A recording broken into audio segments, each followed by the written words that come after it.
Peter Smith, An Introduction to Formal Logic 2020, Logic Matters. This audiobook is shared for educational purposes only. The official book link is in the description. Please consider buying the original to support the author. You are listening to this complete audiobook, published exclusively on YouTube by Scriptum Sonus. Please subscribe for more high-quality audiobooks. Preface. Explains, this is a very slightly corrected reprint of the second edition of my Introduction to Formal Logic, originally published in 2020 by Cup. I am now able to make it freely available to download as a PDF. You can also buy a print-on-demand physical copy at a price as low as I can make it from Amazon. In these troubled times, giving students easy access to what they need seems the least we can do. No introductory logic text will suit all readers. This one will be too long-winded for some and too brisk for others. Some readers will want more informal logic at the outset. Others would complain that I take over 50 pages before we start formal logic proper. The tone will be too mathematical for some, too relaxed for others. And so it goes. I can't please everyone. I can only hope that it works for you, but if you do read the book because it is set as a course text, or just because you want to teach yourself some basic logic, do let me know how you find it. Are there any particular sections that you find obscure? Are there parts that go too fast, too slowly? Would you e.g. like more historical asides, more philosophical asides? Oh, and did you spot any outright mistakes? Even quick notes saying it all went pretty well for me are appreciated. I am keen to know because I have it mind to write a third edition sooner or later. Because the book is now self-published, it is a lot easier to keep improving it, even if it means adding extra pages here or there. And I'd like to make the book as readable and as useful as I can. So do please send comments to me, petersmith@logicmatters.net. Thanks. Peter Smith, before he retired, was senior lecturer in philosophy at the University of Cambridge. His other books include Explaining Chaos, 1998, and An Introduction to Gödel's Theorems, 2007, 2013. The page left intentionally blank. An Introduction to Formal Logic, 2nd edition, Peter Smith, Logic Matters. See Peter Smith, 2003, 2020, all rights reserved. Permission is granted to distribute this PDF as a complete whole, including this copyright page, for educational purposes such as classroom use. Otherwise, no part of this publication may be reproduced, distributed, or transmitted in any form or by any means, including photocopying or other electronic or mechanical methods, without the prior written permission of the author, except in the case of brief quotations embodied in critical reviews and certain other non-commercial uses permitted by copyright law. For permission requests, write to Peter Smith at logicmatters.net. First published by Cambridge University Press, 2003, 2nd edition, Cambridge University Press, 2020, reprinted with corrections, Logic Matters. August 2020, a low-cost paperback of this book is available by print on demand from Amazon, ISBN 979-8 to 675 to 80,394 to 1 paperback. Additional resources for this publication at www.logicmatters.net, where the latest version of this PDF will always be found.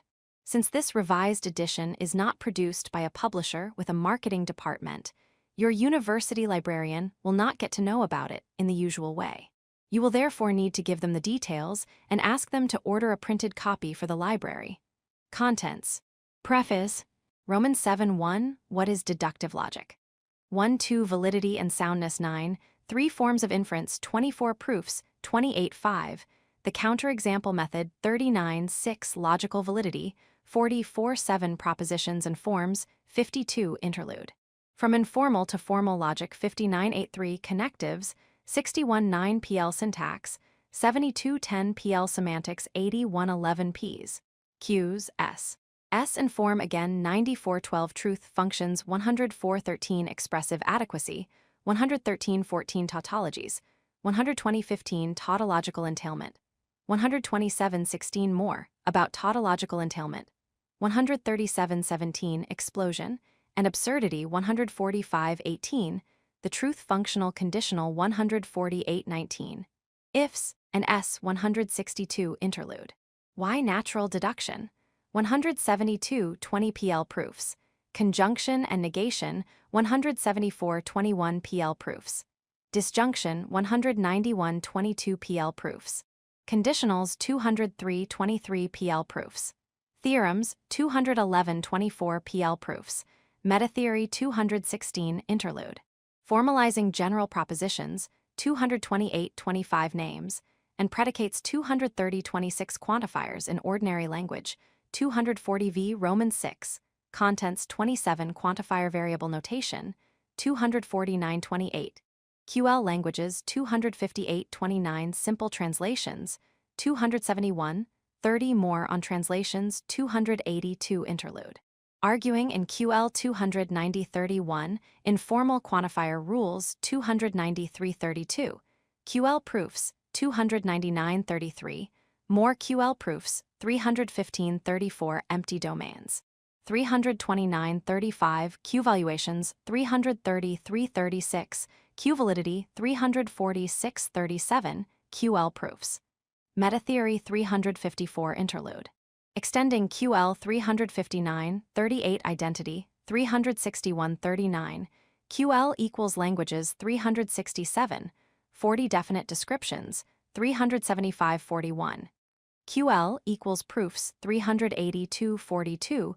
Functions, 391 appendix. Soundness and completeness, 402. The Greek alphabet, 412. Further reading, 413. Index, 415. Roman 6. Preface. The first and second printed editions, The World, is not short of introductions to logic aimed at philosophy students. They differ widely in pace, style, coverage, and the ratio of formal work to philosophical commentary. Like other authors, my initial excuse for writing yet another text was that I did not find one that offered quite the mix that I wanted for my own students, first-year undergraduates doing a compulsory logic course. Logicians are an argumentative lot and get quite heated when discussing the best route into our subject for beginners. But, standing back from our differences, we can all agree on this. In one form or another, the logical theory eventually arrived at, in this book, classical first-order quantification theory. To give it its trade name is a wonderful intellectual achievement by formally minded philosophers and philosophically minded mathematicians. It is a beautiful theory of permanent value, a starting point for all other modern work in logic. So we care greatly about passing on this body of logical knowledge. And we write our logic texts like this one in the hope that you too will come to appreciate some of the elements of our subject and even want to go on to learn more. This book starts from scratch and initially goes pretty slowly. I make no apology for working hard at the outset to nail down some basic ideas. The pace gradually picks up as we proceed, and as the idea of a formal approach to logic becomes more and more familiar. But almost everything should remain quite accessible even to those who start off as symbol-phobic, especially if you make the effort to read slowly and carefully. You should check your understanding by tackling at least some of the routine exercises at the ends of chapters. There are worked answers available at the book's online home, www.logicmatters.net. These are often quite detailed. For example, while the book's chapters on formal proofs aim to make the basic principles really clear, the online answers provide extended examples classes exploring proof strategies, noting mistakes to avoid, etc. So do make good use of these further resources. As well as exercises which test understanding, there are also a few starred exercises which introduce additional ideas you really ought to know about, or which otherwise ask you to go just a little beyond what is in the main text. The first edition of this book concentrated on logic by trees. Many looking for a course text complained about this. This second edition, as well as significantly Roman 7, Roman 8, preface, revising all the other chapters, replaces the chapters on trees with chapters on a natural deduction proof system, Dunn-Fitch style, which again won't please everyone. So the chapters on trees are still available, in a revised form. But to keep the length of the printed book under control, you will find these chapters together with a lot of other relevant material, including additional exercises at the book's website. This PDF version, the second edition, is now made freely available as a PDF download. Note, by the way, that internal cross-references are live links. Apart from altering this, Preface: to note the new publication arrangements, and tacking the opportunity to correct a very small number of misprints, the book is unchanged. However, a third edition. As just noted, in adding the chapters on natural deduction to the second edition, I had to relegate versions of the first edition's chapters on trees to the status of online supplements. But this was always a second-best solution. Ideally, I would have liked to have covered both trees and natural deduction, while carefully arranging things so that the reader who only wanted to explore one of these still had a coherent path through the book. I now hope over the coming months to be able to revert to that plan, and so eventually produce a third edition. Thanks, many more people have helped me at various stages in the writing and rewriting of this book than I can now remember. Generations of Cambridge students more or less willingly road-tested versions of the lecture handouts, which became the first edition of this book, and I learnt a lot from them. Then Dominic Gregory and Alexander Pasow read and commented on full drafts of the book, and the late Lawrence Goldstein did very much more than it was reasonable to expect of a publisher's reader. After publication, many people then sent further corrections which made their way into later reprintings, in particular Joseph Jedwab. Thanks to all of them. While writing the second edition, I have greatly profited from comments from, among many others, Mauro Allegranza, David Auerbach, Roman Borschel, David Fursey, Anton Jumelit, Jan von Plato, and especially Norman Burkett and Rosti Muad. Exchanges on Logical Twitter, a surprisingly supportive resource, suggested some memorable examples and nice turns of phrase, particularly from Joel D. Hamke. N.S. Scott Weller was extremely generous in sending many pages of corrections. Matthew Manning was equally eagle-eyed and also made a particularly helpful suggestion about how best to arrange the treatment of meta-theory.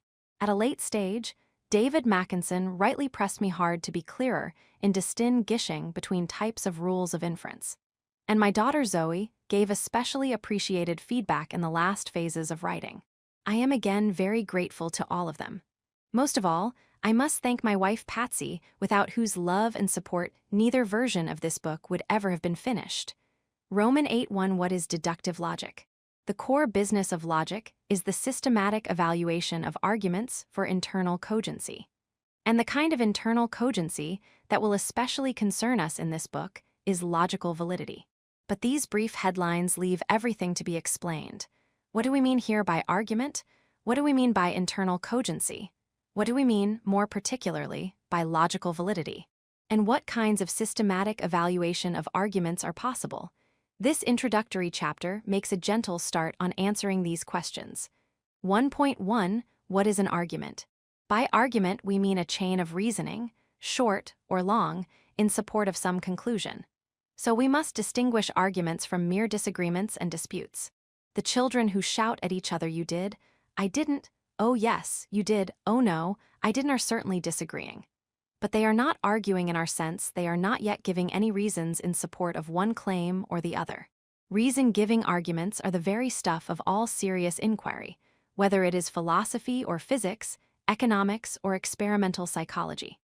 Of course, we also deploy reasoned arguments in the course of everyday, street-level inquiry into the likely winner of next month's election, the best place to train as a lawyer, or what explains our team's losing streak.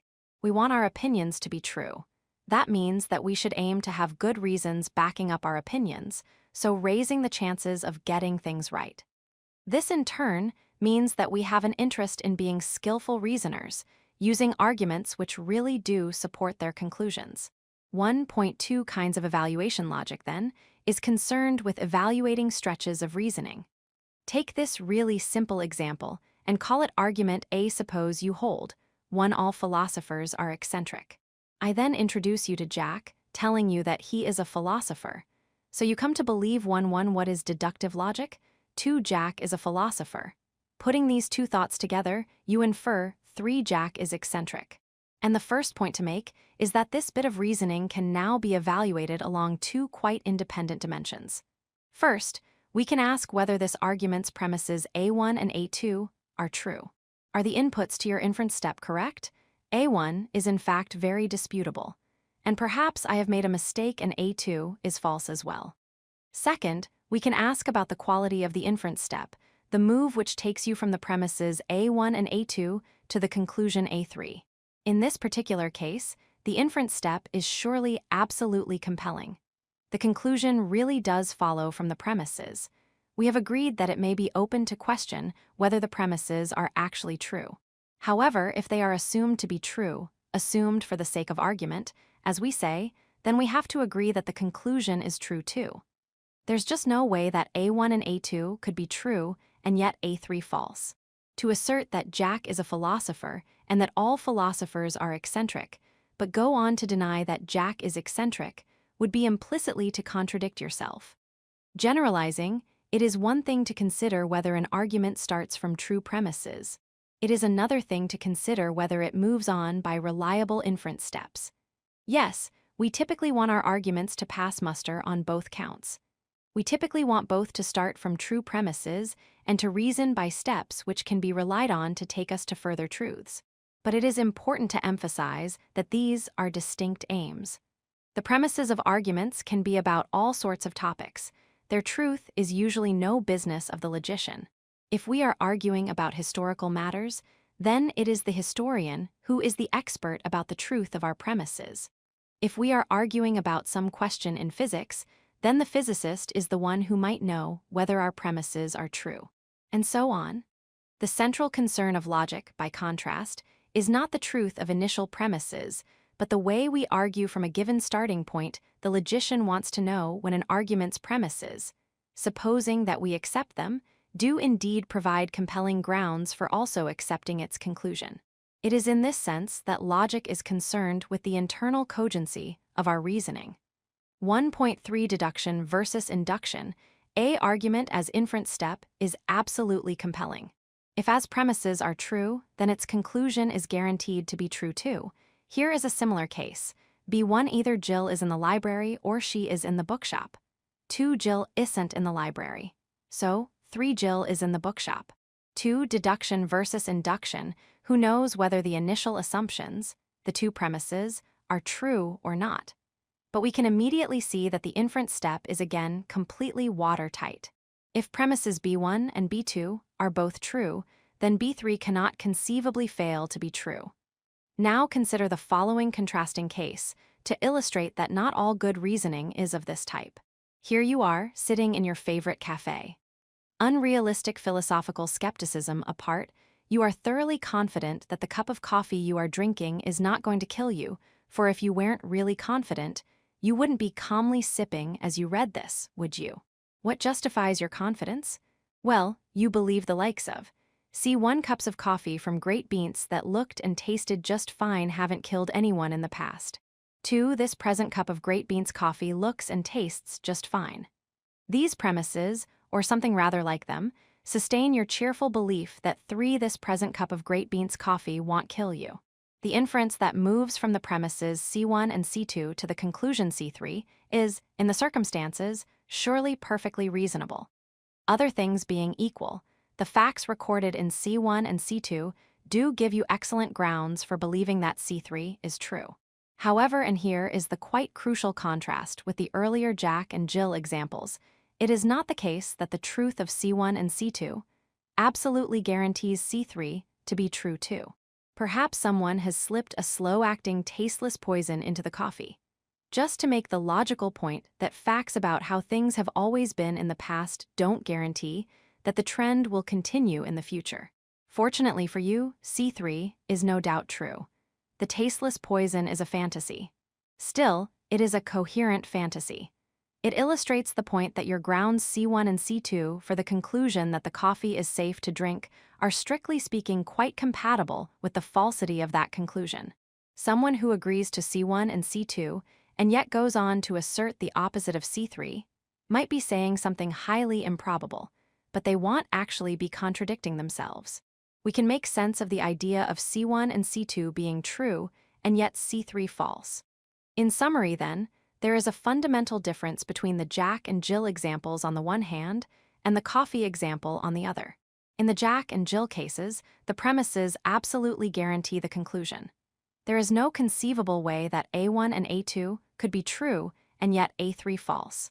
Likewise, if B1 and B2 are true, then B3 just has to be true too. Not so with the coffee case. It is conceivable that C1 and C2 are true while C3 is false. What has happened in the past is a very good guide to what will happen next, and what else can we rely on? But reasoning from past to future isn't completely watertight. We need some terminology to mark this fundamental difference. We will introduce it informally for the moment. 3.1 What is deductive logic? If an inference step from premises to a conclusion is completely watertight, i.e., if the truth of the premises absolutely guarantees the truth of the conclusion, then we say that this inference step is deductively valid. Equivalently, when an inference step is deductively valid, we will say that its premises deductively entail its conclusion. The inferential moves in A and B count as being deductively valid. Contrast the coffee argument C. That argument involves reasoning from past cases to a new case in a way which leaves room for error, however unlikely. This kind of extrapolation from the past to the future, or more generally from some sample cases to further cases, is standardly called inductive.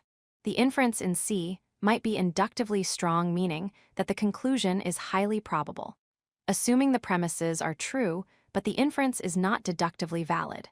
We should stress that the deductive-inductive distinction is not the distinction between good and bad reasoning. The coffee argument is a perfectly decent one. It involves the sort of usually reliable reasoning to which we have to trust our lives, day in, day out. It is just that the inference step here doesn't completely guarantee that the conclusion is true, even assuming that the stated premises are true. C. What makes for reliable or reliable enough inductive inferences is a very important and decidedly difficult topic. But it is not our topic in this book, which is deductive logic. That is to say, we will here be concentrating on the assessment of arguments which aim to use deductively valid inferences, where the premises are supposed to deductively entail the conclusion. We will give a sharper definition of the general notion of deductive validate. Why at the beginning of the next chapter, 2.1. Later, by the time we get to 6.2, we will have the materials to hand to define a rather narrower notion, which following tradition we will call logical validity. And this narrower notion of logical validity will then become our main focus in the remainder of the book. But for the next few chapters, we continue to work with the wider initial notion that we've called deductive validity. 1.4 Just a few more examples. The Jack and Jill arguments are examples where the inference steps are obviously deductively valid. Compare this next argument. D1 All Republican voters support capital punishment. 2 Joe supports capital punishment, so 3 Joe is a Republican voter. The inference step here is equally obviously invalid. Even if D1 and D2 are true, D3 doesn't follow. Maybe lots of people, in addition to Republican voters, support capital punishment, and Joe is one of them. How about the following argument? 4 Generalizing E1 Most Irish people are Catholics. 2 Most Catholics oppose abortion on demand. So, 3 At least some Irish people oppose abortion on demand. Leave aside the question of whether the premises are in fact correct. That's not a matter for logicians. It needs sociological investigation to determine the distribution of religious affiliation among the Irish, and to find out what proportion of Catholics support their church's teaching about abortion. What we can ask here from our armchairs, so to speak, is whether the inference step is deductively valid. If the premises are true, then must the conclusion be true too? Well, whatever the facts of the case, it is at least conceivable that the Irish are a tiny minority of the Catholics in the world. And it could also be that nearly all the other non-Irish Catholics oppose abortion, and hence most Catholics do, even though none of the Irish oppose abortion. But then E1 and E2 would be true, yet E3 false. So the truth of the premises doesn't by itself absolutely guarantee the truth of the conclusion. There are possible situations in which the premises would be true and the conclusion false. Hence the inference step is not deductively valid. Here's another argument. Is the inference step deductively valid this time? F1 Some philosophy students admire all logicians. 2 No philosophy student admires anyone irrational. So, 3 No logician is irrational. With a little thought you should arrive at the right answer here too. We will return to this example in Chapter 3. Still, at the moment, faced with examples like our last three, all you can do is to cast around hopefully, trying to work out somehow or other whether the truth of the premises does guarantee the truth of the conclusion. It would be good to be able to proceed more systematically and to have a range of general techniques for evaluating arguments for deductive validity. That's what logical theory aims to provide. Indeed, ideally, we would like techniques that work mechanically, that can be applied to settle questions of validity as routinely as we can settle simple arithmetical questions by calculation. We will have to wait to see how far this is possible. For the moment, we will just say a little more about what makes any kind of more systematic approach possible, whether mechanical or not. 1.5 Generalizing. Here again is our first sample mini-argument with its deductively valid inference step. 1 All philosophers are eccentric. 2 Jack is a philosopher, so 3 Jack is eccentric. Now compare it with the following arguments. 5.1 What is deductive logic? 1 All logicians are cool. 2 Russell is a logician, so 3 Russell is cool. 1 All robins have red breasts. 2 Tweety is a robin, so 3 Tweety has a red breast. 1 All postmodernists write nonsense. 2 Derrida is a postmodernist, so 3 Derrida writes nonsense. We can keep going on, churning out arguments to the same pattern, all involving equally valid inference steps.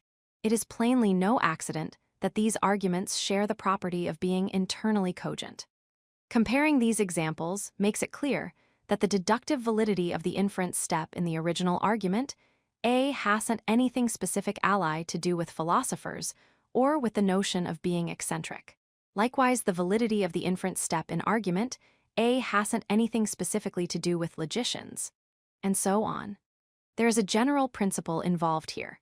From a pair of premises, one saying that all things of a given kind have a certain property, the other saying that a particular individual is indeed of that given kind, we can validly infer the conclusion that this individual has the property in question. However, this wordy version is not the most perspicuous way of representing the shared inferential principle at work in the A family. Focusing on arguments expressed in English, we can instead say something like this. Any inference step of the form all f are g n is f so, n is g is deductively valid. Here the letters n, f, g are being used to help exhibit a skeletal pattern of argument. We can think of n as standing in for a name for some individual person or thing, while f and g stand in for expressions which pick out kinds of things, like philosopher or robin, or properties, like eccentric. A bit more loosely, we can also use is g to stand in for other expressions attributing properties like has a red breast or writes nonsense. It then doesn't matter how we flesh out the italicized argument template or schema, as we might call it. Any sensible enough way of substituting suitable expressions for n is f and is g, and then tidying the result into reasonable English will yield another argument with a deductively valid inference step. Some forms or patterns of inference are deductively reliable then, meaning that every inference step which is an instance of the same pattern is valid. Other forms aren't reliable. Consider the following pattern of inference. 6 Summary, most G are H, most H are K so. At least some G are K. The choice of letters we use to display a pattern of inference is optional, of course, a point we return to in 3.2d. This is the type of inference involved in the Irish argument E, and we now know that it isn't trustworthy. We said at the outset that logic aims to be a systematic study. We can now begin to see how to get some generality into the story. Noting that the same form of inference step can feature in many different particular arguments, we can aim to examine generally reliable forms of inference. And we can then hope to explore how such reliable forms relate to each other and to the particular arguments which exploit them, giving us a more systematic treatment. A lot more about this in due course. 1.6 Summary, we can evaluate a piece of reasoning along 2 different dimensions. We can ask whether its premises are actually true. And we can ask whether the inference from the premises is internally cogent, i.e., assuming the premises are true, do they really support the truth of the conclusion? Logic is concerned with the second dimension of evaluation. We are setting aside inductive arguments and other kinds of non-conclusive reasoning. We will be concentrating on arguments involving inference steps that purport to be deductively valid. In other words, we are going to be concerned with deductive logic, the study of inferences that aim to strictly guarantee their conclusions, assuming the truth of their premises. Arguments typically come in families whose members share good or bad types of inferential move. By looking at such general patterns or forms of inference, we can hope to make logic more systematic. Exercises 1. By conclusion, we do not mean what concludes a passage of reasoning in the sense of what is stated at the end. We mean what the reasoning aims to establish, and this might in fact be stated at the outset. Likewise, premise does not mean contrary to what the concise Oxford Dictionary says. A previous statement from which another is inferred. Reasons supporting a certain conclusion, i.e. the inputs to an inference, might well be given after that target conclusion has been stated. Note, too, that the move from supporting reasons to conclusions can be signaled by inference markers other than so. What are the premises, inference markers, and conclusions of the following arguments? Which of these arguments do you suppose involve deductively valid reasoning? Why? Just improvise and answer the best you can. 7.1. What is deductive logic? 1. Most politicians are corrupt. After all, most ordinary people are corrupt and politicians are ordinary people. 2. Anyone who is well prepared for the exam, even if she doesn't get a grade, will at least get a B. Jane is well prepared, so she will get at least a B grade. 3. John is taller than Mary and Jane is shorter than Mary, so John is taller than Jane. 4. At 11, Fred is always either in the library or in the coffee bar. And assuming he's in the coffee bar, he's drinking an espresso. Fred was not in the library at 11, so he was drinking an espresso then. 5. The Democrats will win the election. There's only a week to go. The polls put them 20 points ahead, and a lead of 20 points with only a week to go to polling day can't be overturned. 6. Dogs have 4 legs. Fido is a dog, therefore Fido has 4 legs. 7. Jekyll isn't the same person as Hyde. The reason is that no murderers are sane, but Hyde is a murderer, and Jekyll is certainly sane. 8. All the slithy toves did gyre and gimble in the wabe. Some mome raths are slithy toves. Hence some mome raths did gyre and gimble in the wabe. 9. Some but not all philosophers are logicians. All logicians are clever. Hence some but not all philosophers are clever. 10. No experienced person is incompetent. Jenkins is always blundering. No competent person is always blundering. Therefore Jenkins is inexperienced. 11. Many politicians take bribes. Most politicians have extramarital affairs. So many people who take bribes have extramarital affairs. 12. Kermit is green all over. Hence Kermit is not red all over. 13. Every letter is in a pigeonhole. There are more letters than there are pigeonholes, so some pigeonhole contains more than one letter.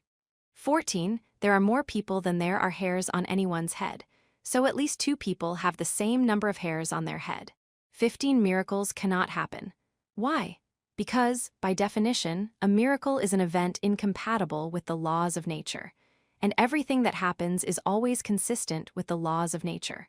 16. Lewis Carroll, no interesting poems are unpopular among people of real taste. No modern poetry is free from affectation. All your poems are on the subject of soap bubbles. No affected poetry is popular among people of real taste. Only a modern poem would be on the subject of soap bubbles. Therefore, none of your poems are interesting. 17. If we found by chance a watch or other piece of intricate mechanism, we should infer that it had been made by someone. But all around us, we do find intricate pieces of natural mechanism, and the processes of the universe are seen to move together in complex relations. We should therefore infer that these two have a maker. 18. I can doubt that the physical world exists. I can even doubt whether my body really exists. I cannot doubt that I myself exist, so I am not my body. 8.2. Validity and soundness. We have introduced the idea of an inference step being deductively valid, and, equivalently, the idea of some premises deductively entailing a conclusion. This chapter explores this notion of validity entailment a bit further, though still in an informal way. We also emphasize the special centrality of deductive reasoning in serious inquiry. 2.1. Validity defined more carefully. We said in 1.3 that an inference step is deductively valid if it is completely watertight, in other words. Assuming that the inference's premises are true, its conclusion is absolutely guaranteed to be true as well. But talk of an inference being watertight and talk of a conclusion being guaranteed to be true is too metaphorical for comfort. So now dropping the explicit deductively here is a less metaphorical definition, already hinted at. An inference step is valid if and only if there is no possible situation in which its premises would be true and its conclusion false. Equivalently, in such a case, we will say that the inference's premises entail its conclusion.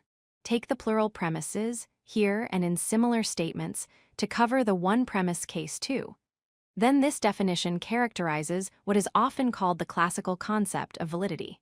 It is, however, only as clear as the notion of a possible situation, so we certainly need to pause over this. B. Consider the following bit of reasoning. A Joe jumped out of a 20th floor window without parachute, safety net, etc., and fell unimpeded onto a concrete pavement. So she was injured. Let's grant that, with the laws of nature as they are, there is no way in which the premise could be true and the conclusion false. Assume that we are talking about here on Earth, that Joe is a human, not a beetle, etc. In the actual world, falling unimpeded onto concrete from 20 floors up will always produce serious, very probably fatal injury. Does that make the inference from as premise to its conclusion valid? 9.2 Validity and soundness. No. It isn't, let's agree, physically possible in our actual circumstances to jump without being injured.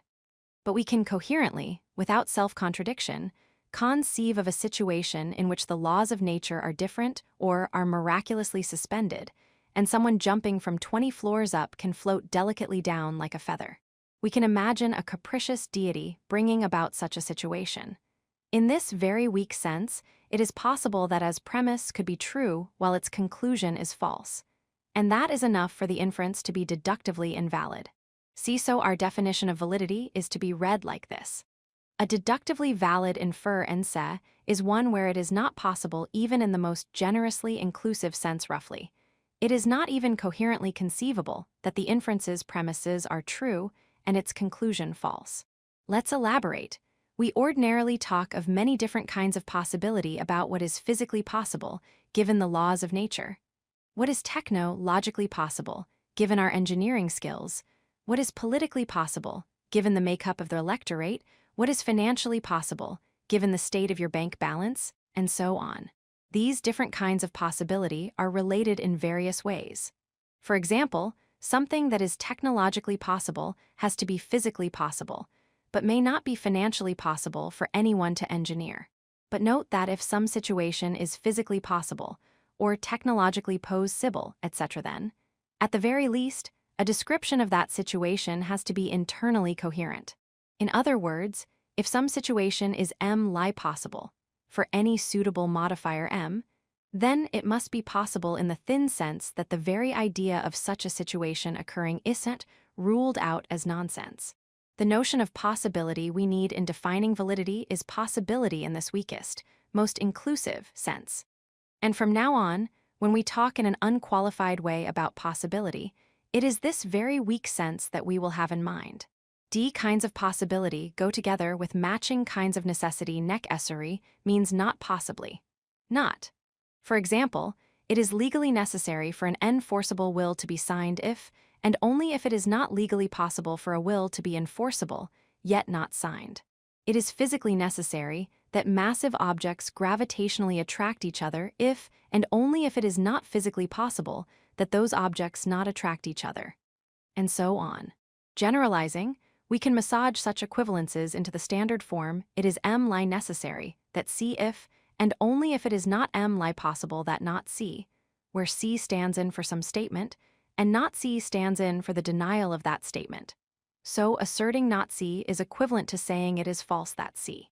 Likewise, our very weak inclusive notion of possibility goes with a corresponding strong notion of necessity. It is necessary that C in this sense, just in case it is not even weakly possible that not C. Putting it another way, it is necessarily true that C if and only if it is true that C in every possible situation, in our most inclusive sense of possible.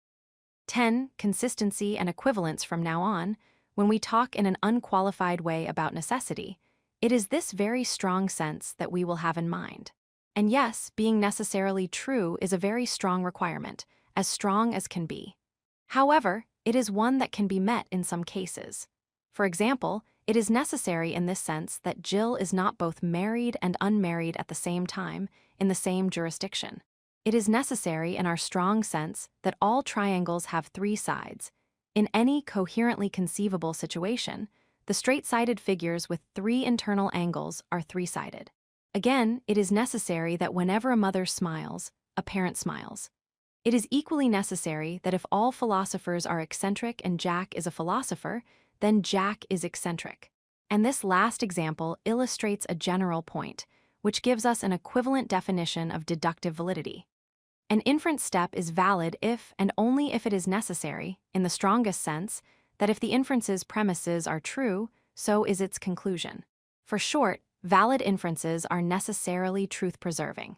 2.2. Consistency and equivalence. We need a term for the kind of thing that can feature as a premise or conclusion in an argument. Let's use the traditional proposition. We will return in 7.3, 7.5 to consider the tricky question of the nature of propositions. For the moment, we just assume that propositions can sensibly be said to be true or false in various situations, unlike commands, questions, etc. That's all we need. If we are to introduce two more notions that swim in the same conceptual stream as the notion of validity, two notions, which again concern the truth of propositions across different possible situations.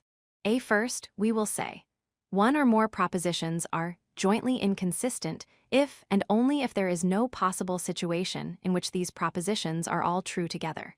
Or to put it another way, some propositions are jointly consistent if and only if there is a possible situation in which they are all true together. Both times, we mean possible in the weakest, most inclusive sense.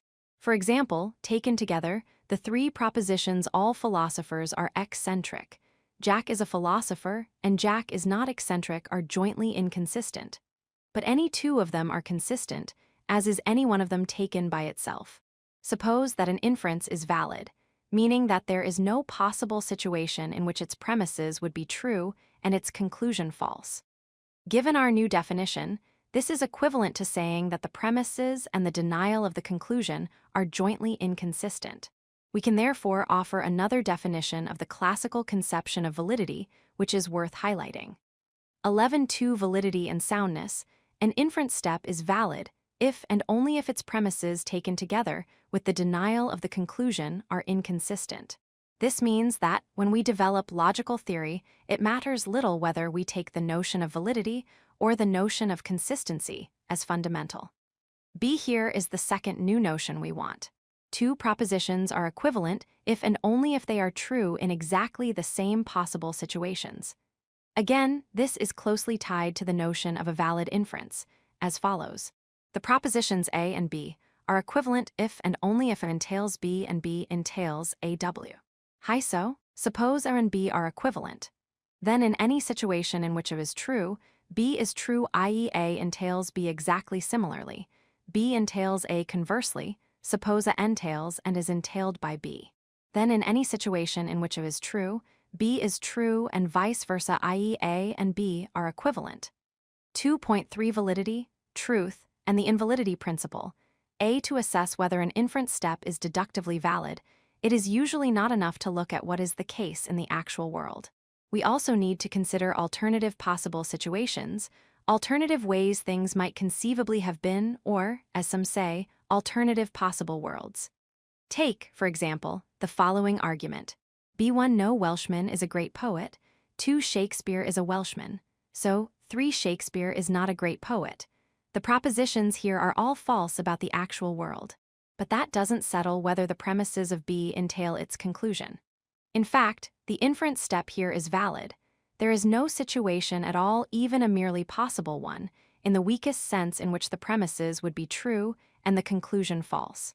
In other words, any possible situation which did make the premises true, Shakespeare being brought up some miles to the west, and none of the Welsh, now including Shakespeare, Being good at verse would also make the conclusion true. Here are two more arguments stamped out from the same mold. C1 No human being is a dinosaur. 2 Bill Clinton is a human being. So, 3 Bill Clinton is not a dinosaur. D1 No one whose middle name is William is a Democrat. 2 George W. Bush's middle name is William. So, 3 George W. Bush is not a Democrat.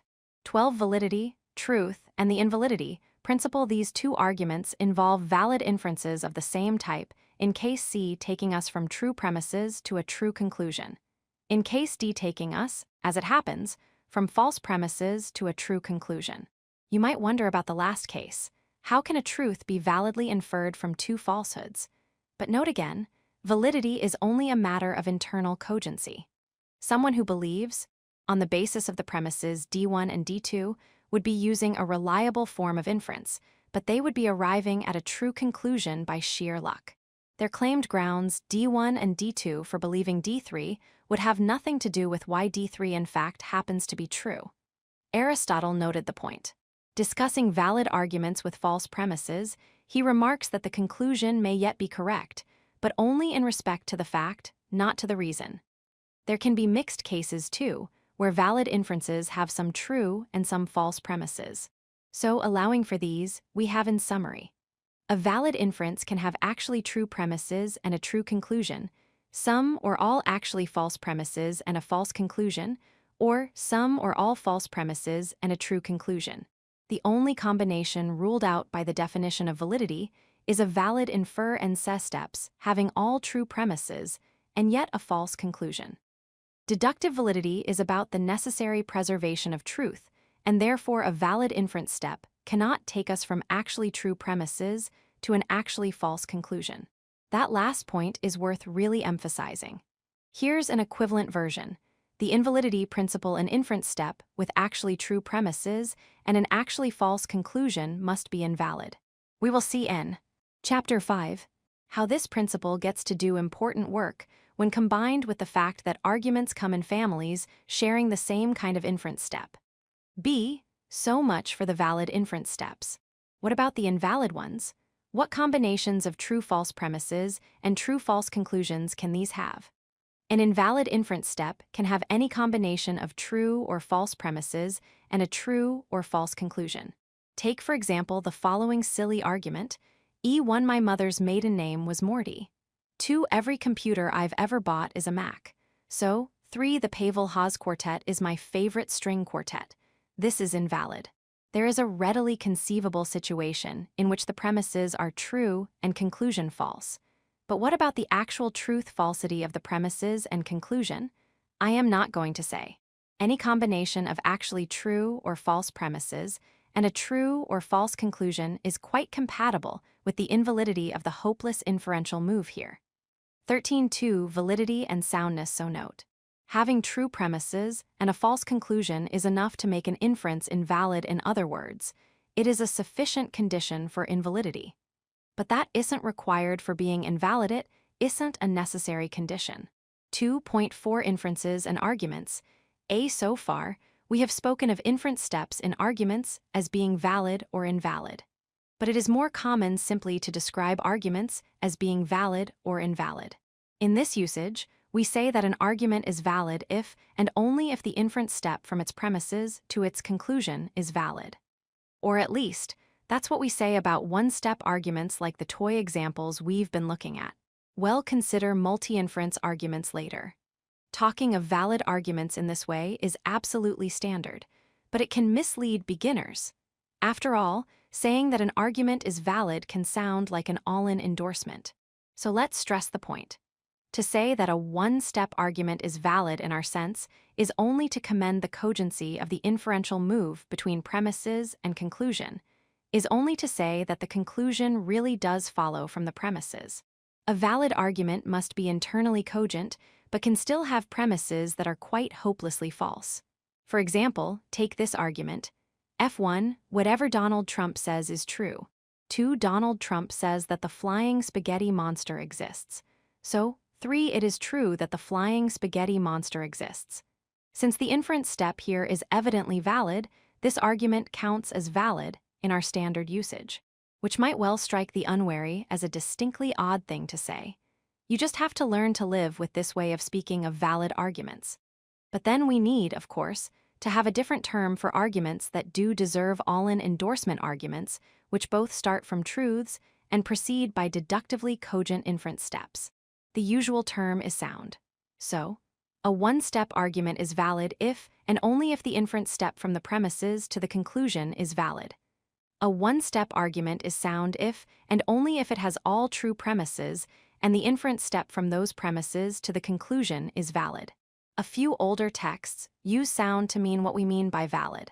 But everyone agrees there is a key distinction to be made between mere deductive cogency and the all-in virtue of making a cogent inference and having true premises. There's just a divergence over how this agreed distinction should be labeled. When we are deploying deductive arguments, we typically want our arguments to be sound in the sense we just defined. But not always, for we sometimes want to argue, and argue absolutely compellingly, from premises that we don't 14 valid versus true believe to be all true. For example, we might aim to deduce some obviously false consequence from premises which we don't accept, in the hope that a disputant will agree that this consequence has to be rejected, and so come to agree with us that the premises aren't all true. Sometimes we even want to argue compellingly from premises we believe are inconsistent, precisely in order to bring out their inconsistency. See Note 3 Easy consequences of our definition of soundness. 1. Any sound argument has a true conclusion. 2. No pair of sound arguments can have conclusions inconsistent with each other. 3. No sound argument has inconsistent premises. Why do these claims hold? For the following reasons.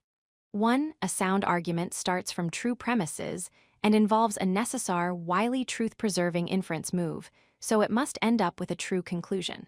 2. Since a pair of sound arguments will have a pair of true conclusions, this means that the conclusions are true together. If they actually are true together, then of course they can be true together. And if they can be true together, then, by definition, the conclusions are consistent with each other. 3. Since inconsistent premises cannot all be true together, an argument starting from those premises cannot satisfy the first of the conditions for being sound. Note, though, that if we replace sound by valid in 1 to 3, the claims become false. More about valid arguments with inconsistent premises in due course. What about arguments where there are intermediate inference steps between the initial premises and the final conclusion?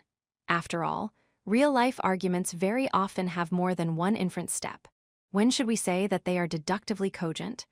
As a first shot, we can say that such extended arguments are valid when each inference step along the way is valid. But we will see in 4.4 that more needs to be said. So we'll hang fire on the question of deductive cogency for multi-step arguments until then. 2.5 Valid versus true. Let's pause for a brief terminological sermon, one which is important enough to be highlighted. The propositions that occur in arguments as premises and conclusions are assessed for truth/falsity. Inference steps in arguments are assessed for validity/invalidity. These dimensions of assessment, as we have stressed, are fundamentally different. We should therefore keep the distinction carefully marked. Hence, 15.2 Validity and soundness, despite the common misuse of the terms, resolve to never again say that a premise or conclusion or other proposition is valid when you mean it is true, and never again say that an argument is true when you mean that it is valid or sound. 2.6 What's the use of deduction? As we noted before, deductively valid inferences are not the only acceptable inferences. Concluding that Joe is injured from the premise she fell 20 stories onto concrete is, of course, perfectly sensible. Reasoning of this kind is very often reliable enough to trust your life to. The premises may render the conclusion a certainty for all practical purposes, but such reasoning isn't deductively valid. Now consider a more complex kind of inference. Take the situation of the detective, Sherlock, let's say. Sherlock assembles a series of clues and then solves the crime by an inference to the best explanation. An old term for this is abductive reasoning. In other words, the detective arrives at some hypothesis that best accommodates all the strange events and bizarre happenings. In the ideally satisfying detective story, this hypothesis strikes us. once revealed as obviously giving the right explanation, why didn't we think of it? Thus, why is the bed bolted to the floor so it can't be moved? Why is there a useless bell rope hanging by the bed? Why is the top of the rope fixed near a ventilator grill leading through into the next room? What is that strange music heard at the dead of night? All the pieces fall into place when Sherlock infers a dastardly plot to kill the sleeping heiress in her unmovable bed by means of a poisonous snake, trained to descend the rope through the ventilator grill in response to the snake charmer's music. But although this is an impressive deduction in one everyday sense of the term, it is not deductively valid reasoning in the logician's sense. We may have a number of clues, and the detective's hypothesis, H, may be the only plausible explanation we can find. But in the typical case, it won't be a contradiction to suppose that, despite the way all the evidence stacks up, hypothesis H is actually false. That won't be an inconsistent supposition, only perhaps a very unlikely one. Hence, the detective's plausible deductions are not normally valid deductions in the logician's sense. Now, if our inductive reasoning about the future on the basis of the past is not deductive, and if inference to the best explanation is not deductive either, you might well ask, just how interesting is the idea of deductively valid reasoning? To make the question even more worrisome, consider that paradigm of systematic rationality, scientific reasoning.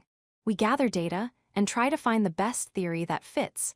Rather like the detective, we aim for the best explanation of the actually observed data. But a good theory goes well beyond merely summarizing the data. In fact, it is precisely because the theory goes beyond what is strictly given in the data that the theory can be used to make novel predictions. Since the excess content isn't guaranteed by the data, however, the theory cannot be validly deduced from observation statements. 16. An illuminating circle. So again, you might very well be inclined to ask, if deductive inference doesn't feature even in the construction of scientific theories, why should it be particularly interesting? True, it might be crucial for mathematicians, but what about the rest of us? But that's far too quick. We can't simply deduce a scientific theory from the data it is based on. However, it doesn't at all follow that deductive reasoning plays no essential part in scientific reasoning. Here's a picture of what goes on in science. Inspired by patterns in the data, or by models of the underlying processes, or by analogies with other phenomena, etc., we conjecture that a certain theory is true. Then we use the theory, together with assumptions about initial conditions, etc., to deduce a range of testable predictions. The first stage, the conjectural stage, may involve flair and imagination, rather than brute logic, as we form our hypotheses. But at the second stage, having made our conjectures, we need to infer testable consequences, and now this does involve deductive logic. For we need to examine what else must be true if the hypothesized theory is true. We want to know what our theory deductively entails. Then, once we have deduced testable predictions, we can seek to test them. Often our predictions prove to be false. We have to reject the theory, or else we have to revise it to accommodate the new data, and then go on to deduce more testable consequences. The process is typically one of repeatedly improving and revising our hypotheses, deducing consequences which we can test, and then refining the hypotheses again in the light of test results. This so-called hypothetico-deductive model of science, which highlights the role of deductive reasoning from theory to predictions, no doubt needs a lot of development and amplification and refinement. But with science thus conceived, we can see why deduction is absolutely central to the enterprise after all. And what goes for science, narrowly understood, goes for rational inquiry more widely.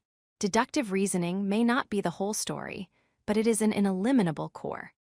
Whether we are doing physics or metaphysics, mathematics or moral philosophy, worrying about climate change or just the next election, we need to think through what our assumptions logically commit us to and know when our reasoning goes wrong.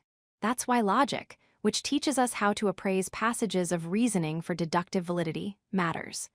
2.7 An illuminating circle. Aristotle wrote in his prior analytics that a deduction is speech, logos in which, certain things having been supposed something, results of necessity because of their being so. Our own definition and argument is valid just if there is no possible situation in which its premises would be true, and its conclusion false picks up the idea that correct deductions are necessarily truth-preserving. And we have tried to say enough to convey an initial understanding of this idea, and to give a sense of the central importance of deductively valid reasoning. 17. Validity and soundness note, though, that as we explained how to understand our classical definition of validity, we in effect went round in a rather tight circle of interconnected ideas. We first defined validity in terms of what is possible, where we are to understand possible in the weakest, most inclusive sense. We then further elucidated this relevant weak notion of possibility in terms of what is coherently conceivable. But what is it for a situation to be coherently conceivable? A minimal condition would seem to be that a story about the conceived situation must not involve some hidden self-contradiction, which presumably is to be understood, in the end, as meaning that we cannot validly deduce a contradiction from the story. So now it seems that we have defined deductive validity in a way that needs to be explained, at least in part, by invoking the notion of a valid deduction. How concerning is this? This kind of circularity is often unavoidable when we are trying to elucidate some really fundamental web of concepts. Often, the best we can do is start with a rough and ready, partial grasp of various ideas, and then aim to draw out their relationships and make distinctions, clarifying and sharpening the ideas as we explore the web of interconnected notions. So going round, we hope, in an illuminating circle. In the present case, this is what we have tried to do as we have illustrated and explained the notion of deductive validity and interrelated notions. We have at least said enough, let's hope, to get us started and to guide our investigations over the next few chapters. Still, notions of necessity and possibility do remain genuinely puzzling. So before you worry that we are starting to build the house of logic on shaky foundations, we should highlight that, looking ahead, we will later be giving sharp technical definitions of notions of validity for various special classes of argument. Definitions which do not directly invoke troublesome notions of necessity possibility. These definitions will, however, remain recognizably in the spirit of our preliminary elucidations of the classical concept.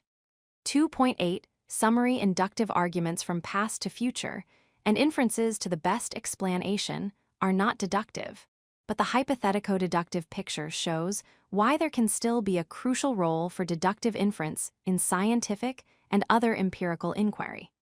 Our preferred definition of deductive validity is: an inference step is valid if and only if there is no possible situation in which its premises are true and the conclusion false. Call this the classical conception of validity.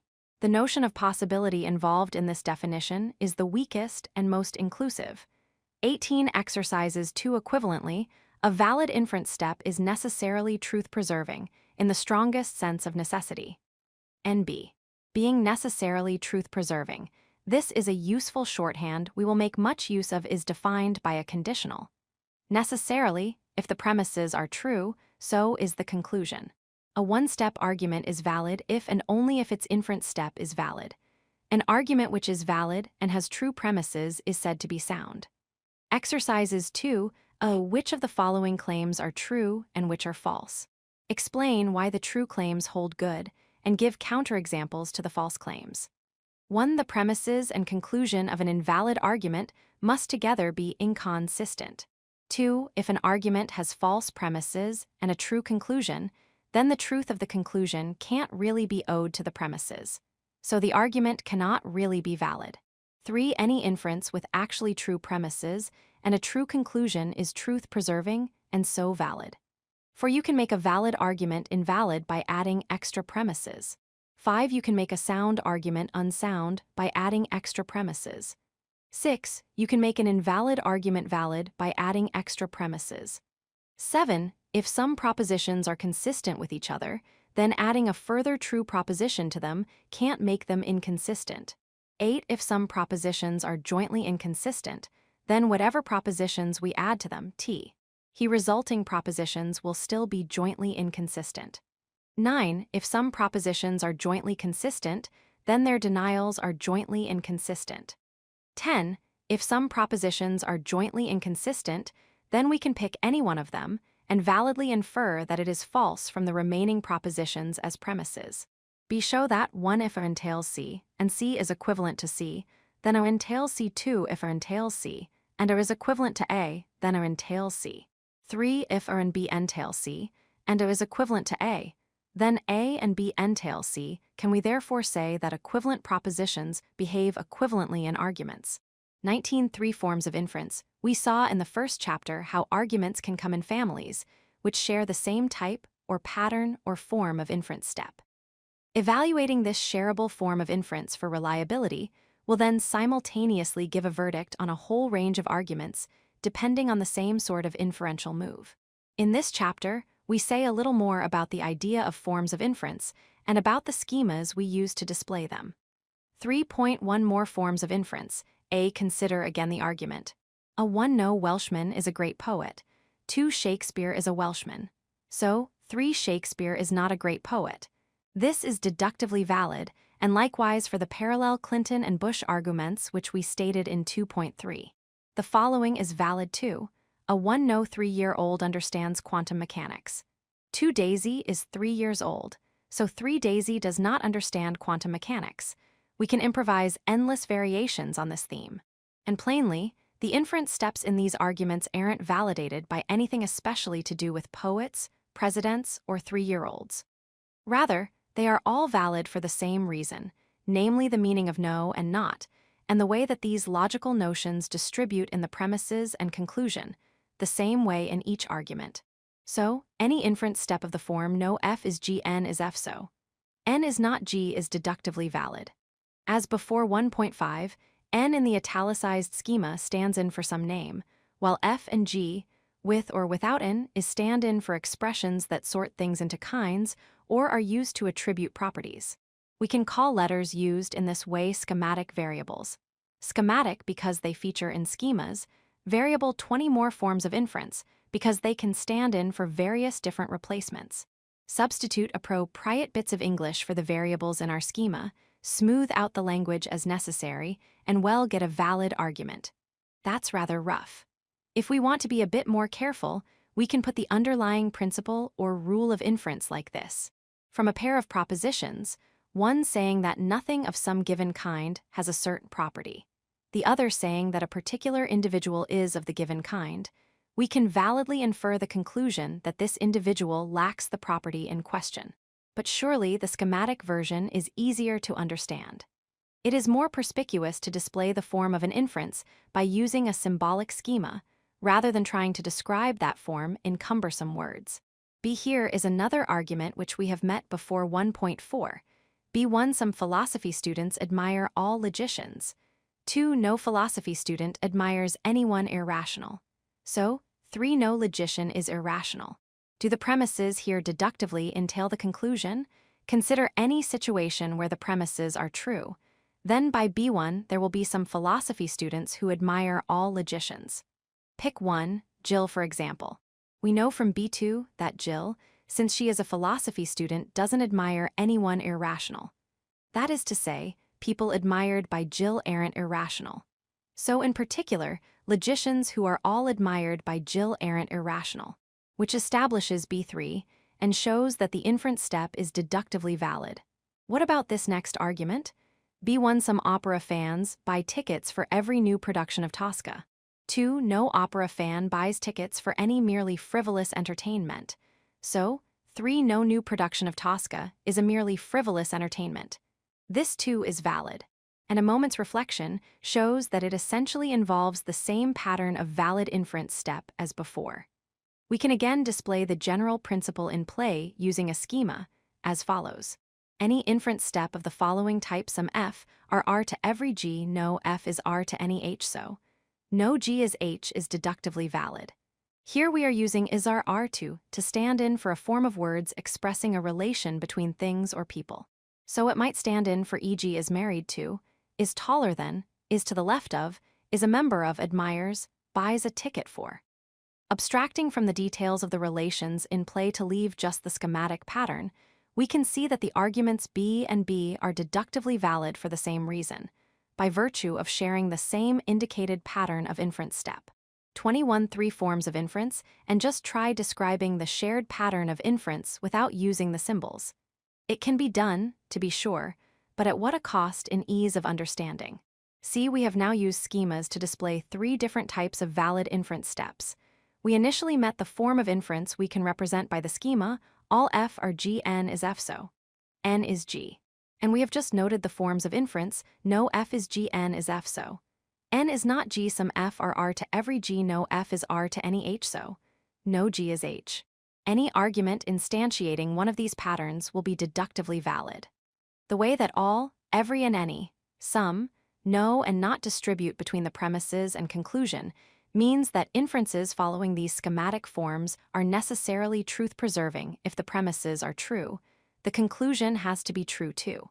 For the moment, let's just note 3 more examples of deductively reliable forms of inference involving different numbers of premises.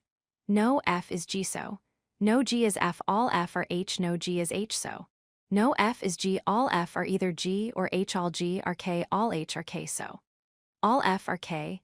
Convince yourself that arguments which instantiate these schemas are indeed valid in virtue of the meanings of the logical words all, no, and or. 3.24 Basic points about the use of schemas. We do not only use schemas to display patterns of reasoning in the logic classroom. It is also quite common to use schemas in a rough and ready way to clarify the structure of arguments in philosophical writing. Later from Chapter 8 on, we will also use schemas in a significantly more disciplined way when talking about patterns of reasoning in arguments framed in artificial formal languages that logicians love. For reasons which 4 basic points about the use of schemas will soon become clear. We pause next, then, to emphasize 4 initial points that apply to both the informal and the more formal uses of schemas to display types of inference step. Take again the now familiar form of inference we can display like this. All f are g, n is f so. N is g. Does the following argument count as an instance of this schematic pattern? C1 all men are mortal. 2 Tweety is a robin. So, 3 Donald Trump is female. Well, of course not, but let's spell out why. True enough, C1 attributes a certain property to everything of a given kind. So taken by itself, we can informally represent it as having the shape all f are g. Likewise, C2 and C3 can, taken separately, be represented as having the form n is f or n is g. However, when we describe an inference as an instance of the 3-line schema, displayed above, we are indicating that the same property-ascribing term f is involved in the 2 premises. Likewise, we are indicating that the name n and general term g that occur in the premises recur in the conclusion. This is worth highlighting. The whole point of using recurring symbols in schemas representing forms of inference is to indicate patterns of recurrence in the premises and conclusion. Therefore, when we fill in a schema by substituting appropriate expressions for the symbols, we must follow the rule, same symbols, same substitutions. So, in the present case, in moving back from our displayed abstract schema to a particular instance of it, we must preserve the patterns of recurrence by being consistent in how we substitute for the f, s, and g's and ns. B. What about the following argument? Does this also count as an instance of the last schema we displayed? D1 all men are men, 2 Socrates is a man, so 3 Socrates is a man. Instead of filling in our schema at random, we have at least this time been consistent, substituting uniformly for both occurrences of f, and likewise for both occurrences of g. However, we happen to have substituted in the same way each time. We will allow this. So, to amplify, the rule is, same schematic variable, same substitutions, but different schematic variables need not receive different substitutions. In the present case, if the f, s, and g's are both substituted in the 23 forms of inference same way, we still get a valid argument. D cannot have true premises and a false conclusion. Of course, D is no use at all as a means for persuading someone of the conclusion. An argument won't persuade you of the truth of its conclusion if you already have to accept the very same proposition in order to believe the argument's premises. Still, being valid is one thing, and being usefully persuasive is something different. And keeping this distinction in mind, we can happily count D as a limiting case of a deductively watertight argument. After all, an inference step that covers no ground has no chance to go wrong. C. And how about the following argument? E1 Socrates is a man, 2 all men are mortal, so 3 Socrates is mortal. Compared with the displayed abstract schema, the premises here are stated in the wrong order, with the general premise second. But so what? An inference step is valid, we said, just when there is no possible situation in which its premises are true and its conclusion fouls. Given that definition, the validity of an inference doesn't depend at all on the order in which the premises happen to be stated. When we want to display a form of inference, the order in which the various premises are represented in a schema is irrelevant. Hence, we can take E as exemplifying just the same pattern of inference as before. D. Last but not least, what is the relation between the symbolic schema presented at the beginning of this section and its 3 variants below? All F are G, N is F so. N is G, all H are K, M is H so. M is K, all R is so. Is all R? Is so?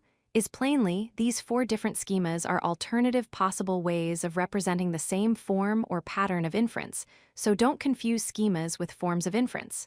Remember, what we are trying to reveal is a pattern of recurrence. The MS, NS, S, and S are just different arbitrary ways of indicating how names recur in the common pattern. Likewise, the FS or S or whatever are just different arbitrary ways of indicating where repeated property-ascribing expressions are to be substituted. We can use whatever symbols take our fancy to do the job.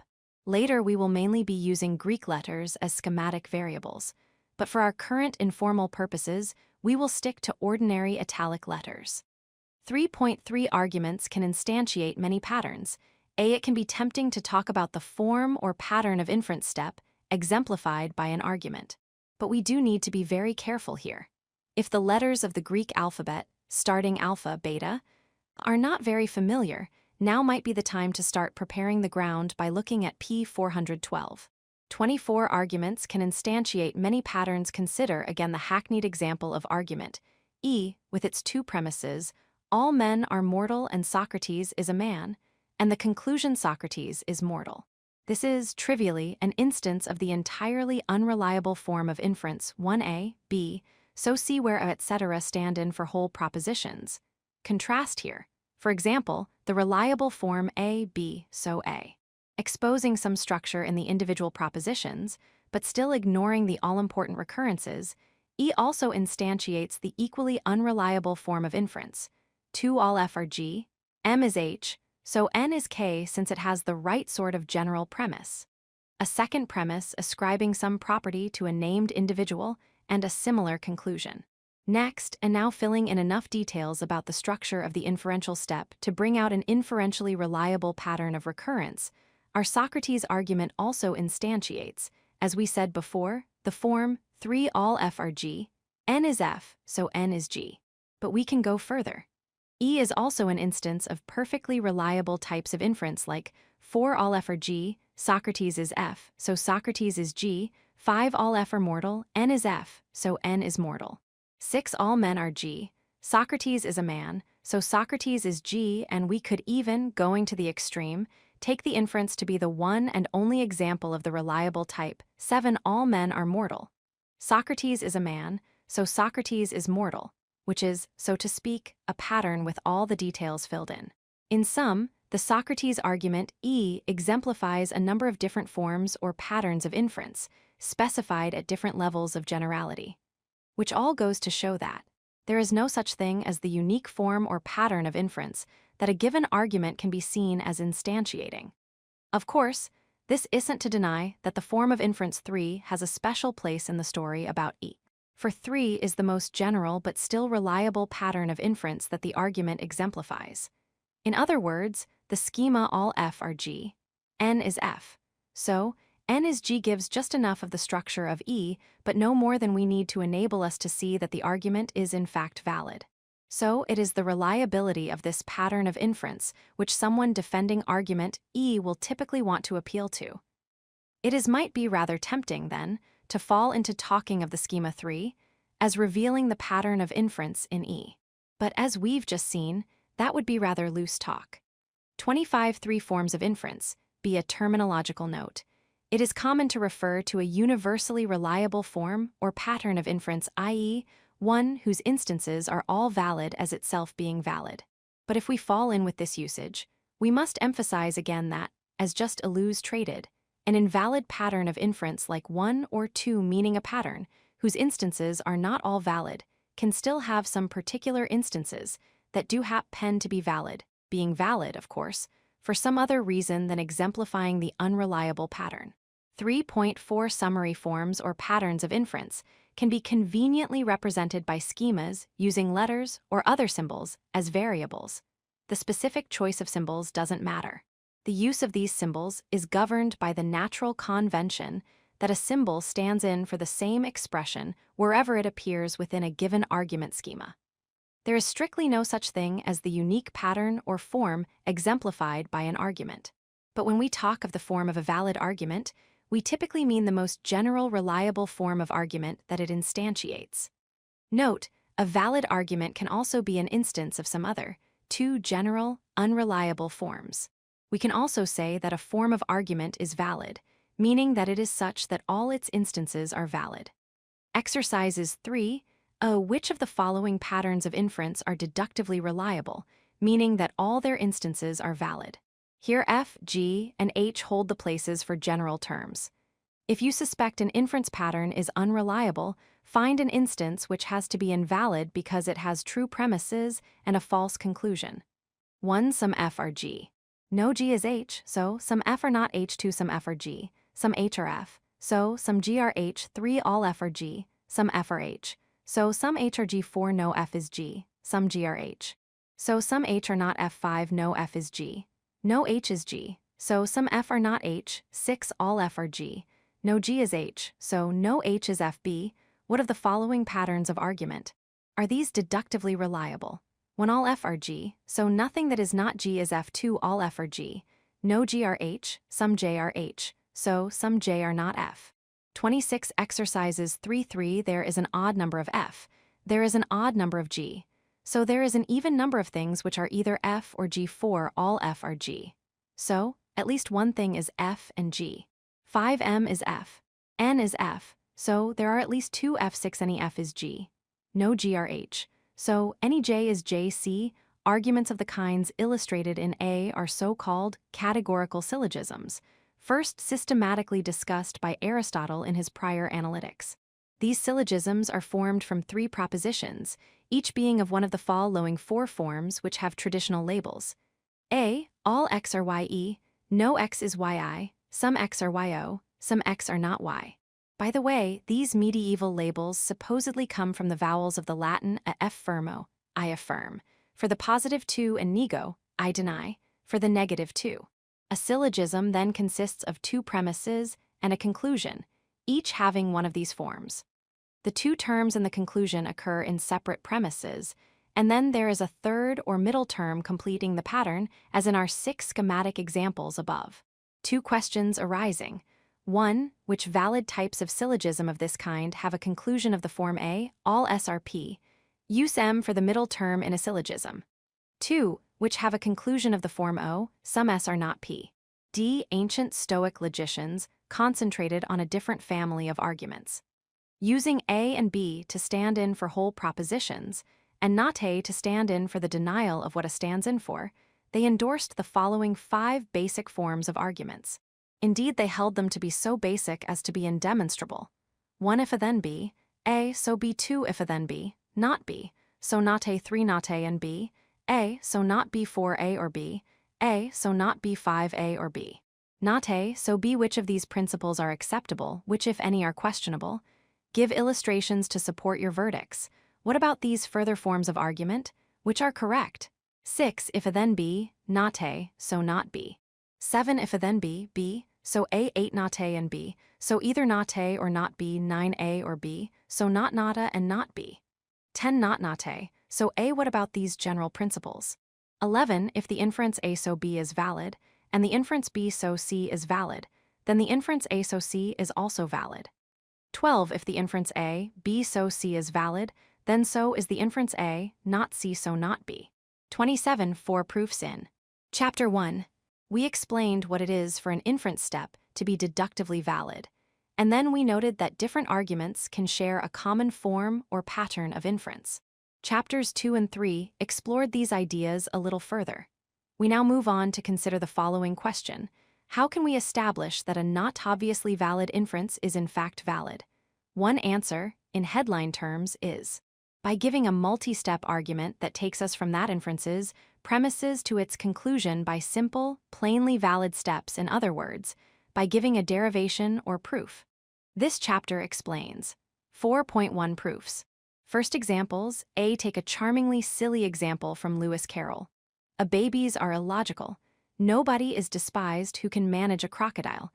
Illogical persons are despised, so babies cannot manage a crocodile. This three-premise, one-step argument is in fact valid. But how can we demonstrate the argument's validity if it isn't immediately clear? Well, consider the following two-step derivation. 1. Babies are illogical. Premise. 2. Nobody is despised who can manage a crocodile. Premise. 3. Illogical persons are despised. Premise. 4. Babies are despised. From 1, 3, 5 babies cannot manage a crocodile.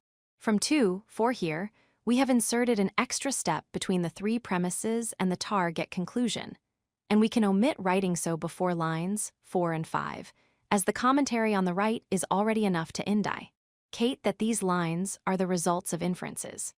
The inference from 2 of the premises to the interim conclusion 4, and then the second inference from the other original premise, and that interim conclusion 4 to the final conclusion 5, are both evidently valid. We can therefore get from the initial premises to the final conclusion by a necessarily truth-preserving route, which shows that the inferential step in the original argument A is valid. B. Here's a second quick example, equally daft. 28 proofs. First examples be everyone loves a lover. Romeo loves Juliet, so everyone loves Juliet. Take the first premise to mean everyone loves anyone who is a lover, where a lover is, by definition, a person who loves someone. Then this argument too is deductively valid. Here is a multi-step derivation. B1. Everyone loves a lover. Premise. 2. Romeo loves Juliet. Premise. 3. Romeo is a lover. From 2, 4, everyone loves Romeo. From 1, 3, 5, Juliet loves Romeo. From 4, 6, Juliet is a lover. From 5, 7, everyone loves Juliet. From 1, 6, we have again indicated on the right the provenance of each new statement as the argument unfolds. And by inspection, we can see that each small inference step is valid, i.e., is necessarily truth-preserving. As the argument grows, then, we are adding new propositions which must also be true, assuming the original premises are true. These new true propositions can then serve in turn as inputs to further valid inferences, yielding more truths. Everything is chained together so that, if the original premises are true, each added proposition must be true too, and therefore the final conclusion in particular must be true. Hence the original inference step in B, that jumps in one leap straight across the intermediate stages, must be valid. See, these examples illustrate how to establish the validity of an unobviously valid inference step, using a technique already familiar to Aristotle. One way of demonstrating that an inferential leap from some premises to a given conclusion is valid is by breaking down the big leap into smaller inference steps, each one of which is clearly valid. There is a familiar logician's term for a multi-step argument put together in such a way as to form a deductively cogent derivation. It's a proof.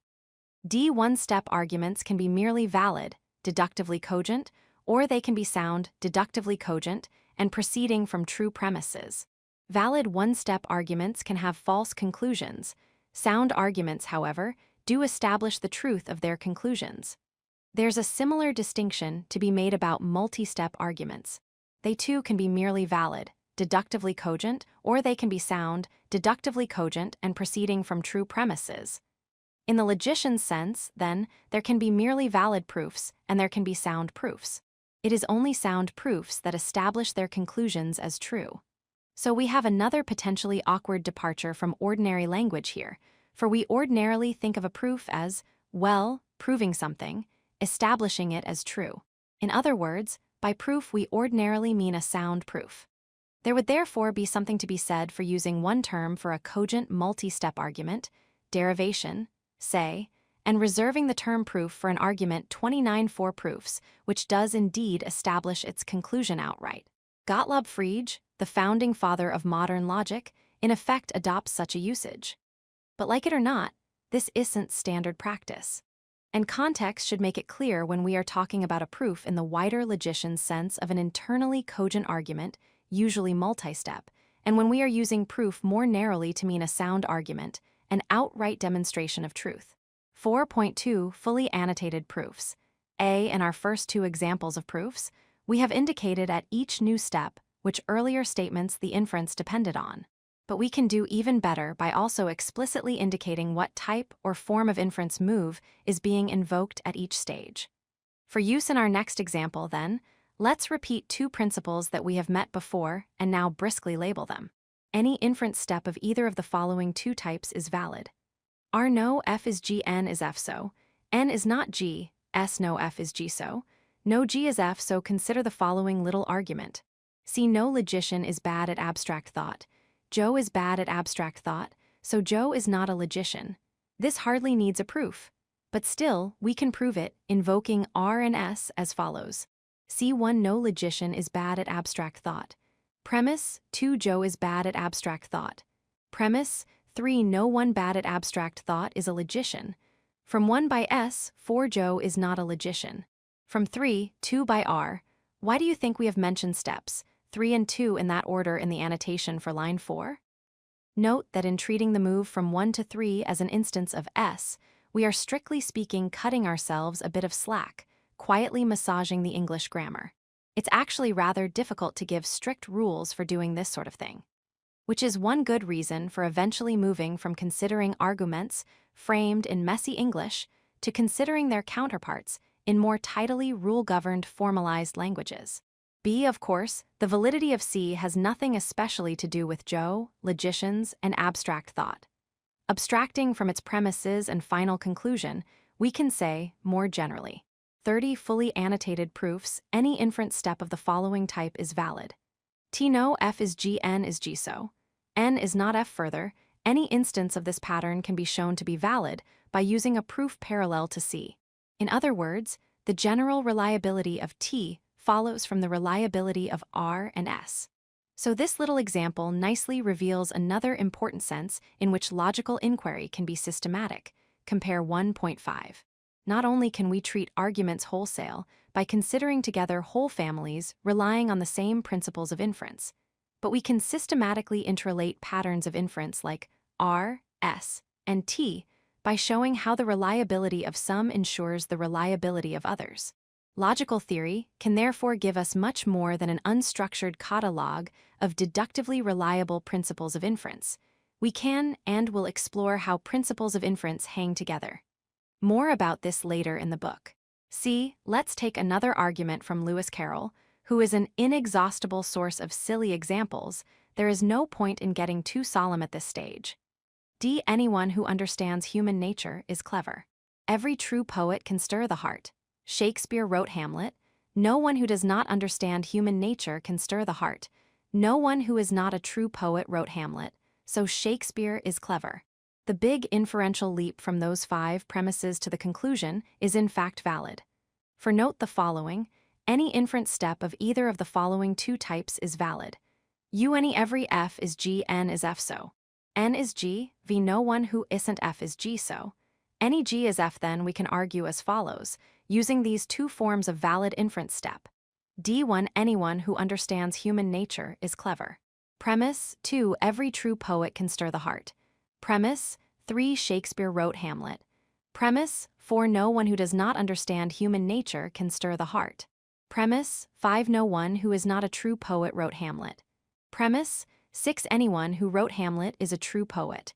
From 5 by V7 Shakespeare is a true poet. From 6-3 by U31 4 proofs 8 Shakespeare can stir the heart. From 2-7 by U9 Anyone who can stir the heart understands human nature. From 4 by V10 Shakespeare understands human nature. From 9-8 by U11 Shakespeare is clever.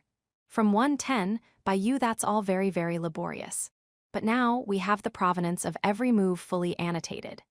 Each of the inference steps is an instance of a clearly truth-preserving pattern, and together they get us from the initial premises of the argument to its final conclusion. Hence, if the initial premises are true, the conclusion must be true too.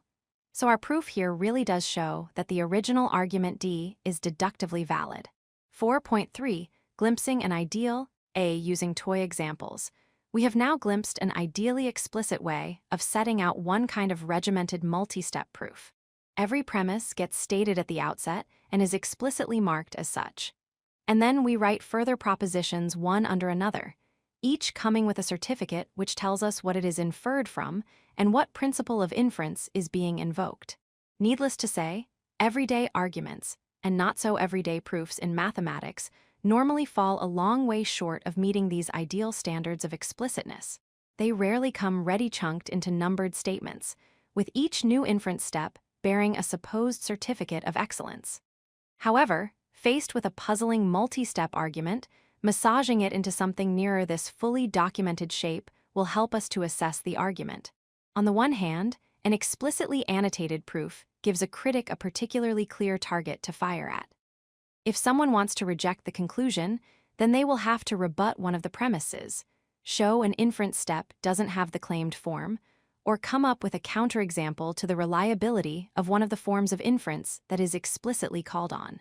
On the other hand, looking on the bright side, if the premises are agreed, and if the inference moves are uncontentiously valid, then the proof will establish the conclusion beyond further dispute. B. The exercise of regimenting an argument into a more ideally explicit form will reveal redundancies, premises, or inferential detours that are not needed to get to the final conclusion, and will also expose where there are suppressed premises, i.e., premises that are not stated, but which are needed to get a well-constructed proof. Traditionally, arguments with suppressed premises are called enthymemes. Without worrying about that label, here's an example. The constants of nature have to take values in an extremely narrow range, have to be fine-tuned to permit the evolution of intelligent life. So the universe was intelligently designed. As it stands, this is plainly gappy. There are unspoken assumptions in the back 32 deductively cogent multi-step arguments ground. But it is instructive to try to turn this reasoning into a deductively valid argument by making explicit the currently suppressed premises. One such premise will be uncontroversial, just noting that intelligent life has evolved. The other premise will be much more problematic. Roughly, intelligent design is needed in order for the universe to be fine-tuned enough. Only with some such additions can we get a deductively cogent argument. 4.4 Deductively cogent multi-step arguments. When is a multi-step argument internally cogent? The headline answer is predictable. When each inference step is cogent, and also the steps are chained together in the right kind of way. Consider first the following mini-argument. F1 All philosophers are logicians. Premise 2 All logicians are philosophers. From 1, the inference here is horribly fallacious. It just doesn't follow from the premise that all philosophers are logicians that only philosophers are logicians. You might as well argue all women are human beings, hence all human beings are women. Here's another really bad argument. G1 All existentialists are philosophers. Premise 2 All logicians are philosophers. Premise 3 All existentialists are logicians. From 1, 2, it plainly doesn't follow from the claims that the existentialists and logicians are both among the philosophers that any of the existentialists are logicians, let alone that all of them are. You might as well argue all women are human beings, all men are human beings, hence all women are men. But now imagine that someone chains this pair of rotten inferences together into a two-step argument as follows. H1 All existentialists are philosophers. Premise 2 All philosophers are logicians. Premise 3 All logicians are philosophers. From 2, 4 All existentialists are logicians. From 1, 3, our reasoner first makes the same fallacious inference as in F. And then they compound the sin by committing the same howler as in G, so they have gone from the initial premises H1 and H2 to their final conclusion H4 by 2 quite terrible moves. Yet note that in this case, despite the howlers along the way, the final conclusion H4 in fact, really does follow from the initial premises H1 and H2. If the existentialists are all philosophers, and all philosophers are logicians, then the existentialists must of course be logicians. 33.4 proofs. What is the moral of this example?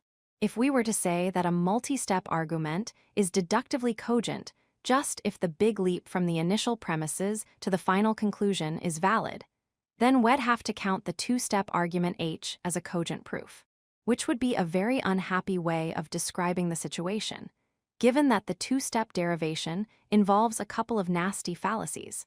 For a correctly formed proof, a deductively cogent multi-step argument, where everything is in good order, we should therefore require not just that the big leap from the initial premises to the final conclusion is valid, but that the individual inference steps along the way are all valid too.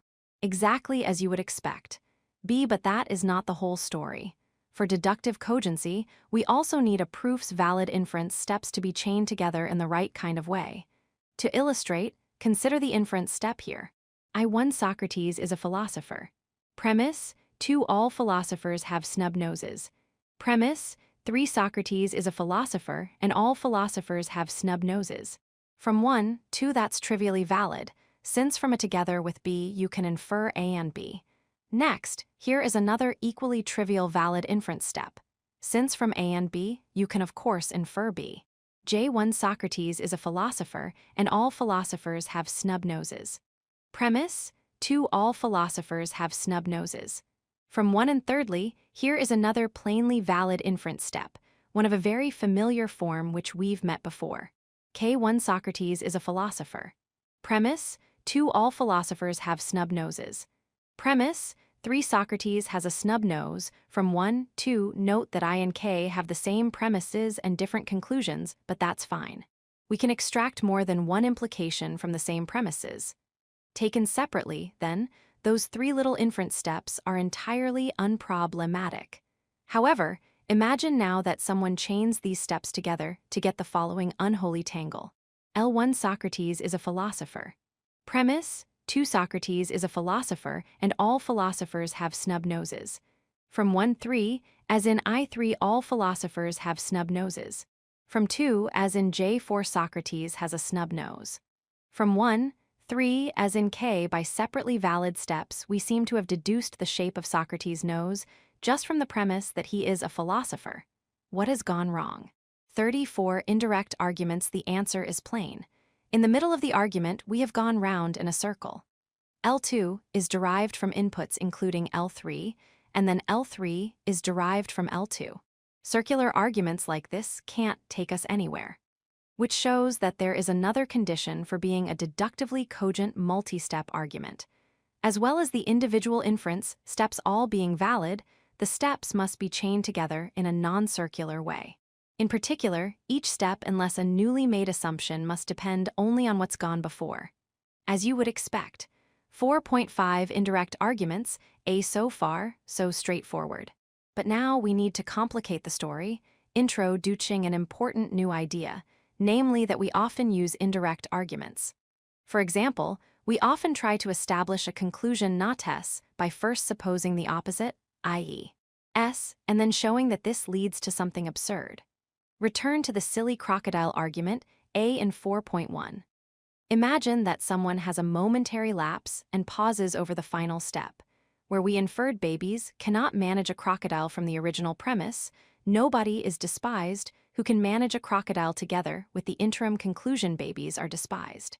How could we convince them that this step really is valid?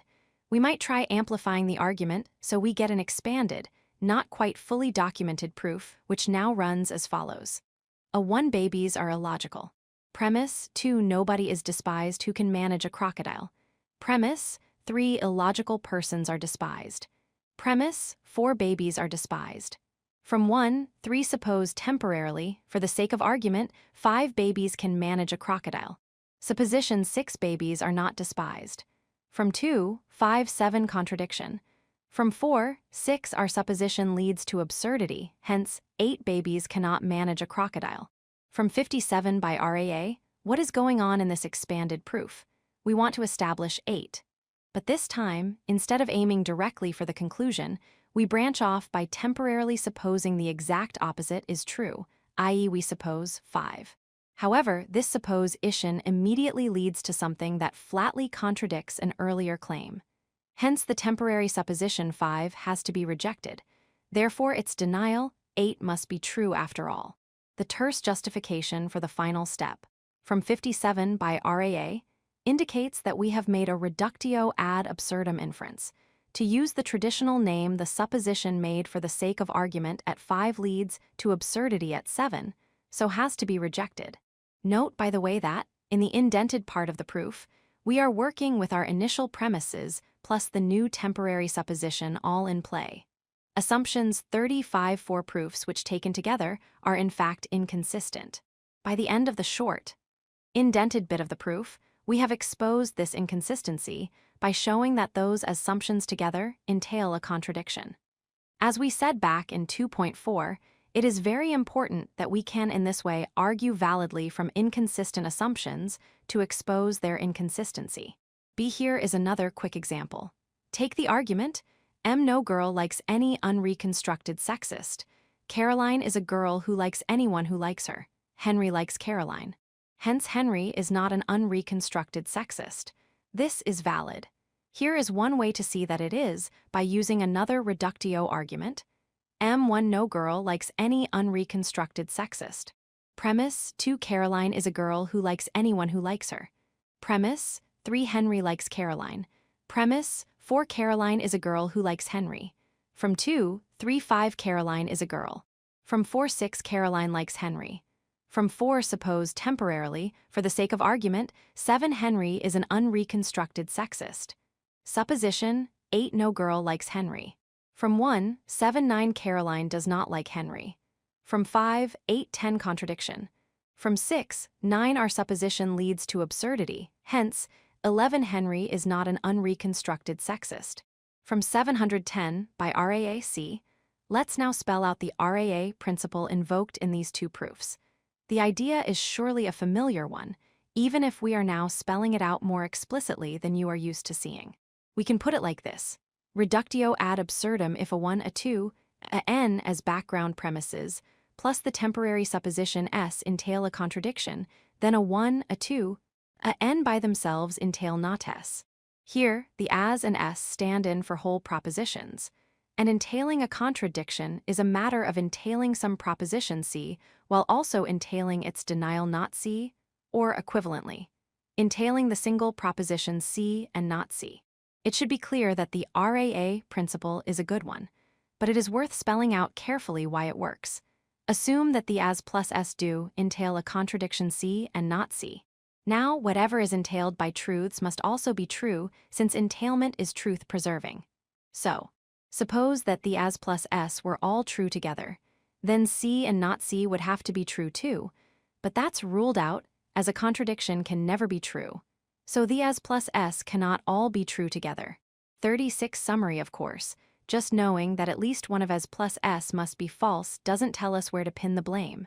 However, we can conclude this. In any situation in which the as are all true, the remaining proposition s must be the false one. Hence those propositions a 1, a 2, a n entail not s. Question. What happens when n equals 0 and there are no background premises? D. Reductio ad absurdum arguments are naturally called indirect arguments. We don't go straight from premises to conclusion, but take a side step via some additional supposition, which we temporarily add for the sake of argument, and then eventually discharge.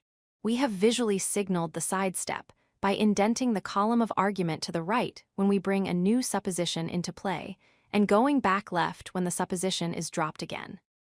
As we will see later, there are other familiar kinds of indirect arguments, and to cover such indirect forms of reasoning, we will have to extend what we said before about cogent multi-step arguments. In particular, we must now permit steps which introduce new temporary suppositions for the sake of argument, so long as they are clearly flagged. Then, as well as ordinary valid inference steps, which depend on what we have previously established, and/or some new assumptions currently in play, we will also allow inference steps like RA, which allow us to draw consequences when we have constructed appropriate subproofs, starting with temporary assumptions. Our discussion in this section necessarily only gives a hint of what is to come. We will return to the topic of indirect arguments when we eventually start discussing formal natural deduction proofs in Chapter 20, but it is worth noting one point straight away. In an indirect argument, we make temporary assumptions or suppositions, and to suppose some proposition is true for the sake of argument is plainly not to assert its truth outright. Therefore, propositions, the ingredients of arguments, do need to be distinguished from outright assertions. Propositions can be asserted, supposed, rejected, wondered about, and more. 4.6 Summary. To establish the validity of a perhaps unobvious inferential leap, we can use deductively cogent multi-step arguments, i.e. proofs, filling in the gap between premises and conclusion. Simple, direct, proofs chain together inference steps that are valid ideally, ones which are obviously valid building up from the initial premises to the desired conclusion, with each new step depending on what's gone before. However, some common methods of proof, like reductio ad absurdum, are indirect, and involve making new temporary suppositions for the sake of argument, suppositions that are later discharged. The availability of indirect modes of inference complicates the story about what makes for a deductively cogent multi-step argument. We return to this. 37 For proofs exercises for which of the following arguments are valid. Where an argument is valid, sketch an informal proof. Some of the examples are enthymemes that need repair. 1. Only logicians are good philosophers. No existentialists are logicians. Some existentialists are French philosophers. So, some French philosophers are not good philosophers. 2. No philosopher is illogical. Jones keeps making argumentative mistakes. No logical person keeps making argumentative mistakes. All existentialists are philosophers, so Jones is not an existentialist. 3. No experienced person is incompetent. Jenkins is always blundering. No competent person is always blundering. So Jenkins is inexperienced. 4. Jane has a first cousin. Jane's father is an only child. So, if Jane's mother hasn't a sister, she has a brother. 5. Every event is causally determined. No action should be punished if the agent isn't responsible for it. Agents are only responsible for actions they can avoid doing. Hence, no action should be punished. 6. Some chaotic attractors are not fractals. All Cantor sets are fractals. Hence, some chaotic attractors are not Cantor sets. 7. Something is an elementary particle only if it has no parts. Nothing which has no parts can disintegrate. An object that cannot be destroyed must continue to exist. So an elementary particle cannot cease to exist. 8. Either the butler or the cook committed the murder. The victim died from poison if the cook was the murderer. The butler carried out the murder only if the victim was stabbed. The victim didn't die from poison, so the victim was stabbed. 9. Superman is none other than Clark Kent. The superhero from Krypton is Superman. The superhero from Krypton can fly. Hence, Clark Kent can fly. 10. Jack is useless at logic, or he simply isn't ready for the exam. Either Jack will fail the exam, or he is not useless at logic. Either it's wrong that he won't fail the exam, or he is ready for it, so Jack will fail. 11. Any elephant weighs more than any horse. Some horses weigh more than any donkey. Hence, any elephant weighs more than any donkey.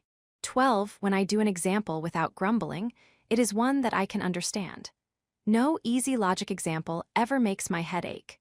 This logic example is not arranged in regular order, like the examples I am used to. I can't understand these examples that are not arranged in regular order, like the examples I am used to. I never grumble at an example unless it gives me a headache. So, this logic example is difficult. Finally, an example that requires a minimal amount of arithmetical knowledge. 13.2 cannot be a rational number, i.e. a fraction. We can show this as follows. Suppose 2 equals mn, where this fraction is in lowest terms. Then im2 equals 2n2, so m is even, and hence m equals 2k. Roman 2, then n2 equals 2k2, so n is even, and hence m isn't, or else mn wouldn't be in lowest term. Hence, Roman 3, our supposition leads to contradiction. Set this out as a line-by-line reductio proof, more in the style of 4.5. 38.5. The counterexample method. Suppose we suspect that a particular one-step argument is invalid, but are unsure. If we can construct a multi-step argument from the given premises to the claimed conclusion, relying on uncontentiously valid moves, then that settles it. The argument is valid after all. But what if we have tried to find such a proof and failed? What does that show? Maybe the argument is invalid, but maybe we have just not spotted a proof and the argument is in fact valid. If failure to find a proof doesn't settle the matter one way or the other, how can we demonstrate that a dubious inference step really is invalid? In this chapter, we put together the invalidity principle, which we met.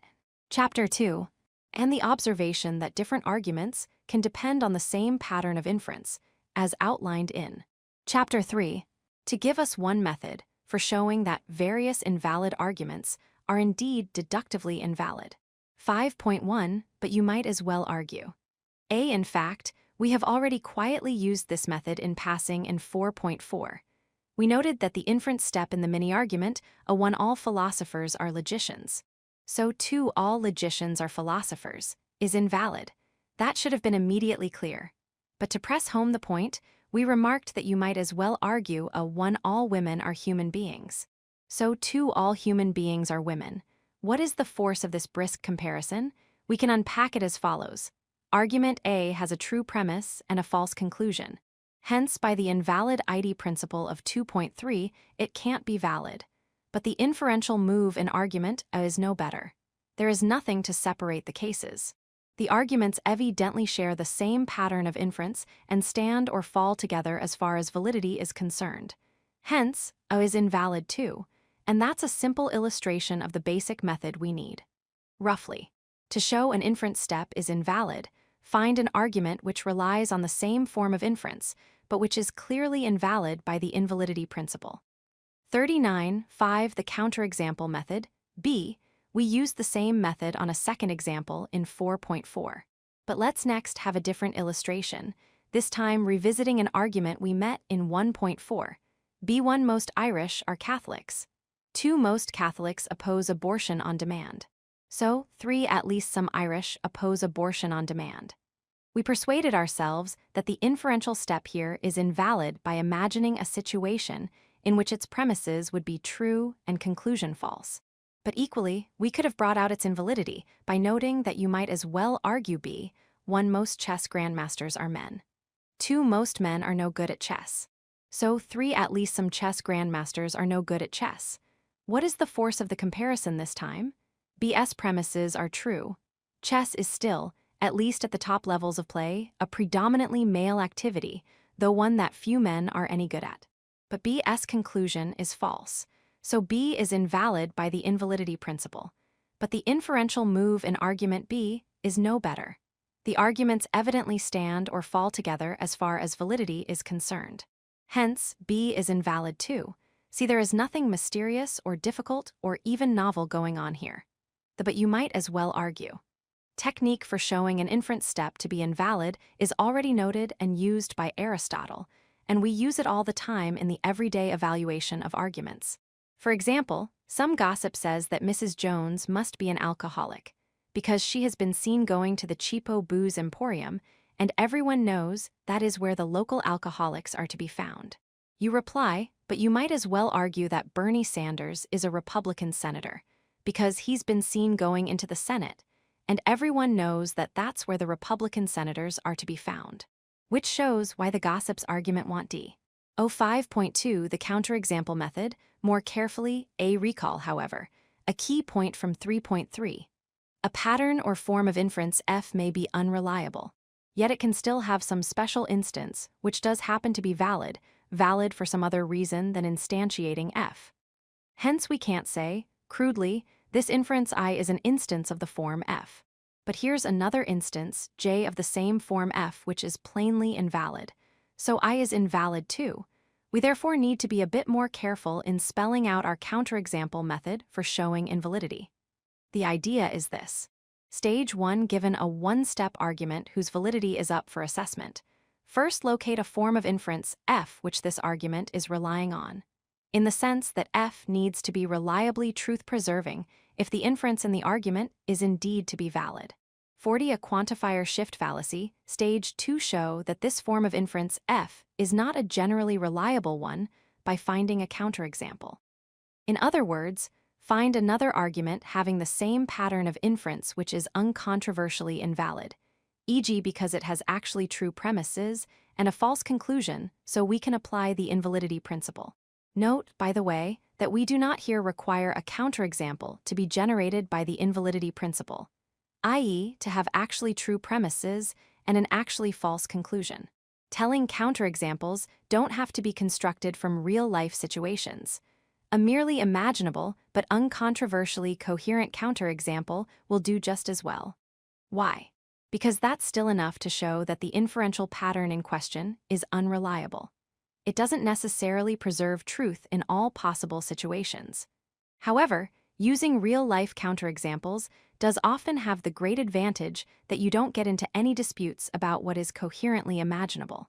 B. In using this method for showing that a given argument is invalid, everything turns on picking out at stage 1 a form of inference, F, which the challenged argument really does require to be reliable. Often that is very easy to do. Take our initial example A, all philosophers are logicians, so all logicians are philosophers. What form of inference move can this argument possibly be relying on other than all G are H? So all H are G, and, as we saw, it is trivial to come up with a counterexample to the general reliability of this form of inference. Similarly, for our second example B, most Irish are Catholics. Most Catholics oppose abortion, so at least some Irish oppose abortion. What form of inference can that argument be relying on other than most G are H, most H are K, so at least some G are K? Again, it is trivial to come up with a counterexample to the validity of that form of inference too. Other cases, however, can be more problematic. Someone proposes an argument. You challenge it by replying, but you might as well argue, advancing a seemingly parallel but patently invalid argument. The proponent of the challenged argument then seeks to show that your supposed counterexample isn't a fair one. The original argument didn't actually depend on the form of inference F you supposed. With arguments served up in ordinary prose, this might not be easy to settle. But, at the very least, challenge by apparent counterexample will force the proponent of an argument to clarify what is supposed to be going on, to make it plain what principle of inference is being relied on. 5.3 A quantifier shift fallacy. A. Let's have an example to illustrate the last point. Consider the following quotation, in fact, the opening words of Aristotle's Nicomachean Ethics. Every art and every inquiry, and similarly every action and pursuit, is thought to aim at some good. And for this reason, the good has rightly been declared to be that at which all things aim. 41.5 The counterexample method at first sight. There is an argument here with this initial premise. C1 Every practice aims at some good. And then a conclusion is drawn, note the inference marker for this reason. An unkind reader might gloss the conclusion as, so, too there is some good, the good at which all practices aim. This argument then has a very embarrassing similarity to the following one. C1 Every assassin's bullet is aimed at some victim. So too there is some victim at whom every assassin's bullet is aimed. But every assassin's bullet has its target, let's suppose, without there being a single target shared by them all. Likewise, every practice may aim at some good end or other without there being a single good which encompasses them all. Drawing out some logical structure, argument C relies on the inference form every F is R to some G, so there is some G such that every F is R to it, and then C is a counterexample to the reliability of that form of inference. B. Did Aristotle really use an argument relying on that disastrous form of inference? We have ripped the quotation from the Ethics out of all context, so there is room for debate about what his intended argument really is. We can't enter into such debates here. Still, anyone who wants to defend Aristotle must at least meet the challenge of saying why the supposed counterexample fails to make the case, and must tell us what principle of inference really is being used in his intended argument here. If Aristotle isn't to be interpreted as using a fallacious form of inference as in C, then what is he up to? The same goes, to repeat, for other challenges by the counterexample method. Given an argument in a text, apparently relying on some identified pattern of inference, finding a counterexample to the deductive reliability of that pattern delivers a potentially fatal blow. If you want to defend the author, then your only hope is to show that the text has been misunderstood and/or the relevant inference step misidentified. C. Expressions like every and some are standardly termed quantifiers by linguists and logicians. See Chapter 26. What we have just noted is that we cannot always shift around the order of quantifiers in a proposition. It is perhaps worth briskly noting, in passing, that a number of naive arguments for the existence of God commit the same apparently tempting quantifier shift fallacy, using the same bad form of inference. Consider, for example, D1 every ecological system has an intelligent designer, so, too, there is some intelligent designer, God, who designed every ecological system. Premise 1 was exploded by Darwin. But forget that. The point we want to make now is that even if you grant 1, that does not establish 2. There may, consistently with the premise, be no one master designer of all the ecosystems, 42 summary, rather each system could be produced by a different designer. No respectable philosopher of religion uses the rotten argument D as it stands. But you need to appreciate the fallacy in the naive argument here to see why serious versions of design arguments for God have to try a great deal harder. 5.4 Summary to use the counterexample strategy to prove that a target argument is invalid. 1. Find a pattern of inference that the argument is depending on. And 2. Then show that the pattern is not a reliable one by finding a counterexample to its reliability. I.e., find an argument exemplifying this pattern which has, or evidently could have true premises and a false conclusion. This method is familiar in the everyday evaluation of arguments as the but you might as well argue. Gambit.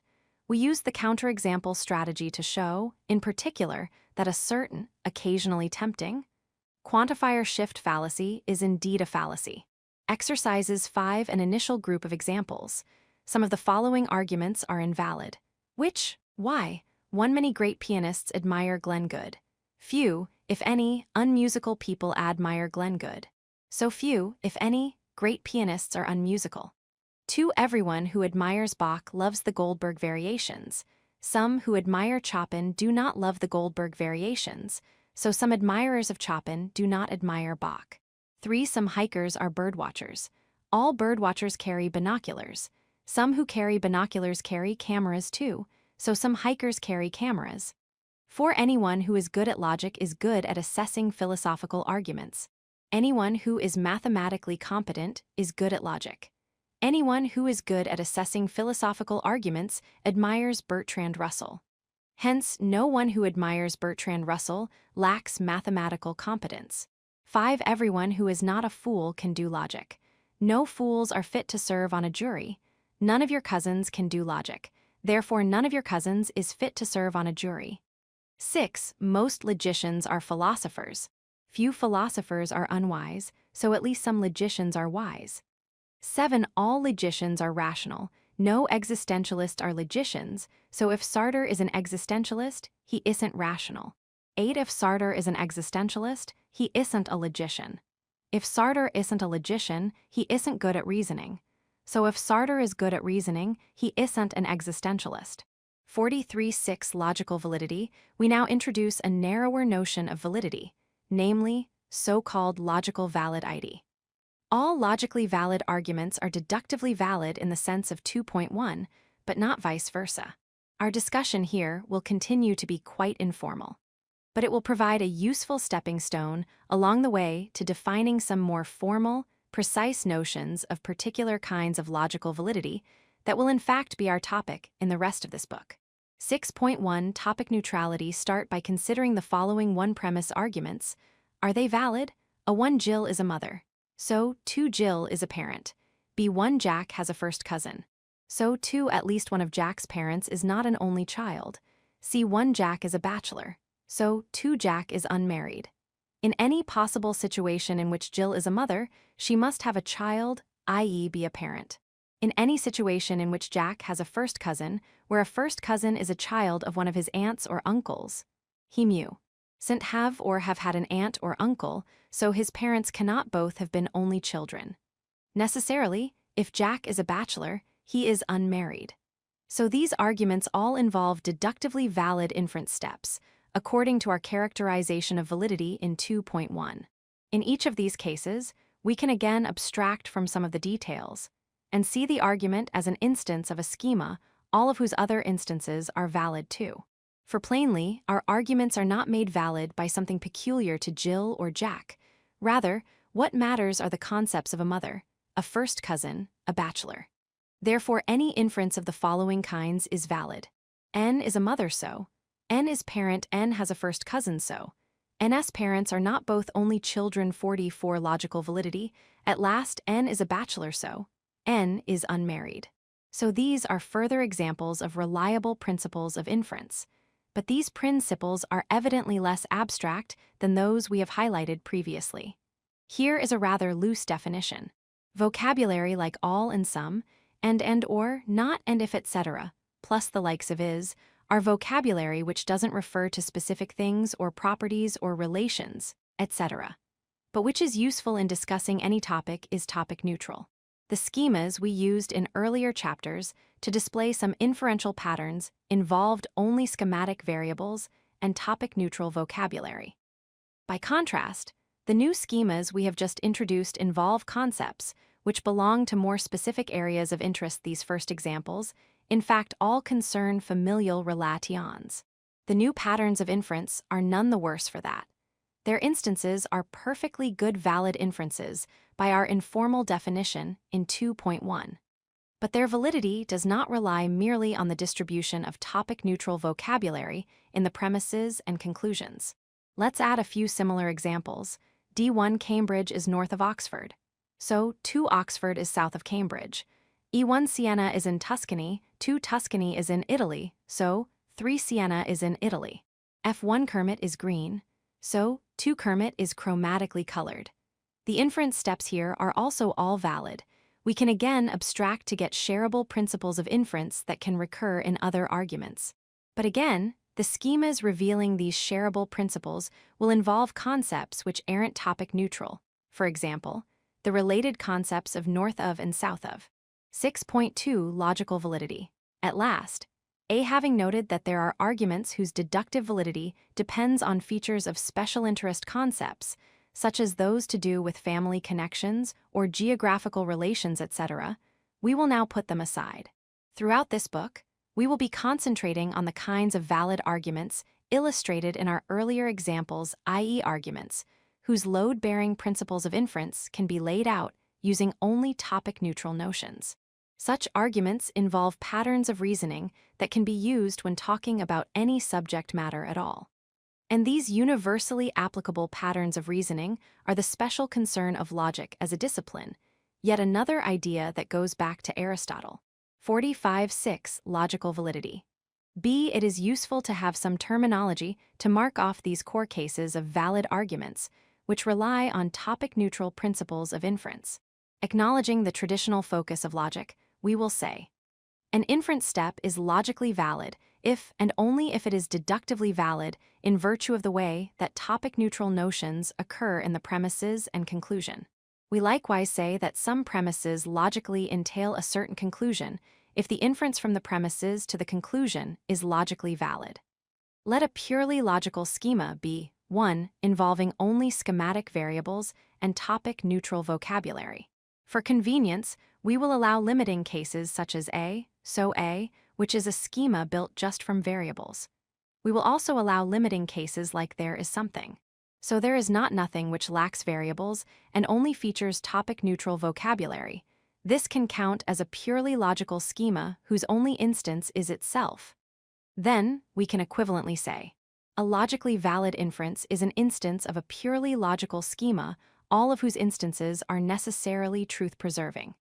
In this usage, the inferences in arguments A to F in this chapter, although deductively valid in our original sense, do not count as logically valid. Contrast our bold-labeled examples of valid arguments in earlier chapters. Apart from one possible exception to which we return in a moment, those are logically valid. C. How can we show that an unobviously valid inference is logically valid? By a suitable proof, of course meaning a proof where the pattern of inference used at each step can be displayed using a purely logical schema. See, for example, our fully annotated proof labeled D in 4.2. By inspection, this not only shows that the inference from the initial premises to the final conclusion is deductively valid, but also that it is, more specifically, logically valid. How can we demonstrate that an argument is not logically valid? If we can show that the argument is not deductively valid by a counterexample, say, then that settles the question.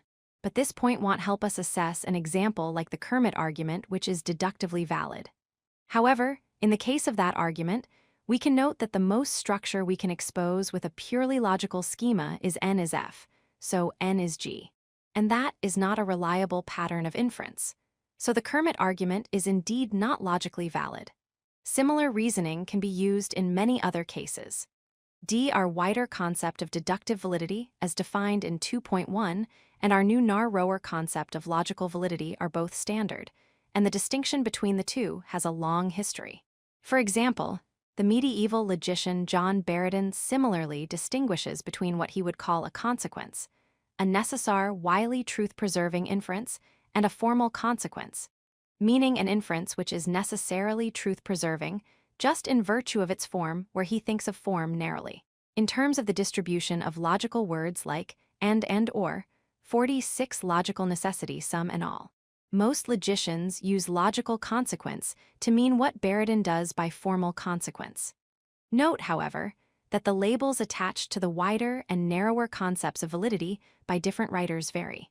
In particular, those writers who foreground just one of these two concepts will tend to call that one, whichever it is, simply validity unqualified.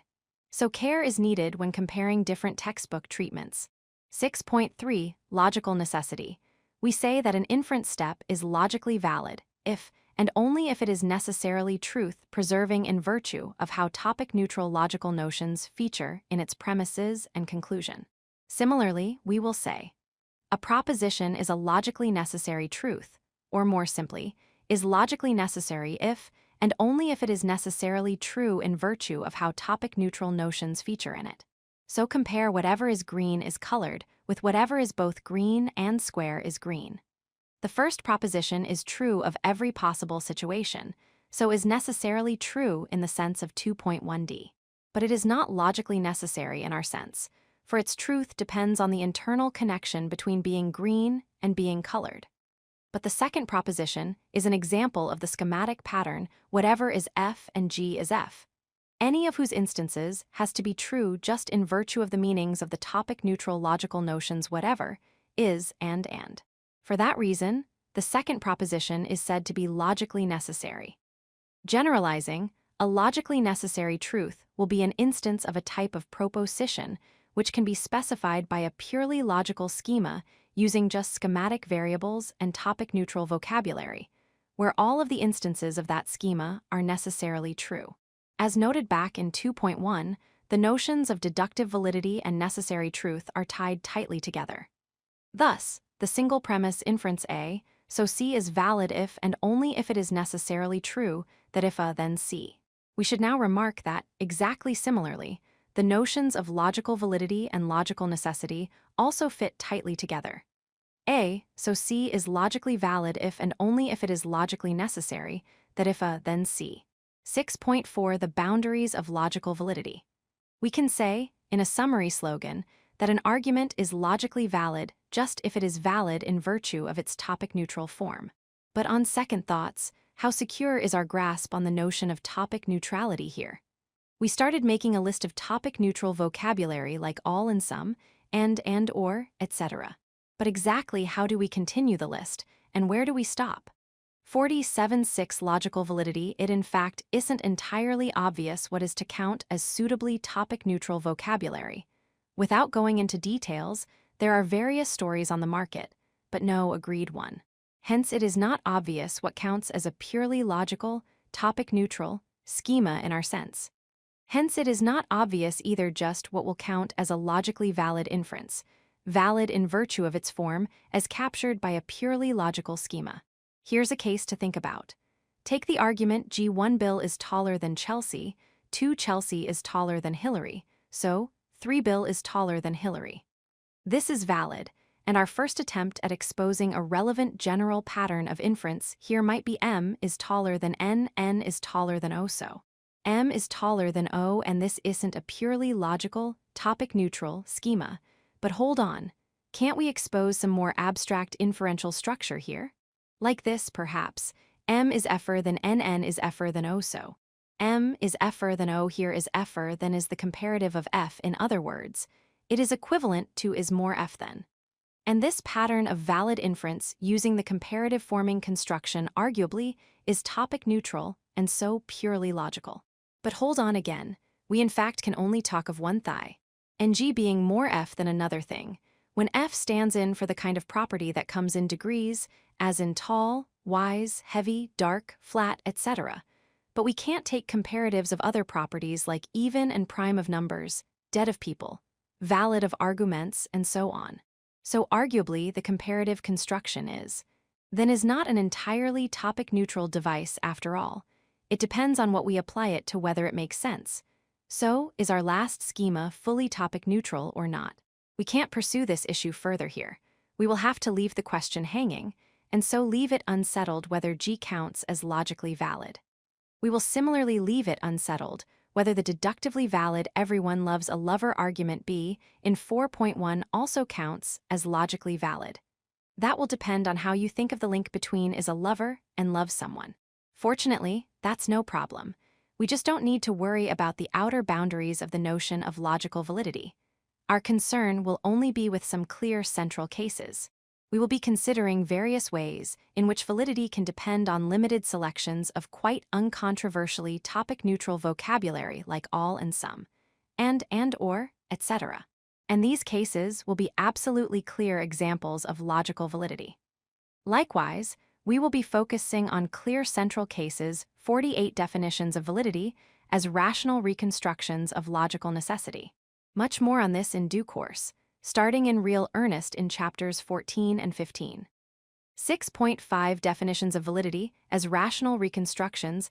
How well does the definition of logical validity in 6.2b tally with our initial hunches about what counts as a completely watertight, absolutely compelling inference step that depends on topic-neutral logical notions? There are a number of potential issues here, apart from the question about what exactly counts as topic-neutral. Let's focus on just one central issue. In fact, we could have raised this same issue about our earlier definition of the wider notion of deductive validity back in 2.1, but it would have been far too distracting to mention it there, right at the very beginning. To bring out the worry, consider the following argument: Jack is married. Jack is not married, so the world will end tomorrow. Plainly, just in virtue of the role of not here, there is no possible situation in which the premises of this argument are true together. Being married and being not married rule each other out. Hence, there is no possible situation in which the premises of this argument are true together and the conclusion is false. Hence, applying our definition, the inference step in H counts as logically valid, as is any inference of the form A, not A, so C, for any propositions A and C, which might well seem a very unwelcome verdict. How can we think of this inference as compelling, as necessarily truth-preserving? There are two possible lines of response. The first runs like this. Recall Aristotle's appealing definition of a correct deduction as one whose conclusion results of necessity from the premises.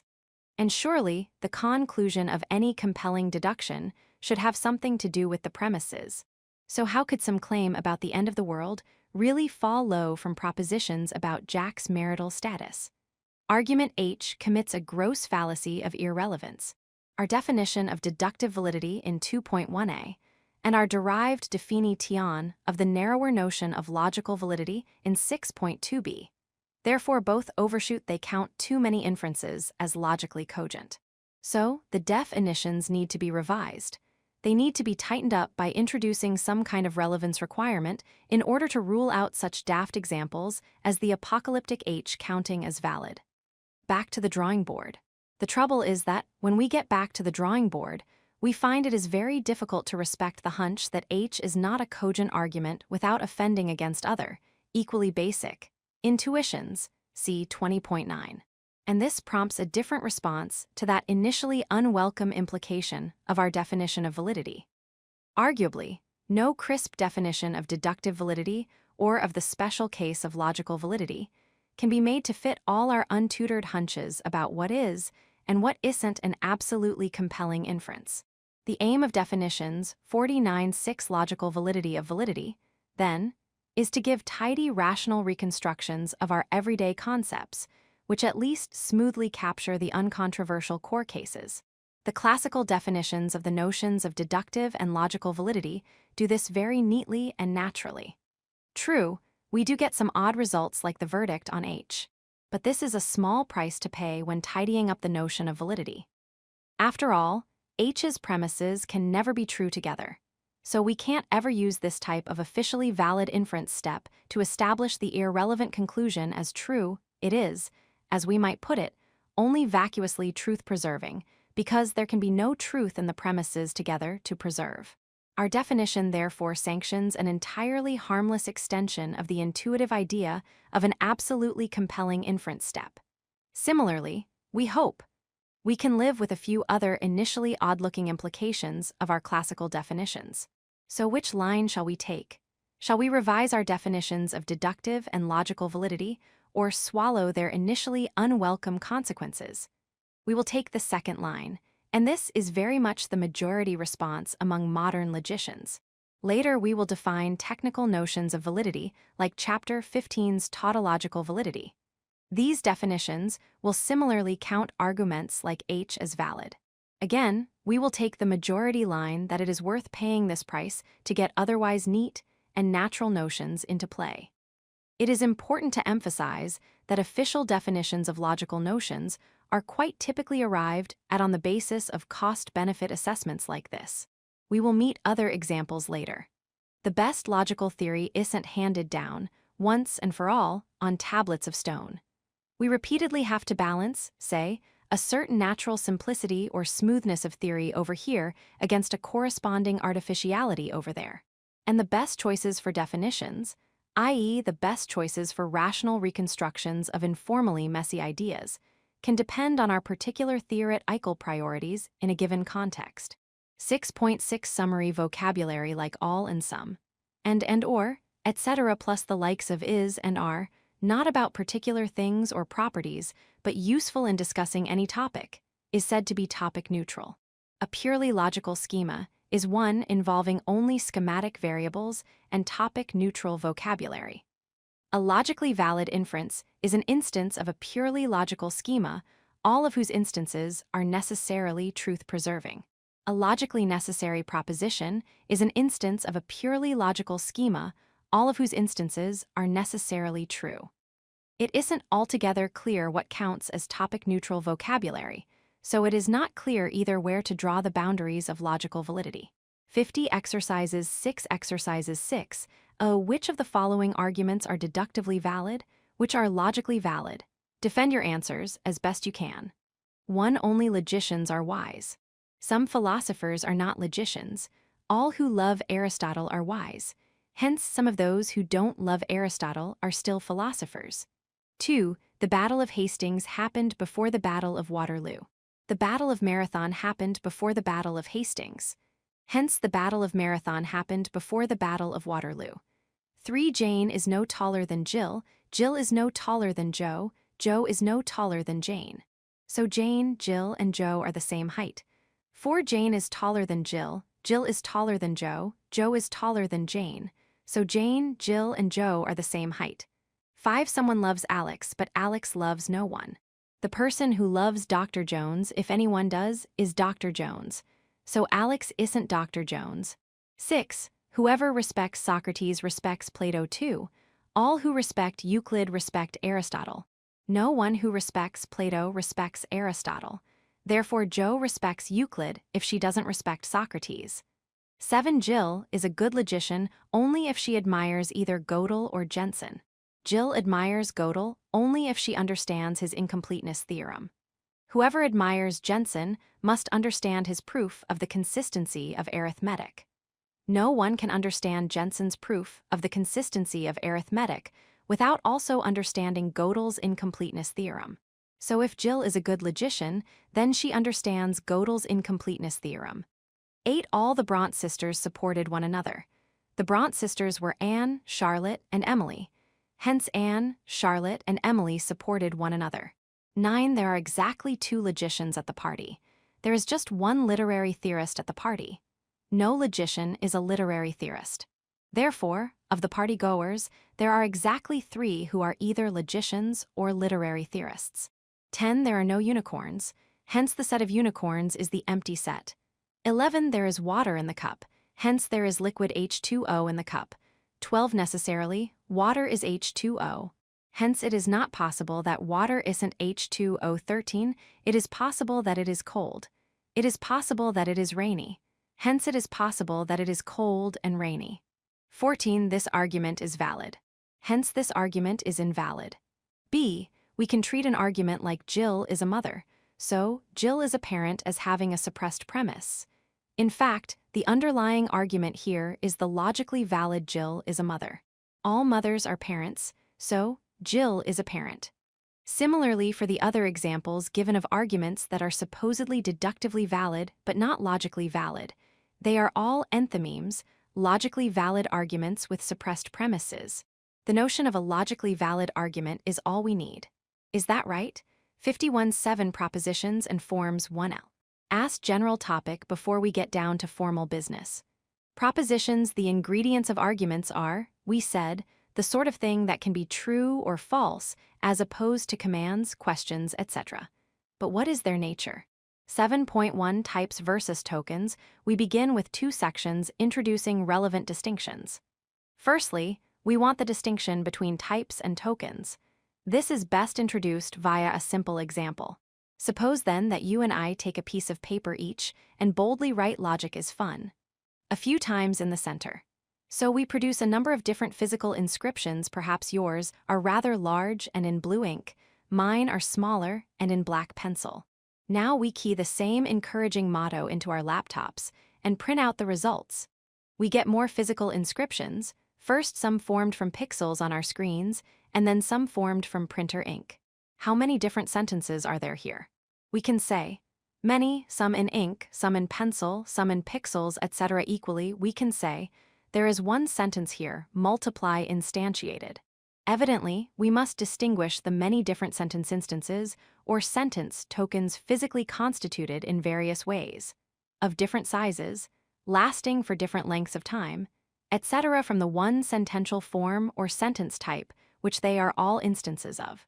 We can of course similarly distinguish word tokens from word types and distinguish book tokens, e.g. printed copies, from book types.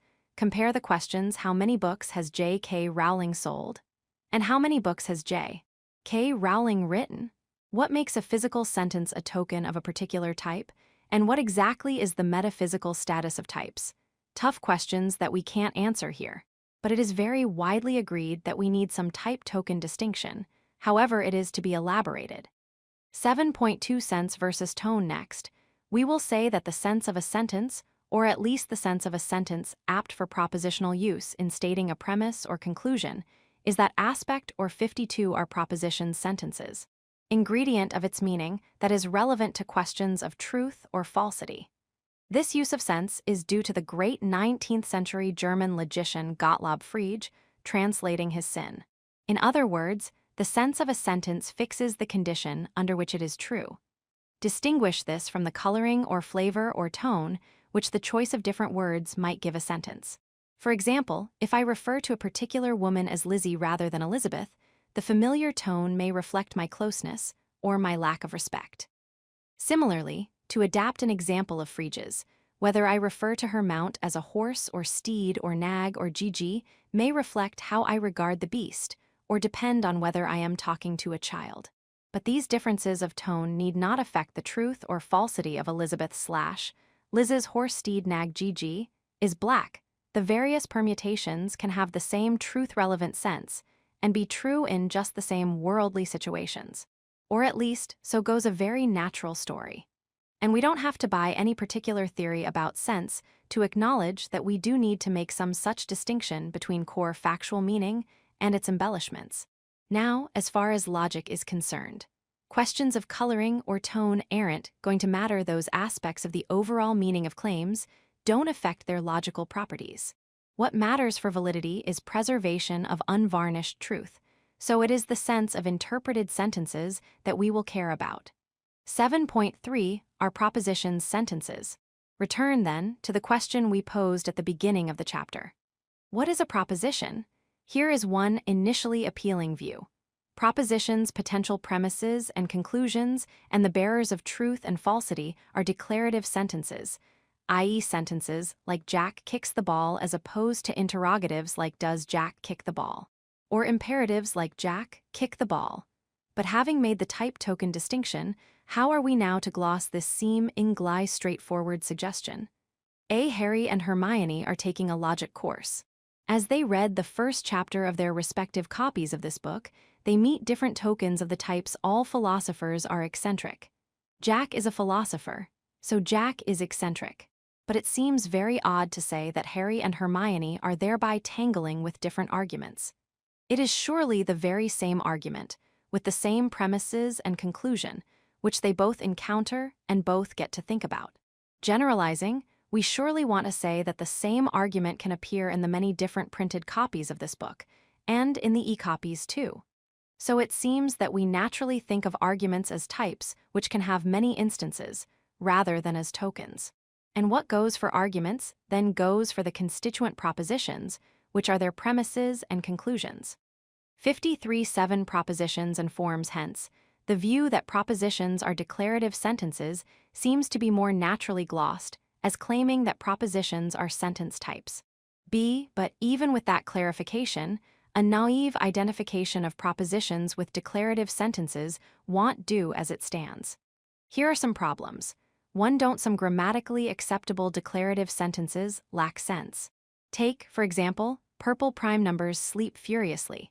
It is arguably just nonsense to talk of numbers as either colored or sleeping, and also nonsense to talk of sleeping furiously.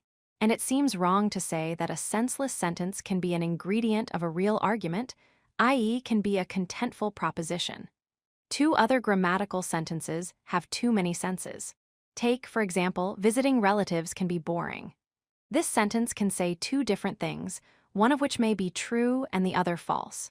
So, same sentence, different truth-evaluable messages conveyed, hence it seems natural to say different possible ingredients of arguments, different propositions.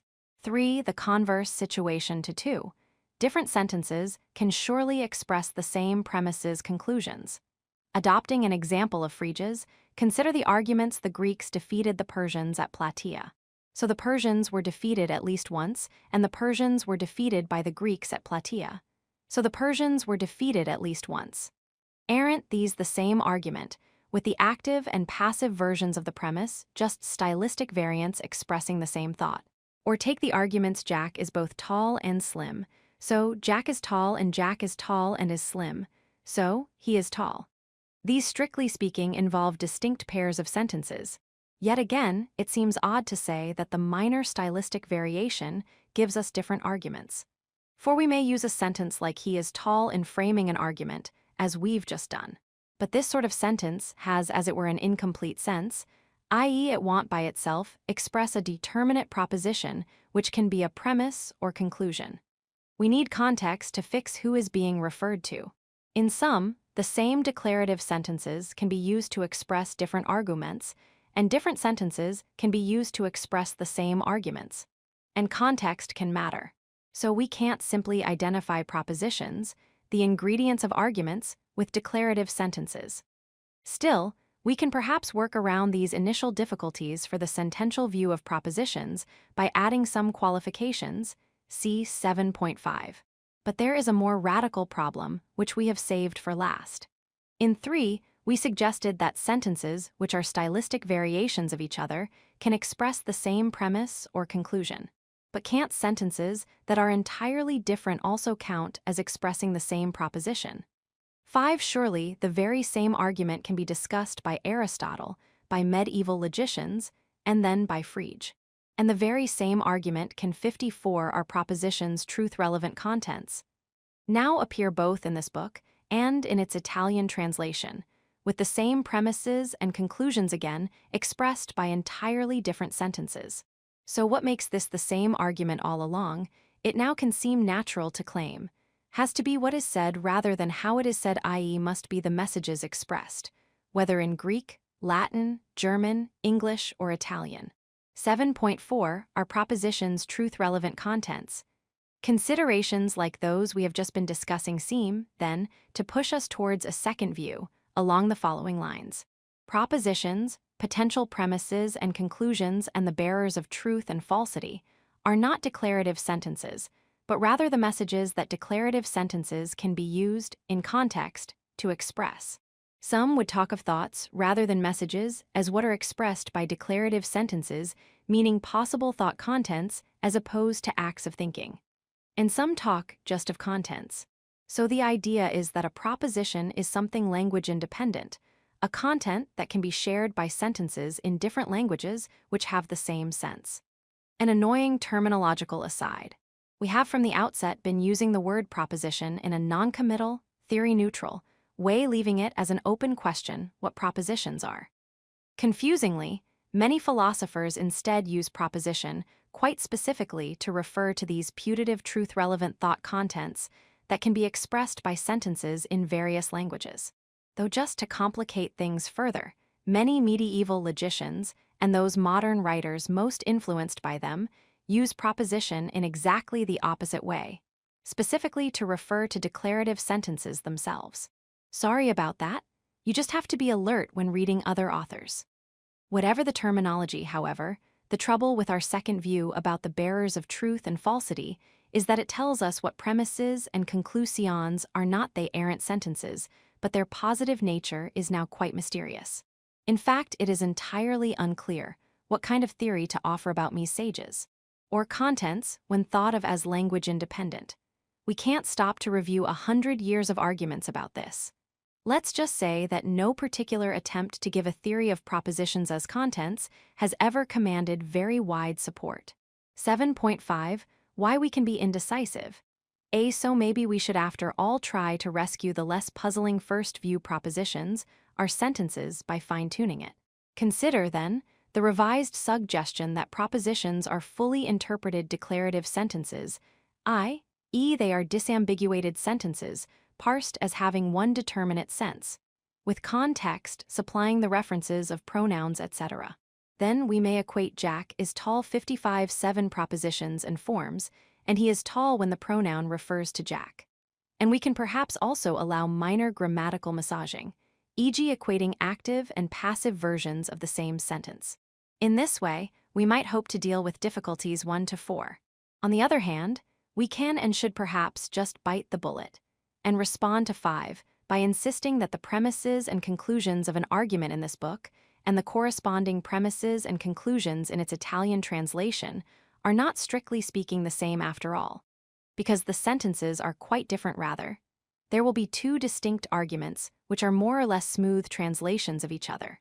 How, though, are we to nail down some version of this revised suggestion, based on the idea that propositions are fully interpreted sentences, allowing for minor grammatical variations? B. We will have to leave that question hanging.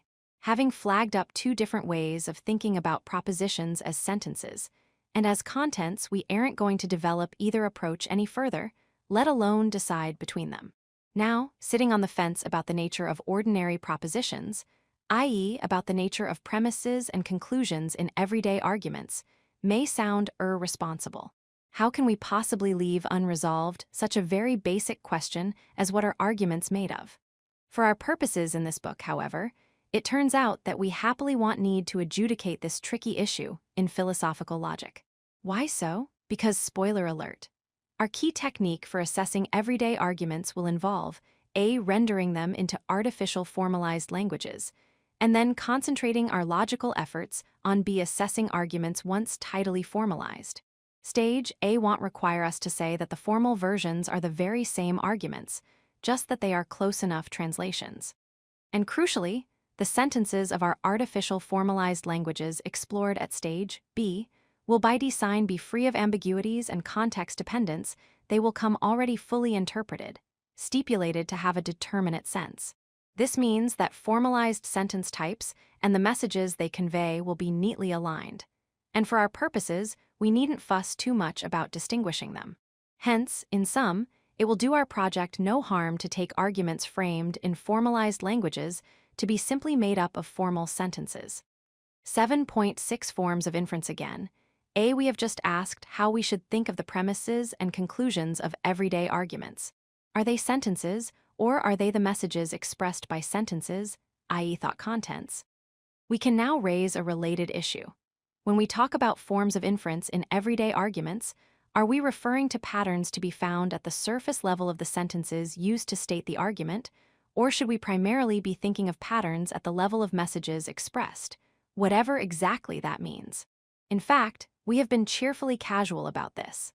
On the one hand, we have discussed patterns of inference to be found in arguments couched in English by 56 forms of inference again, using schemas in which we are to systematically substitute English expressions for the schematic variables, allowing for some grammatical tidying, which chimes with the policy of thinking of the ingredients of arguments as sentences, and with thinking of patterns of inference as patterns to be found on the surface, at sentence level. On the other hand, when we laboriously stated in words the principles undurling our first couple of examples of reliable inference schemas, in 1.5 and 3.1, we found ourselves talking about what premises and conclusions say, and this looks to be at the level of messages expressed. It is very natural to slide into this way of speaking. After all, weren't the great dead logicians who were considering arguments couched in entirely different sentences from, say, Greek, Latin, or German in some sense, discussing the very same forms of inference that occur in our arguments couched in English? Be leaving aside arguments in other languages, the issue already arises within a single language. Take, for example, the argument all dogs have 4 legs. Fido is a dog. Fido has 4 legs. And now consider the variance with the alternative first premises every dog has 4 legs, any dog has 4 legs, and each dog has 4 legs. Thinking at the level of sentences, these 4 arguments exemplify different forms of inference, because they involve the distinct logical words all, every, any, and each.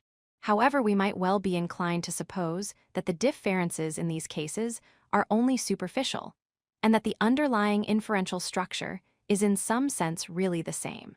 The respective first premises of these arguments are just stylistically different ways of expressing the very same thought content, and then the rest of the arguments are the same.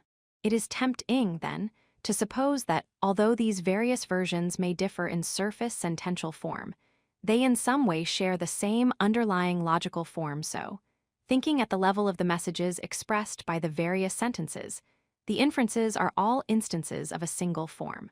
We might even recruit the familiar schema all F are G, N is F, so N is G to represent this supposed underlying shared form. And in fact, schemas are very often used in this way in philosophical writing, i.e. they are treated as fitting the surface form of arguments only quite loosely. See, so which should it be when thinking about the forms of inference in everyday arguments? Should we be looking for patterns at sentence level, or for underlying patterns in the messages expressed? As we have seen, the second line can be tempting. But do we really understand what it comes to for what kind of theory of the nature of messages would be needed for it to make sense? As we have already noted, there is no widely agreed account of propositions as messages that we can appeal to for help. Fortunately, at an introductory level, it doesn't matter much whether we say that Aristotle was discussing the very same forms of argument as we might use, or whether we instead say that he was considering the Greek equivalents of our 57 propositions and forms of argument. And much more importantly, another spoiler alert. When we start to consider arguments regimented into formalized languages, things become very clean and simple. As we said, formal arguments can be thought of as made up of formal sentences, and then the inferential forms of such arguments can be understood quite unproblematically as formal patterns at the sentential level. More about this soon. 7.7 Summary. There are 2 main types of view on the nature of the propositions in ordinary arguments. They are sentences, perhaps fully interpreted sentence types, or alternatively, They are the messages or thought contents that sentences can be used to express. We need not adjudicate. Our focus from now on will be on propositions in formalized arguments, and these can unproblematically be treated as sentences. Likewise, there are differing views about what forms or patterns of inference are patterns in sentences or messages. Again, we do not need to adjudicate. Our focus from now on will be on forms of inference in formalized arguments, and these can unproblematically be treated as patterns in the surface form of formal sentences. Exercises 7 consider the following exchange. Jack, Mary took her picnic to the bank. Jill, Mary took her picnic to the bank. And assume that context makes it clear that Jack means bank in the sense of the riverside, and Jill means bank in the sense of a financial institution. In this particular exchange, then, we have instances of one sentence type as identified by its surface form. These instances have two different senses, different truth-relevant literal meanings. And these instances are used to express two different messages or thoughts, or propositions, in one sense of that overused word. There are potentially 8 different kinds of exchanges between Jack and Jill, with one utterance each as in our example. They can involve instances of one or two different sentence types, having one or two different senses, literal meanings, expressing one or two different messages or thoughts or propositions. Give an example of each combination which is in fact possible. 58 Interlude. From informal to formal logic. What have we done so far? In bare headlines, we have explored, at least in an introductory way, the classical notion of a valid inference step and the corresponding notions of a deductively valid sound, one-step argument. We have seen how to distinguish deductive validity from other virtues that an argument might have, like being a highly reliable inductive argument. We have noted how different arguments can share the same form of inference, and we have seen how to exploit this fact in using the counterexample method for demonstrating invalidity. We have seen some simple examples of direct multi-step proofs, where we show that a conclusion really can be validly inferred from certain premises by filling in the gap between premises and conclusion with evidently valid intermediate inference steps. We, in addition, briefly looked at kind of indirect method of proof, reductio ad absurdum. We have also met the narrower notion of logical validity, where an inference step is valid in this narrower sense if it is deductively valid in virtue of the way that topic-neutral notions feature in the premises and conclusion. Along the way, we have had to quietly skate past a number of issues, leaving more needing to be said. But hopefully, you will have gained at least a rough Andretti preliminary understanding of some key logical concepts. And you need such an understanding if you are to see the point of the more formal investigations which follow. So what next? One good option would be to spend more time on techniques for teasing out the arguments involved in passages of extended prose, argumentation, to develop further methods of informal argument analysis. Explore how to reason with a range of key logical notions, like if and all, and then catalog a variety of common ways in which everyday arguments can go wrong. This kind of study in informal logic, as it is often called, can be a highly profitable exercise. But our focus in this book, as its title suggests, will be rather different. Instead of going for breadth of coverage, we aim for depth. We will develop systematic and rigorous treatments for some highly important but limited classes of arguments. Moreover, and this is a crucial move, the arguments we focus on 59 Interlude will be formalized arguments, framed in purpose-designed formalized languages. These formalized languages will be written in special symbols, but that is really just a convenience. The essential thing is that these artificial languages are earned by simple grammatical rules, which fix which expressions are sentences and which aren't, and by simple semantic rules which fix sharp and unambiguous truth conditions for those expressions which are sentences. This way, we don't have to tangle with all the complexities of ordinary language. Rather, we can evaluate arguments after they have been rendered into a tidier shape, by translation into suitable formalized languages. More on this key policy decision very soon. The resulting first-order quantification theory, the main branch of formal logic, which we will eventually be introducing, is, as we said in the preface, one of the great intellectual achievements of formally minded philosophers, and of philosophically minded mathematicians. It is beautiful in itself, and it opens the door onto a very rich and fascinating field. In this introductory book, there will only be very occasional glimpses further through that door, but we will at least get to the threshold. Quantification theory explores the logic of arguments involving quantifiers, expressions of generality like all, some, and none, etc., and explains how these expressions interact with the so-called propositional or sentential connectives, and, or, if not. It gives us a framework in which most, perhaps all, of the deductive reasoning needed in science and mathematics can be conducted. We will take things slowly, however. Before turning to the full theory, we are going to be spending a lot of time on the limited fragment of this logical system, which deals just with the connectives. This is propositional logic. Why so much effort exploring propositional logic? Because this makes for a relatively painless introduction to our subject by allowing us to meet a whole range of basic ideas and strategies of formal logic in a very accessible context. This will very considerably ease the path into full quantification theory. Let's get straight to work. 68 3 connectives. We start our more formal work by looking at length at a very restricted class of arguments, namely those whose relevant logical structure turns simply on the presence in premises and/or conclusions of and, or, and not used as so-called sentential or propositional connectives. We begin by explaining the great advantage of working in artificial formalized languages, even when exploring the logic of arguments, relying on just these three sentential connectives. 8.1 2 Simple arguments. We met the following trivially valid argument in the first chapter. A 1 Either Jill is in the library or she is in the coffee bar. 2 Jill isn't in the library. So 3 Jill is in the coffee bar. We can represent this as having the form either A or B, not A. So B here, the symbols A, B stand in for suitable sentences, and as we have already informally done in e.g. 2.1d and 4.5c, we are using not A to indicate a sentence that expresses the denial of what A says, so is true just when it is false. Evidently, any inference of this form will be valid. Here is another valid argument. B1 It's not the case that Jack played lots of football and also did well in his exams. 2 Jack played lots of football, so 3 Jack did not do well in his exams. This also instantiates a reliable pattern of inference, which we might represent. Not A and B is so. Not B. Any inference of the same type will again be valid, this time just in virtue of the meaning of and the way denial works. 61 8 3 connectives. Why did we use brackets in representing the structure of B's first premise?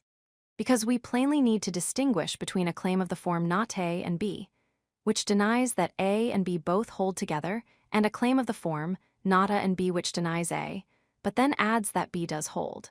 Suppose we put A, the president will order an invasion. B, there will be devastation.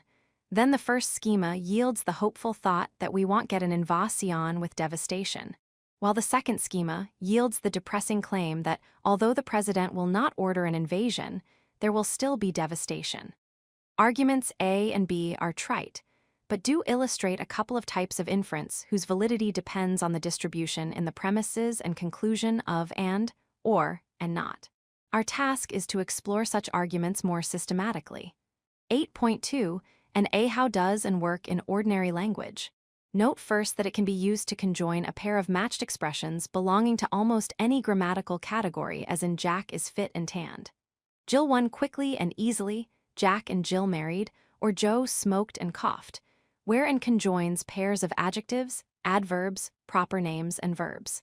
But leave aside all those uses, and consider only the cases where and operates at sentence level, i.e. it acts as a sentential connective and joins two whole sentences to form a new one. For example, take the sentences Lyon is in France and Turin is in Italy. We can conjoin them to get Lyon is in France and Turin is in Italy. This resulting compound sentence is then true, or, if you prefer, expresses a truth exactly when both of the constituent sentences are true, and it is false otherwise. Let's use to stand in for some expression which works as a binary connective, i.e. one that connects two sentences to form another. Then we will say, a B is a conjunction of A and B just if a B is true when both of A and B are true, and is false when at least one of A and B is false. B in our sample sentence, Lyon is in France and Turin is in Italy, the connective, and serves to form a conjunction in this sense. But English has other ways, too, of forming conjunctions. For note that Lyon is in France, but Turin is in Italy is also true just when Lyon is in France and Turin is in Italy. And more generally, pairs of claims of the form A but B and B do not differ in what it takes for them to be true. Rather, in the Phrygian terms of 7.2, the sentences differ in color or tone, not sense the contrast between but and the colorless and is, very roughly. That A but B is typically used when the speaker takes it that there is some kind of contrast between the truth or the current relevance of A and of B. 62 or so we can use but to form conjunctions. And for other ways of forming conjunctions consider, for example, Lyon is in France, though Turin is in Italy, Paris is in France. Moreover, Lyon is in France too. So you might wonder, doesn't A and B often express more than simply the joint truth of A and B? For example, compare 1 Eve became pregnant and she married Adam. 2 Eve married Adam and she became pregnant. Using one of these sentences rather than the other would normally be taken as conveying a message about the temporal order of events.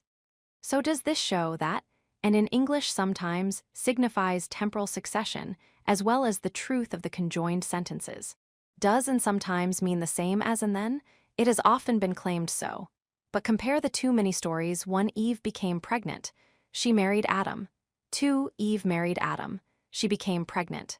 The divergent implications of temporal succession surely still remain, because of our default narrative practice of telling a story in the order in which the events happened, since the implications of temporal order remain even without the use of, and there is no compelling need to treat temporal succession as one possible meaning built into the connective. Perhaps even in 1 and 2, the role of and itself is still just to form a bare conjunction. However, we can expand here on the sort of issues we have just touched on, so let's be conciliatory. Let's agree that there is at least a prima facie issue about whether, and, when used as a sentential connective in ordinary language, sometimes forms more than a bare conjunction. When we turn to considering arguments involving, and, we will therefore want to make it absolutely clear how the connective is being used. 8.3 or A-like, and we can use or to combine a pair of matched expressions belonging to almost any grammatical category, as in Jack is walking or cycling, Jack or Jill went up the hill, etc. However, let's just consider the cases where, or, with, or without either is used as a binary operator at sentence level, i.e. is used as a sentential connective to disjoin two whole sentences. Here is Jack W. Ho has failed his logic test. I say Jack didn't work or he isn't any good at abstract thought.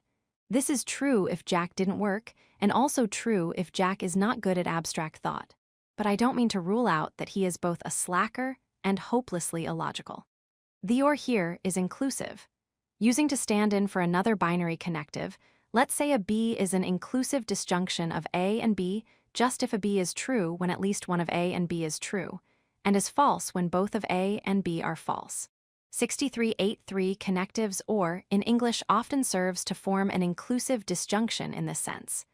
Another example, we are now bound to win the cup. Surely we will beat the Lions or we will beat the Tigers again. Note that I don't rule out our beating both. B, you might wonder. Isn't it part of the meaning of A or B to signal that the speaker doesn't definitely know that A is true or know that B is true? But why so? Of course, unless there is a special context, like giving a child a hint in a game, it would be oddly uncooperative of me to assert the bare disjunction A or B when I know perfectly well, e.g., that A is in fact true. So for that reason, if I merely assert O or B, you will normally expect me not to know which. However, there is no linguistic oddity in saying A or B. I know which, but I am not telling you. See, the main complication about the use of, or is that it seems, at least at first sight, that claims of the type A or B can in fact have two different meanings. Often, or forms a disjunction in the inclusive sense we defined above, meaning A or B or both. But can it equally well form an exclusive disjunction, meaning A or B but not both? For a possible example of an exclusive disjunction, consider 1. A peace treaty will be signed this week, or the war will drag on a year. The thesis that or is ambiguous between inclusive and exclusive senses used to be popular. But maybe it is wrong, many linguists would say so. It could be that or in fact has a single, inclusive, literal meaning, with any implication of exclusiveness in a particular case being due to extraneous clues of one sort or another. For note that implications of exclusiveness can usually be coherently cancelled. Thus, without any sense of linguistic oddity, we can surely say, a peace treaty will be signed this week, or the war will drag on a year. Indeed, given the fragility of the peace process, maybe both. This would be unhappy if the initial disjunction in to were genuinely exclusive, ruling out the both case, as would then be saying not both, maybe both. So it seems that the or in to can't be exclusive. But it seems odd to say that this or changes its literal meaning if we now drop the last part of to and revert to one. Arguably, then, the presumption of exclusiveness for the original claim one comes not from a special exclusive sense of, or, but from our background knowledge that peace treaties and wars don't usually go together. But that's contentious, and there is more to be said. And there are other sorts of example to consider. So this is another area of debate we can't pursue any further. Being conciliatory again, we can at least agree that when we turn to considering the logic of arguments involving, or we will want to make it absolutely clear whether inclusive or exclusive disjunctions are in play. 8.4 not. To deny a claim, outright is equivalent to asserting some strict negation of a meaning a sentence, which is true when it is false and false when it is true. 64 scope earlier, we represented a negation of a very informally, by not English has various ways of forming negations. For the simplest kind of case, consider Joe is married versus Joe is not married, Jack smokes versus Jack does not smoke, Jill went to the party versus Jill did not go to the party. In these examples, we negate a sentence by simply inserting a not and then making any needed grammatical changes. By contrast, inserting a not into the truth, some students are good logicians at the only grammatically permissible place gives us another truth, namely some students are not good logicians. Hence, inserting not doesn't always produce the negation of a sentence. Instead, we can negate some students are good logicians by changing some to no. Similarly, we can negate Alexander sometimes lost a battle by changing sometimes to never. Again, we can negate an inclusive disjunction of the form A or B by the corresponding neither A nor B as well as these brisk, but varied ways of forming negations. English has a more cumbersome but more uniform way of forming negations, namely, we can prefix it is not the case that, or equivalently, it is not true that. Thus, we can negate some students are good logicians by saying it is not the case that some students are good logicians. We can negate Alexander sometimes lost a battle by saying it is not the case that Alexander sometimes lost a battle. And we can negate O or B by asserting it is not the case that A or B, so long as it is clear that the negation prefix applies to the whole of what follows it, a point we will return to in just a moment. Let's focus on the uniform construction. Now using, to stand in for some expression which is prefixed to a single sentence, we will say A is a negation of a just if A is true when it is false, and is false when it is true. As we will see, although a prefixed negation operator doesn't connect different sentences, there are enough other similarities with the behavior of conjunction and disjunction signs to encourage us to treat them all together. It is therefore entirely standard to count a negation operator as an honorary sentential connective, a one-place or unary one. 8.5 scope. A prefixed it is not the case that typically works as a negation in the sense just defined. But not always. Consider, for example, the following pairs. 1 Jack loves Jill, or Jill is much mistaken about Jack's feelings. 1 It is not the case that Jack loves Jill, or Jill is much mistaken about Jack's feelings. 2 Jack loves Jill, and it is not the case that Jill loves Jack. 2 It is not the case that Jack loves Jill, and it is not the case that Jill loves Jack. 65.8.3 connectives here. 1 results from prefixing it is not the case that to 1. But on the natural way of reading, 1, only the clause Jack loves Jill is governed by or is in the scope of the initial negation. Which means that both 1 and the natural reading of 1 are true if Jill is much mistaken. Hence 1 isn't unambiguously a negation of 1. We can make this clear by helping ourselves to brackets again and using not as a negation prefix. Then if one is represented by O or B, then one is naturally read as having the form not A or B. But a negation of one needs to be equivalent to not A or B. Similarly, to results from prefixing, it is not the case that to. But on the natural reading of to, again only the clause Jack loves Jill is in the scope of the initial negation, which means that both to and to are false if Jill loves Jack. Hence again, one isn't a negation of the other. In symbols, if to is represented by A and not B, then to is naturally read as having the form not A and not B. But a negation of to needs to be equivalent to not A and not B. So, to form an unambiguous negation of some sentence in English, it may not be enough simply to prefix it with "it is not the case that." We may also need to indicate somehow the intended scope of the prefix. B. The implicit rules about how much of a sentence an ordinary language logical operator applies to are complicated and don't settle a unique reading for every sentence. They permit ambiguities to arise. Consider 3. Either Jack took Jill to the party or he took Joe and he had some fun. No individual word in this sentence is ambiguous, we may suppose. But there are still two possible messages here, because we can construe the sentence as being put together in two different ways. Does this say that either Jack went to the party with Jill or else Jack had fun going to the party with Joe? Or does it say, differently, that he took Jill or Joe to the party and either way enjoyed himself? There is an ambiguity in how to group together the clauses in 3, and we can think of this as a scope ambiguity. For what is the scope of the and? Does the connective just conjoin he took Joe with he had some fun?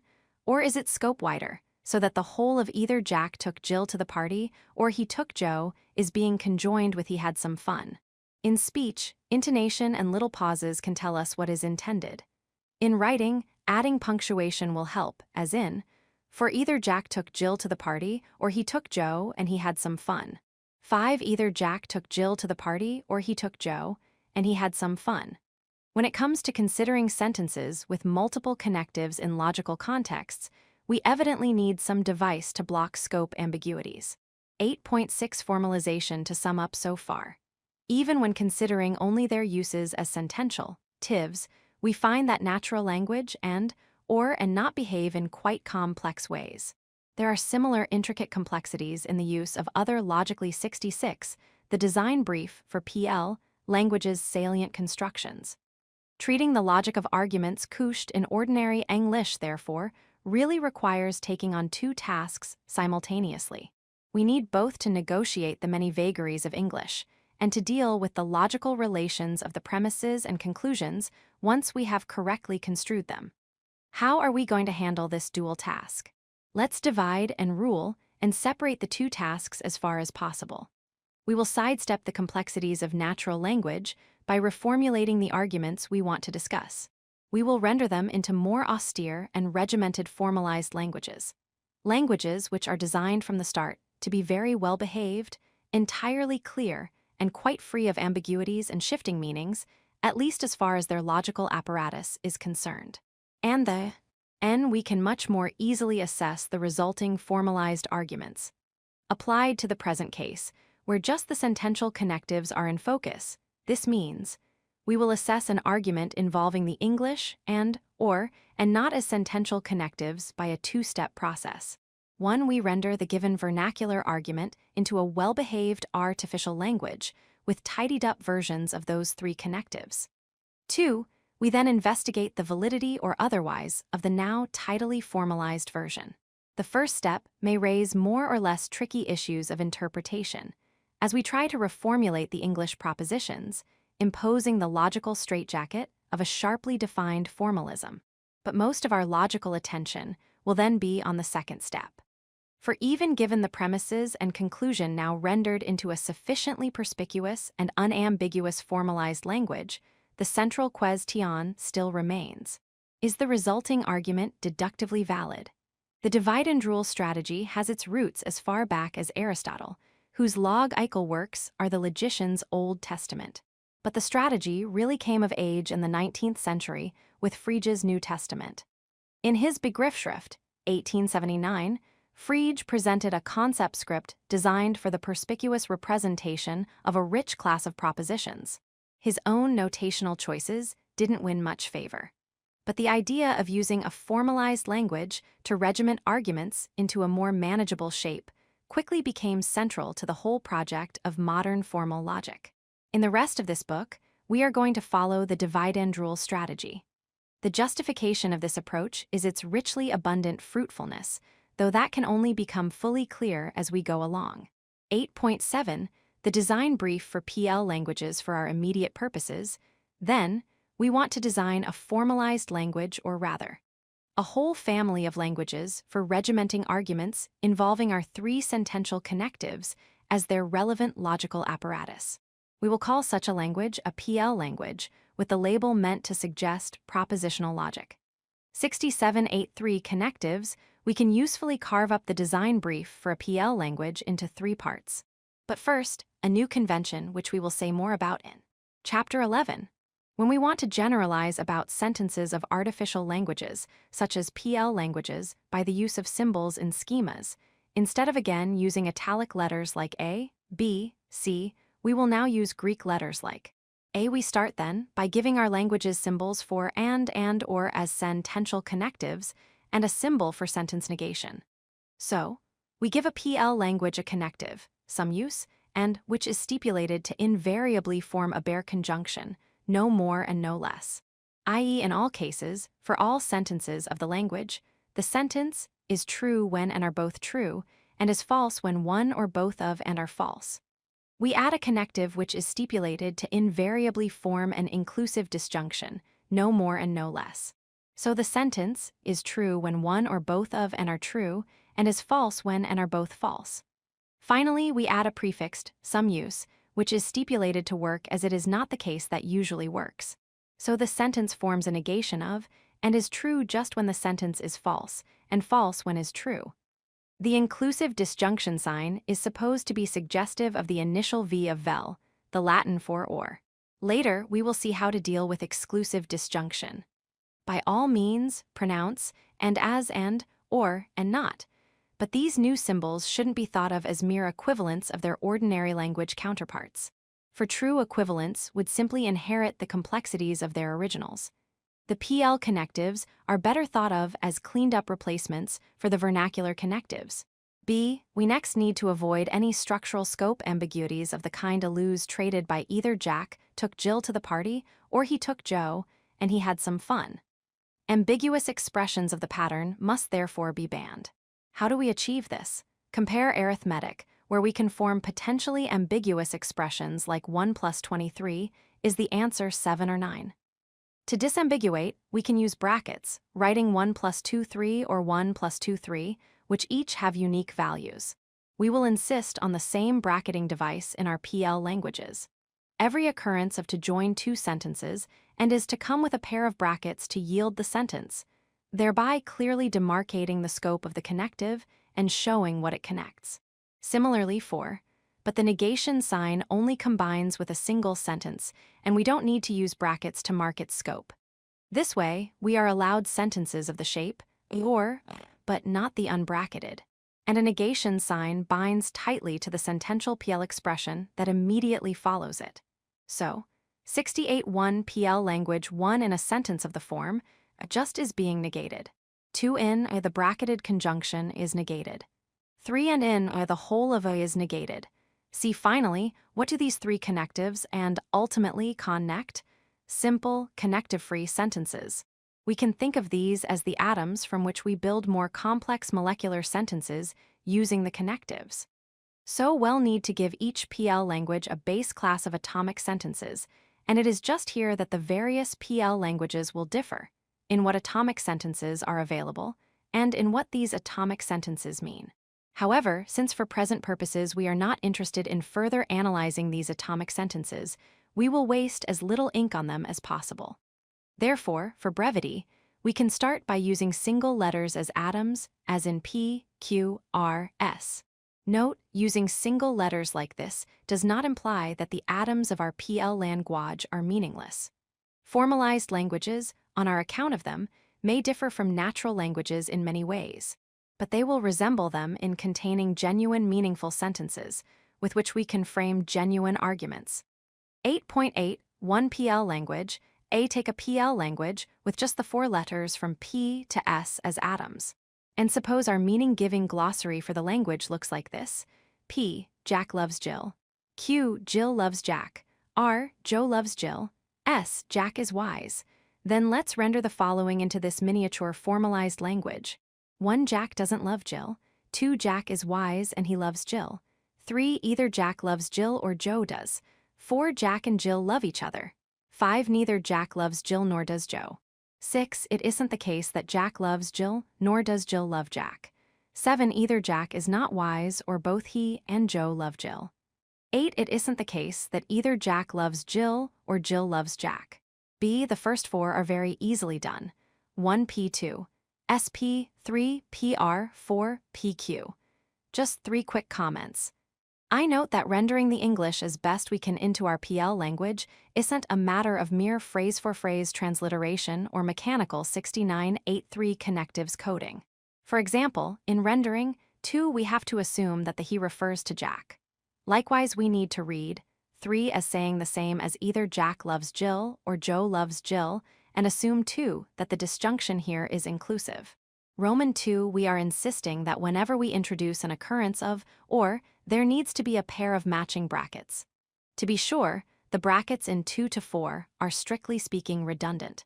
If there is only one connective in a sentence, there is no possibility of a scope ambiguity. No matter, our official bracketing policy will be strict. Roman 3 note too that it is customary not to conclude sentences of our PL languages by full stops or periods. There is no such punctuation mark in the languages. However, we will add full stops to displayed material when it helpfully completes the surrounding English. To continue, we do not have a built-in neither, nor, connective in our language, but we can render 5 into our PL language in 2 equally good ways. 5 PR, 5 PR. Next, the natural reading of the English, 6 treats it as the conjunction of it is not the case that Jack loves Jill, and it is not the case that Jill loves Jack. 6 PQ, and proposition 7 is to be rendered as follows. 7 SPR. Why are the brackets placed as they are? Finally, we can translate 8 as 8 PQ. So far, so easy. But now that we've got going, we can translate ever more complicated sentences. For just one more example, consider the rather labored claim, 9 either Jack and Jill love each other, or it isn't the case that either Jack loves Jill or Jill loves Jack. This is naturally read as the disjunction of 4 and 8, so we can render it into our PL language by disjoining the translations of 4 and 8 thus. 9 PQ, PQ. 8.9 summary. Our aim is to consider arguments whose logical structure depends on the presence of, and not in the premises and conclusion. There are many quirks and ambiguities in the way ordinary language and not behave, even when we just consider their uses as sentential connectives. To avoid the vagaries of the vernacular, we are going to 70 exercises 8 use special purpose languages, PL languages, to express arguments without ambiguities or obscurities. A PL language has a base class of atomic symbols which can be used to express whole messages, and which might as well be as simple as possible, e.g. single letters. More complex, molecular, symbolic formulas are then built up using, and unambiguously expressing bare conjunction, inclusive disjunction, and negation, bracketing carefully. Exercises 8a. Usually, we can ambiguously negate a statement by prefixing it with "it is not the case that." Can you think of any exceptions, in addition to the kinds described in 8.4? B. Give negations of the following in natural English. 1. It is not the case that both Jack and Jill went up the hill. 2. Neither Jack nor Jill went up the hill. 3. No one loves Jack. 4. Only tall men love Jill. 5. Everyone who loves Jack admires Jill. 6. Someone loves both Jack and Jill. 7. Some who love Jill are not themselves lovable. 8. Jill always arrives on time. 9. Whoever did that ought to pay for the damage. 10. Whenever it rains, it pours. 11. No one may smoke. See, 2 propositions are contraries if they cannot be true together. They are contradictories if one is true exactly when the other is false. Example: All philosophers are wise, and no philosophers are wise are contraries, they can't both be true. But maybe they are both false, so they are not contradictories. Give examples of propositions which are contraries, but not contradictories of the propositions in B. D. Render the following as best you can into the PL language we introduced in 8.8. 1. Jack is unwise and loves Jill. 2. Jack and Joe both love Jill. 3. It isn't true that Jack doesn't love Jill. 4. Jack loves Jill but Joe doesn't. 5. Jack doesn't love Jill, neither is he wise. 6. Either Jack loves Jill or Jill loves Jack. 7. Either Jack loves Jill or Jill loves Jack, but not both. 8. Either Jack is unwise or he loves Jill and Joe loves Jill. 71.9 PL syntax. In the previous chapter, we explained why we will be using artificial PL languages to regiment arguments involving connectives for conjunction, disjunction, and negation. This chapter now pins down the grammar or syntax of such languages. 9.1 Syntactic rules for PL languages. The syntax of a language tells us which strings of symbols count as grammatical sentences. In our case, introducing some standard terminology, the syntax of a PL language defines what counts as a well-formed formula, or, for brevity, WFF of that language. We will explore PL syntax in 3 stages. A. We fix the alphabet of symbols we can use in a PL language. B. We stipulate what count as the atomic WFFs of a given language. Finally, C. We explain how other, molecular, WFFs are built up from the atoms. I pronounce WFF either as woof or simply as formula.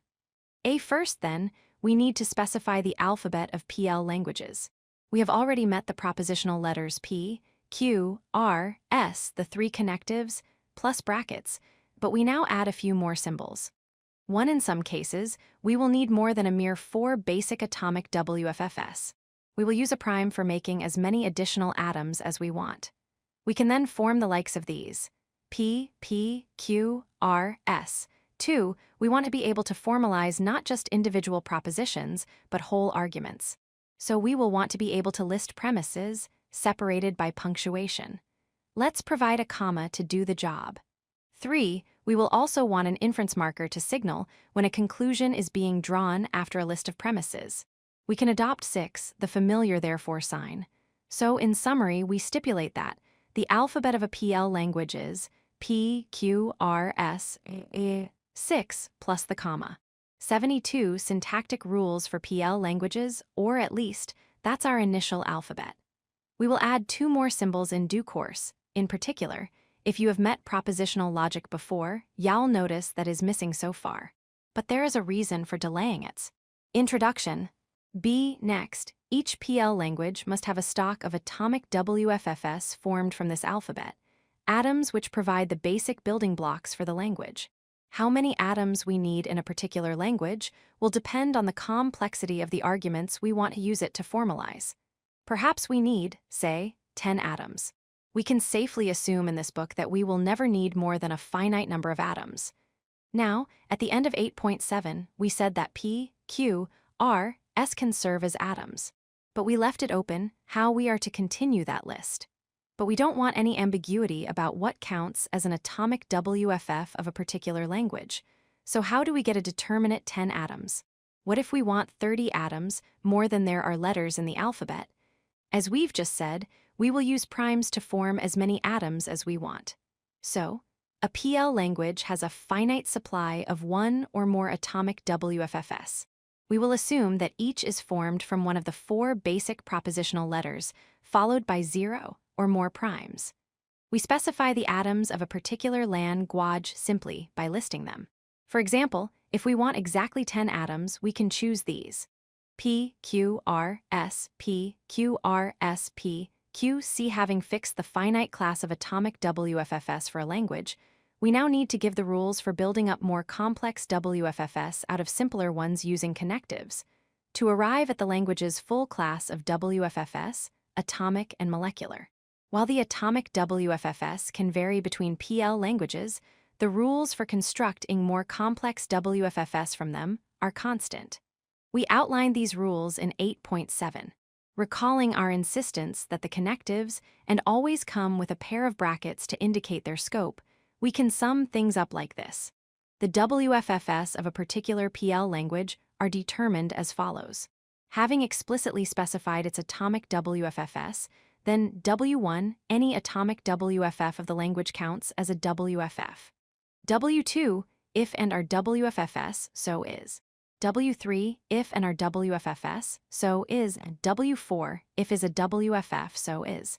W5, nothing else is a WFF. It should be immediately clear how to understand these rules. But at the risk of laboring the obvious, let's spell out 2 points.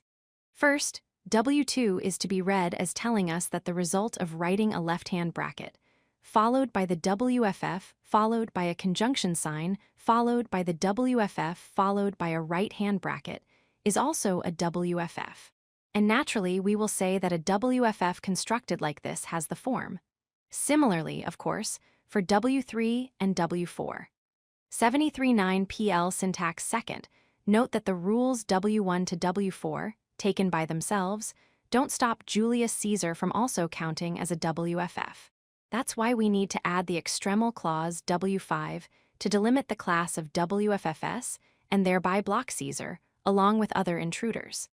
In W5, nothing else means that the only WFFS are the strings of symbols that can be proved to be WFFS using the preceding rules W1 to W4. D for the record, in the context of discussing WFFS of PL and similar languages, when we talk about the negation of a WFF, we will from now on always mean the WFF. Rather than some possible equivalent, compare 8.4, where we talked of a negation. Similarly, when we talk about the conjunction or disjunction of the WFFS, and we will mean the corresponding WFFS, or rather than any equivalence. 9.2 Construction histories, parse trees.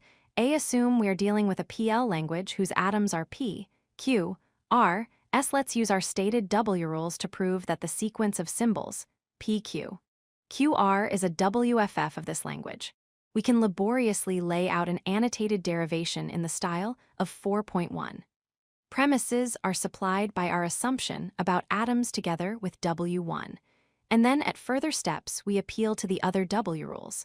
A 1P is a WFF. Premise 2Q is a WFF. Premise 3R is a WFF. Premise 4PQ is a WFF. From 1, 2 by W3, 5Q is a WFF. From 2 by W4, 6, QR is a WFF. From 5, 3 by W3, 7, QR is a WFF. From 6 by W4, 8, PQ, QR is a WFF. From 4, 7 by W2, 9, PQ, QR is a WFF. From 8 by W4, this reveals what we might call a construction history for our WFF. However, the vertical presentation of the proof here is perhaps not the most illuminating way of setting things out. We can rather more perspicuously rearrange the derivation like this. A TP is a WFF, Q is a WFF, PQ is a WFF, Q is a WFF, Q is a WFF, R is a WFF, QR is a WFF, QR is a WFF, PQ. QR is a WFF, PQ. QR is a WFF. This is essentially the same proof as A, but now presented in the form of a tree. At the tips of the branches, we have our premises telling us that various atoms, 74 construction histories, parse trees are WFFS. The premise that Q is a WFF gets repeated on different branches because it is used twice. The horizontal lines then mark inferences. So as we move down the tree AT, we derive further facts about WFFS in accordance with the rule W4, which keeps us on the same branch, or in accordance with the rules W2 and W3, when we join two branches. We impose the natural convention for building this construction history in tree form. When we apply the joining rules, the WFFS immediately above the horizontal line appear in the same left-to-right order as they appear inside the WFF below the line. B here is another way of presenting exactly the same information as is given by a T first. Turn everything upside down. That obviously doesn't make a significant difference. Second, reduce clutter by omitting all those occurrences of the repeated frame. Is a WFF. Since the same frame surrounds every WFF, it can safely be left as understood. Then we get a PQ, QRPQ, QRPQPQ, QR, QRQQR, or rather this is what we get when following convention we change the decorative style a bit, and replace each horizontal line with a short vertical line, when going from one WFF to another, or with a joined pair of sloping lines, when going from one WFF to two. Reading upwards, we can still think of this as a construction tree, which now more economically displays how our WFF is constructed stage by stage in accordance with our W rules. Reading downwards, we have what linguists might call a parse tree. For read this way, our tree displays how the WFF at the top can be parsed, i.e. how it can be disassembled into its component WFFs or subformulas stage by stage, until we reach its ultimate atomic components. Let's take another example. We will show that SQR, PPQ is also a WFF of our current PL language. Here is a construction history in a neat tree version, BT. S is a WFF, Q is a WFF. SQ is a WFF, R is a WFF, R is a WFF, R is a WFF. SQR is a WFF, P is a WFF, P is a WFF. PP is a WFF. PP is a WFF, Q is a WFF, PPQ is a WFF, PPQ is a WFF, SQR. PPQ is a WFF 75-9 PL syntax. Pause to check which W rule is being applied at each inference step, and note that there is nothing in the rule W3 for constructing a disjunction of the form, which says that the schematic variables here have to be substituted for by different expressions. So in particular, given that P is a WFF, we can use W3 to infer that PP is a WFF, inverting and omitting the clutter of those repeated frames. Is a WFF appearing in the construction history BT, we get the following parse tree BP. SQR, PPQ SQR, SQ SQRRR PPQ, PPQ, PP, PPPPQ again. We can read this upwards as showing us how to construct the WFF at the top by building it up stage by stage from its atoms. Or we can read the same tree downwards as showing us how to parse the top WFF by disassembling it stage by stage into ever shorter subformulas. The idea of a parse tree is simple, but it is worth pausing to try some of this chapter's exercises to test understanding. 9.3 WFFs have unique parse trees. By rule W5, the WFFs of a PL language are exactly those strings of symbols that can be assembled from atomic WFFs by using the three building rules W2, W4. And so we must be able to disassemble WFFs back into their component atoms. Hence, each WFF must have at least one construction history, parse tree, showing how it can be built up from or disassembled back into atomic WFFs. Now, suppose our WFF building rules W2 and W3 had not insisted on conjunctions and disjunctions being delimited by brackets. What would have happened? We would get expressions which have more than one parse tree. As in PQ, RPQ, PQ, RPQ, RPQ, RQ, this would give us a structurally ambiguous expression on a par with our ordinary language example from 8.5b. Either Jack took Jill to the party or he took Joe, and he had some fun. However, our formal bracketing rules are in place precisely to prevent such structural scope ambiguities. For example, here is a parse tree for one properly bracketed version of that last expression. 76 main connectives, subformulas, scope, PQR. PQ are read upwards. This tree shows that here serves first to form PQ. So this subformula is therefore the connective scope in the intuitive sense which we sharpen in the next section. Then forms the whole WFF. So the whole WFF is the scope of that connective. And having constructed the WFF, PQR, now note there is only one way of disassembling it again. There is only one possible parse tree for the WFF. The point generalizes. Fix the convention that the WFFs immediately below a fork on a parse tree occur in the same left-to-right order as they appear inside the WFF just above the fork. Then, crucially, our bracketing rules ensure that every WFF of a PL language has a unique parse tree. Experimentation with a few examples will quickly convince you that this claim is true, and such experimentation will probably be much more enlightening than an official proof. But for the skeptical, we do outline a proof in the exercises. C. A quick observation. As we walk up a parse tree, brackets always get introduced into a WFF in left-right pairs. So note that every genuine WFF must be balanced, i.e. have the same number of left-hand and right-hand brackets. 9.4 main connectives, subformulas, scope. The following should now seem an entirely natural definition. The main connective of a molecular WFF is the first connective to be removed as we go down the WFFS parse tree. Equivalently, the main connective of a molecular WFF is the last connective intro duced in a construction history for the WFF. Then, if a WFF has the form, then its main connective is that initial. If a WFF has the form for WFFS, then its main connective is that. We define S conjuncts to be and. Similarly, if a WFF has the form, then its main connective is that. Its disjuncts are again and. A molecular PLWFF can only have one main connective. In particular, a WFF can't both be of the form for WFFS and a binary connective, and also of the form for WFFS and a binary connective unless equals, equals, and equals. For if a WFF did have distinct forms, and it would have two distinct parse trees, and we have said that that's impossible. 77.9 PL syntax B. The main connective of a WFF determines its key logical properties, which is why it matters. For example, given the intended meanings of and, any instance of the following pattern of inference is valid. Compare 8.1. 6. But to apply this principle to warrant a particular argument in some PL language, we need to know whether the longer premise in the argument really is a disjunction, i.e. really has the form, with as its main connective. See here next is the official definition for a notion we've already used. A WFF is a subformula of a WFF just if appears on the parse tree for. This is provably equivalent to saying that a subformula is a string of symbols occurring in a WFF, which could equally stand alone as a WFF in its own right. Note, our definition allows a WFF trivially to count as a subformula of itself.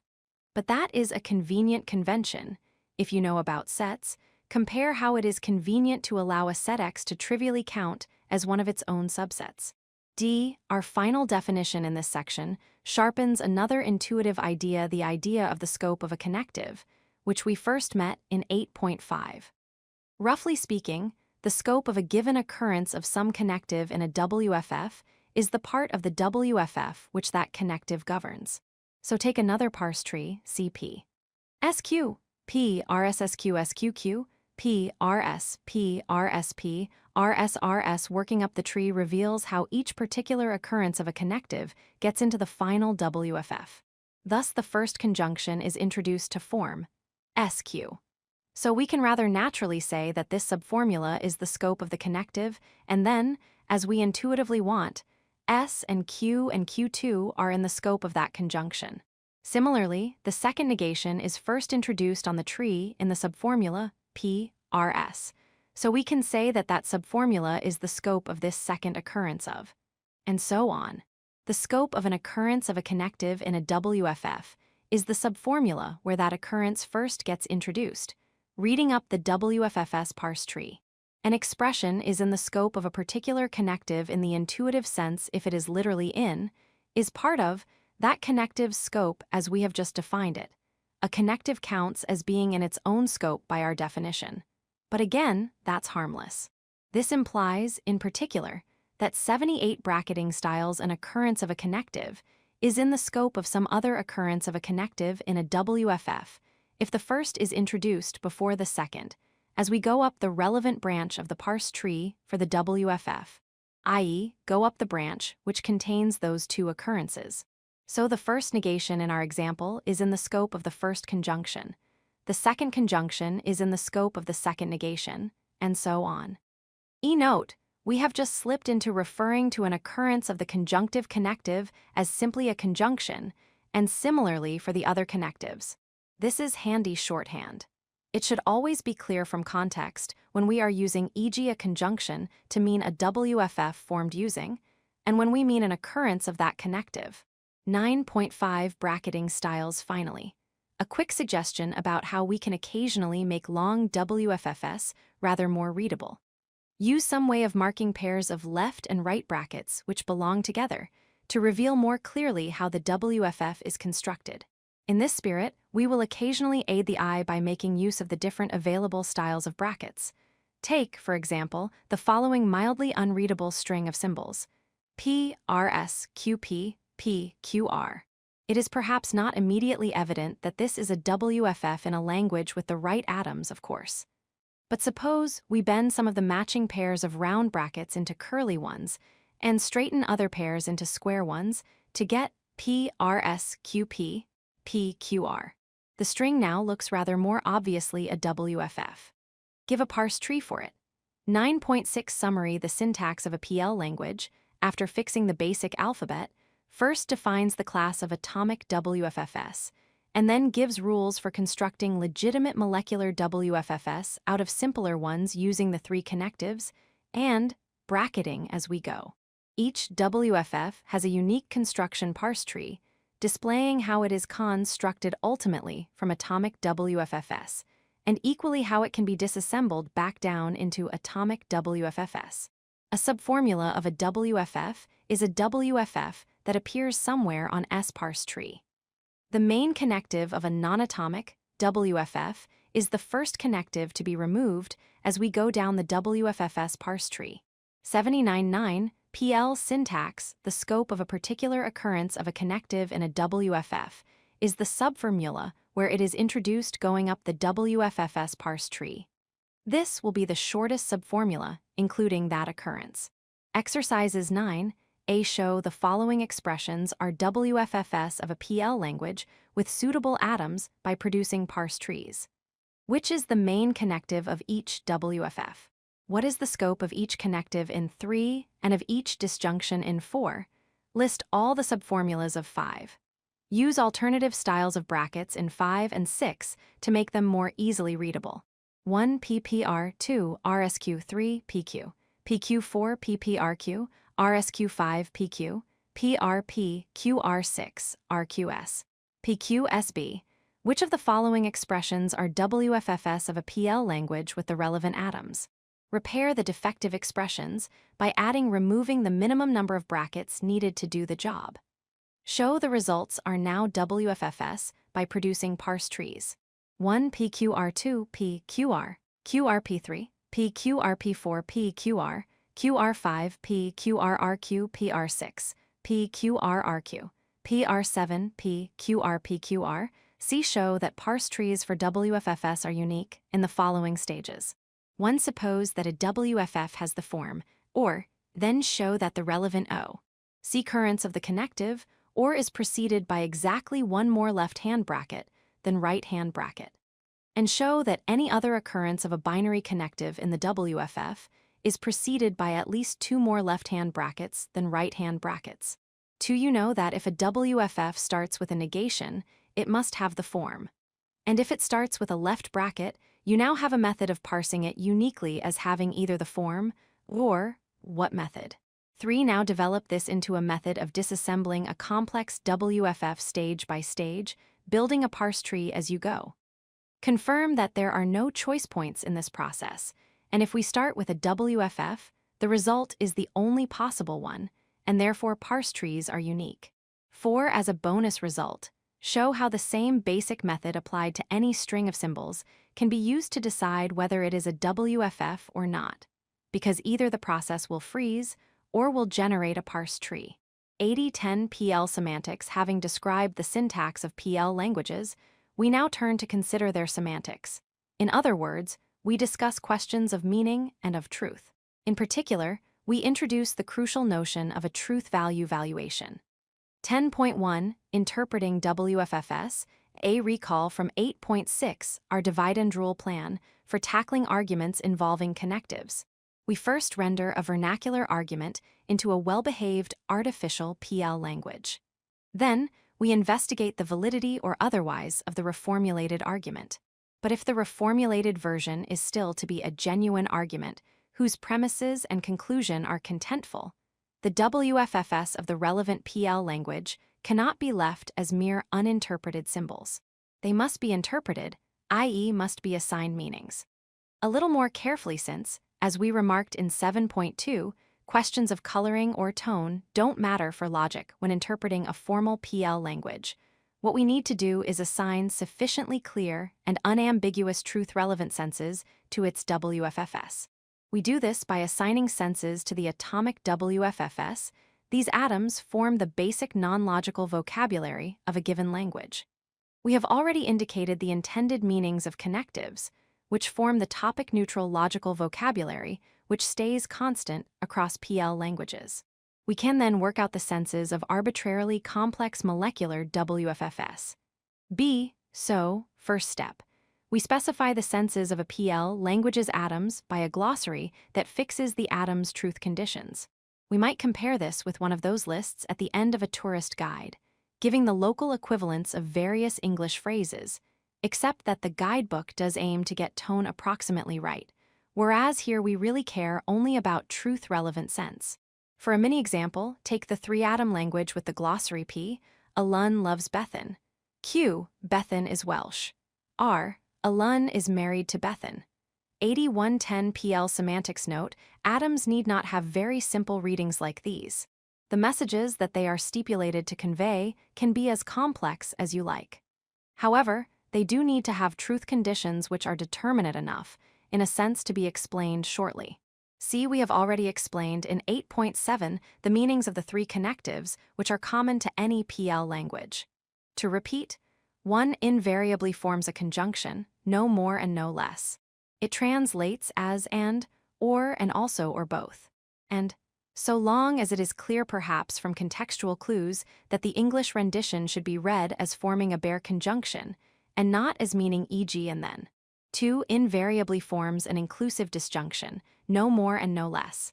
It translates as either or both, or indeed as plain, or so long as context again makes it clear that the disjunction is to be understood as inclusive. 3 invariably negates the whole WFF that follows. It can be translated by it is not the case that, or often by a judiciously inserted not. So, for trivial examples, we will have RQ. Either Alun is married to Bethan or she isn't Welsh. QP, Bethan is Welsh and Alun doesn't love her. RPQ, Alun is married to Bethan and he loves her and she isn't Welsh. PR, it's not the case that Alun both doesn't love Bethan and yet also is married to her. Q, it isn't the case that Bethan is not Welsh. Note the last case.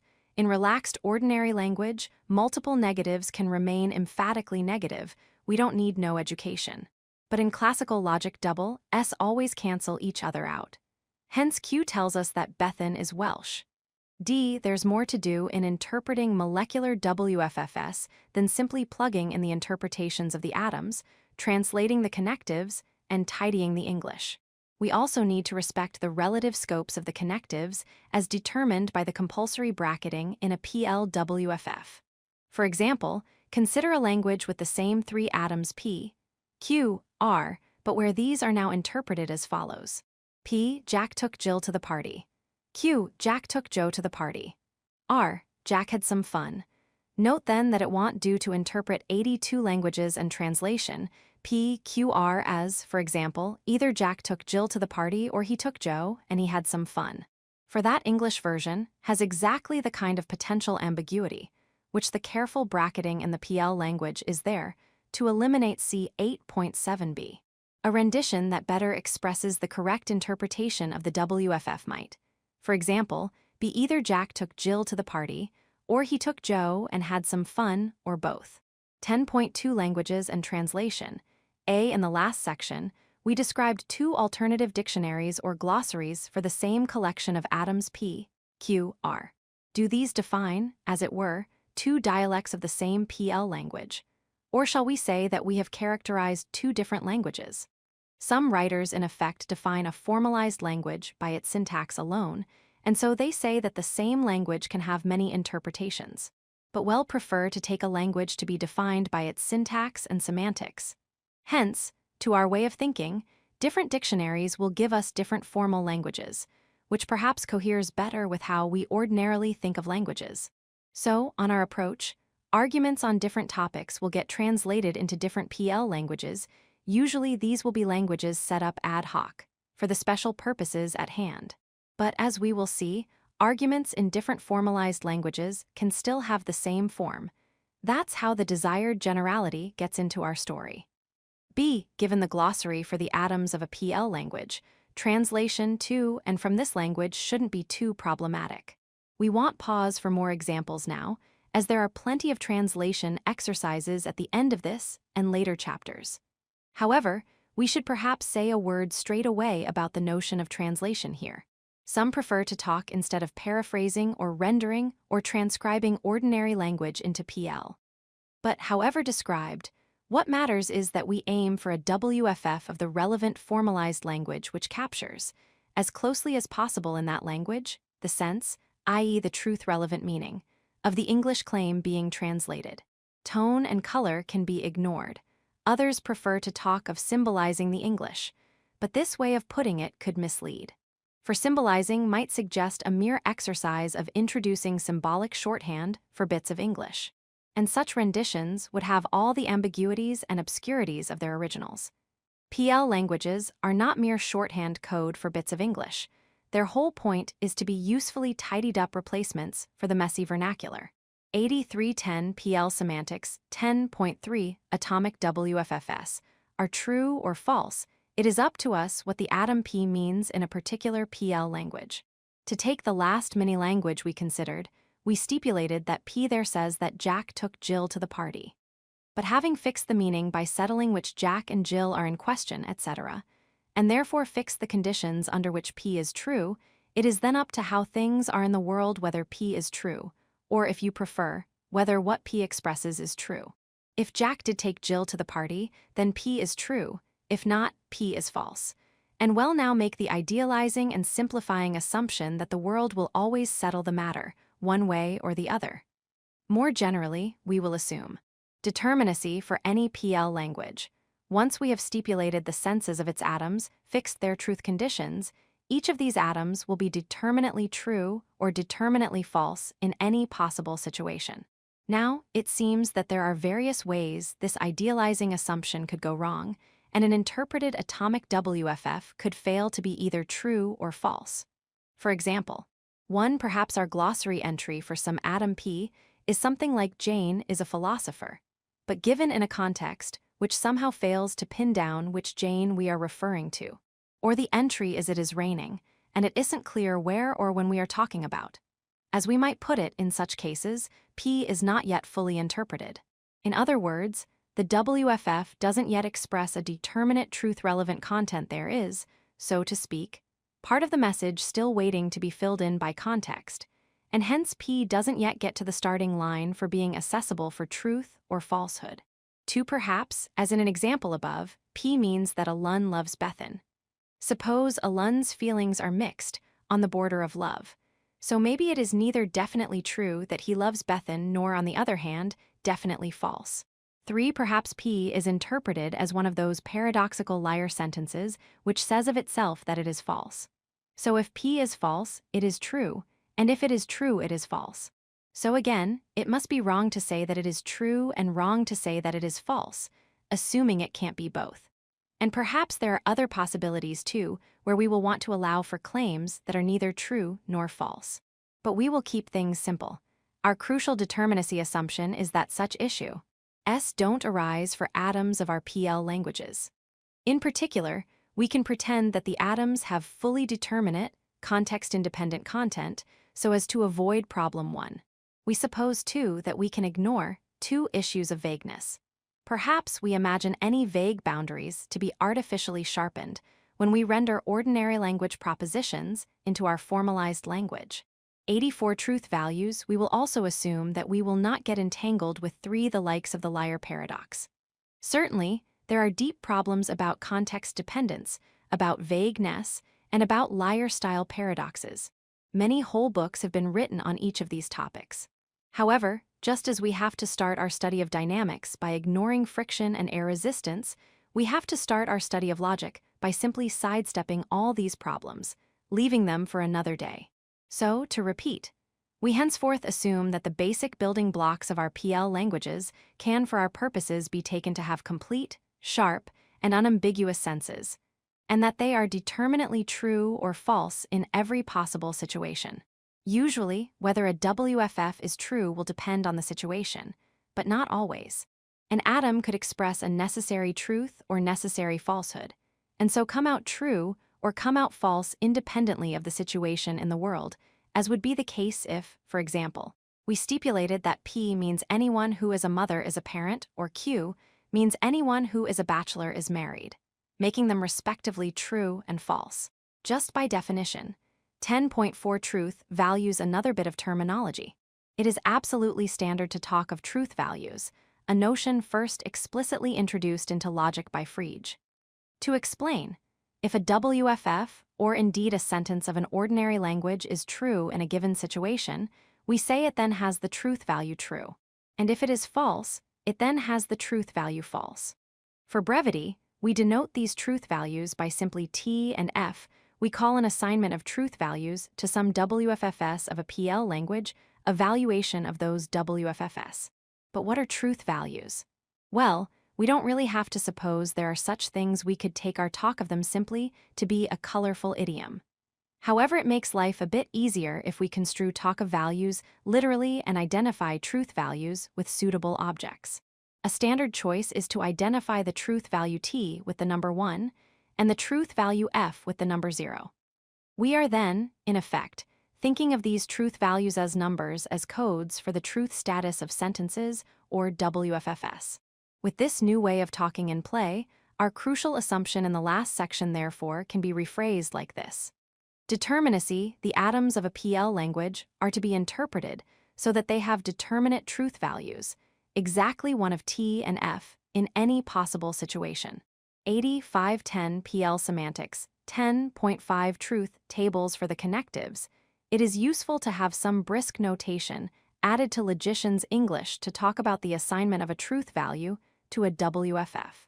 So we will write P equals T, Q equals F, PQ equals F, PQ, PQ equals T. To say that the value of P is T, the value of Q is F, the value of PQ is F, etc. The symbol equals suggests itself because it is used in some programming languages for the assignment of values.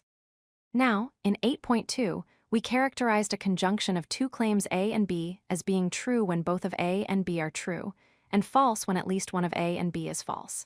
Then, in 8.7, we stipulated that the connective always forms a bare conjunction in a PL language. Hence, the following 4 conditions apply to any PLWFFS. If equals T and equals T, then equals T if equals T and equals F, then equals F if equals F and equals T, then equals F if equals F and equals F, then equals F. Since we are assuming that PLWFFS always have one or other truth value, one of the 4 conditions on the left must apply. Whatever the situation, it will fix the truth values of given WFFS and, hence we can apply the relevant condition to determine the truth value of their conjunction. Likewise, in 8.3, we defined an inclusive disjunction of two claims A and B to be true when at least one of A and B is true, and to be false when both A and B are false, but always forms an inclusive disjunction in a PL language. Hence, for any WFFS, if equals T and equals T, then equals T if equals T and equals F, then equals T. If equals F and equals T, then equals T if equals F and equals F, then equals F. And thirdly, negation flips truth values. That is to say, a negation of A is true when it is false and is false when it is true. The prefix connective serves as a negation operator in a PL language. So in our new notation, for any WFF, if equals T, then equals F, if equals F, then equals T. Conventionally, we sum up these 3 lists of conditions in tabular form. The truth tables for the PL connectives: TTTT, FFFT, FFFF, or TTTT, FTFTT, FFFT, FFT86, evaluating molecular WFFS. 2 examples just read across the lines of these truth tables in the natural way, and you will recover the lists of conditions above. So these tables can be thought of as a vivid way of giving the senses, i.e. the truth-relevant meanings, of the PL connectives. 10.6 Evaluating molecular WFFS. 2 examples. A. Consider now the following WFF of some PL language. PQ, QR. Suppose that the interpretations of the atoms in this language and the facts of the matter conspire to generate assignments of truth values to the 3 atoms involved as follows. P equals T, Q equals T, R equals F. Then we can easily work out, by a plotting calculation, that the whole WFF is false in this circumstance. The key point to bear in mind when evaluating complex WFFS is that we need to do our working from the inside out, exactly as in arithmetic. Here is a step-by-step semantic evaluation presented as a derivation in rather gruesome detail. A S1P equals T, premise, 2Q equals T, premise, 3R equals F. Premise for PQ equals T, from 1 2 by the table for 5Q equals F, from 2 by the table for 6QR equals F. From 5 2 by the table for 7QR equals T, from 6 the table for 8PQ. QR equals T, from 4 7 by the table for 9PQ. QR equals F. From 8 by the table for, however, this linear version isn't really the most illuminating way of presenting the derivation. As in 9.2, we can rather more perspicuously rearrange our reasoning as a tree, like this. A SDP equals TQ equals TPQ equals TQ equals TQ equals FR equals FQR equals FQR equals TPQ. QR equals TPQ. QR equals F. Simple vertical steps correspond to applications of the rule for evaluating a negation, while steps where 2 branches of the tree join correspond to applications of the rule for evaluating a conjunction or disjunction. But now note the exact parallelism between these semantic derivations, AS and a SD, and the old syntactic derivations, A and a T in 9.2a, which showed that the same WFF is well formed. This is no accident. 8710 PL semantics, we have designed PL languages so that the syntactic structure of a WFF, i.e. the way that the symbols are put together into grammatical strings, is a perfect guide to its semantic structure, and in particular to the way the truth value of the whole will depend on the truth values of the atoms. Replacing the frames. Is a WFF in the construction history, a T by the appropriate assignments of truth values gives us the semantic derivation ASD. As with construction histories, we can also write this tree the other way up, like a parse tree. Then the values assigned to the atoms at the bottom of branches determine the values of WFFS immediately above them on the parse tree, which in turn determine the values of WFFS above them, all the way up. Looking at things this way, we can say that semantics chases truth up the tree of grammar to adapt a neat phrase of the American philosopher W.V.O. Quine.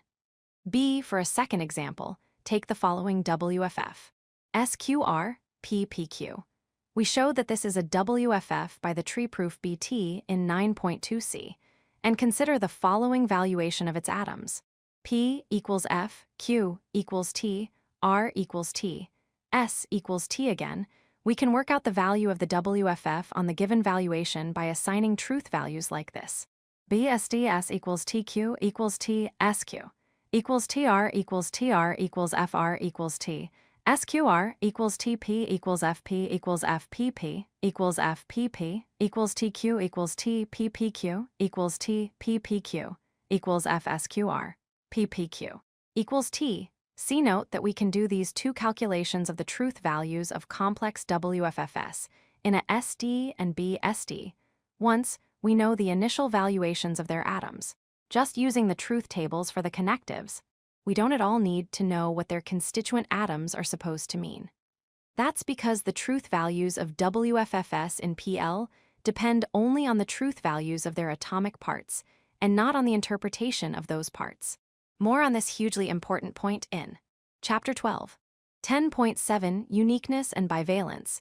A. Recall from 9.3 that our strict bracketing convention prevents us from forming structurally ambiguous expressions like PQR. Imagine that we did allow such expressions, and suppose P equals T, Q equals T, R equals F. Then consider the following pair of calculations of truth values, reflecting the two ways of constructing the ambiguous expression.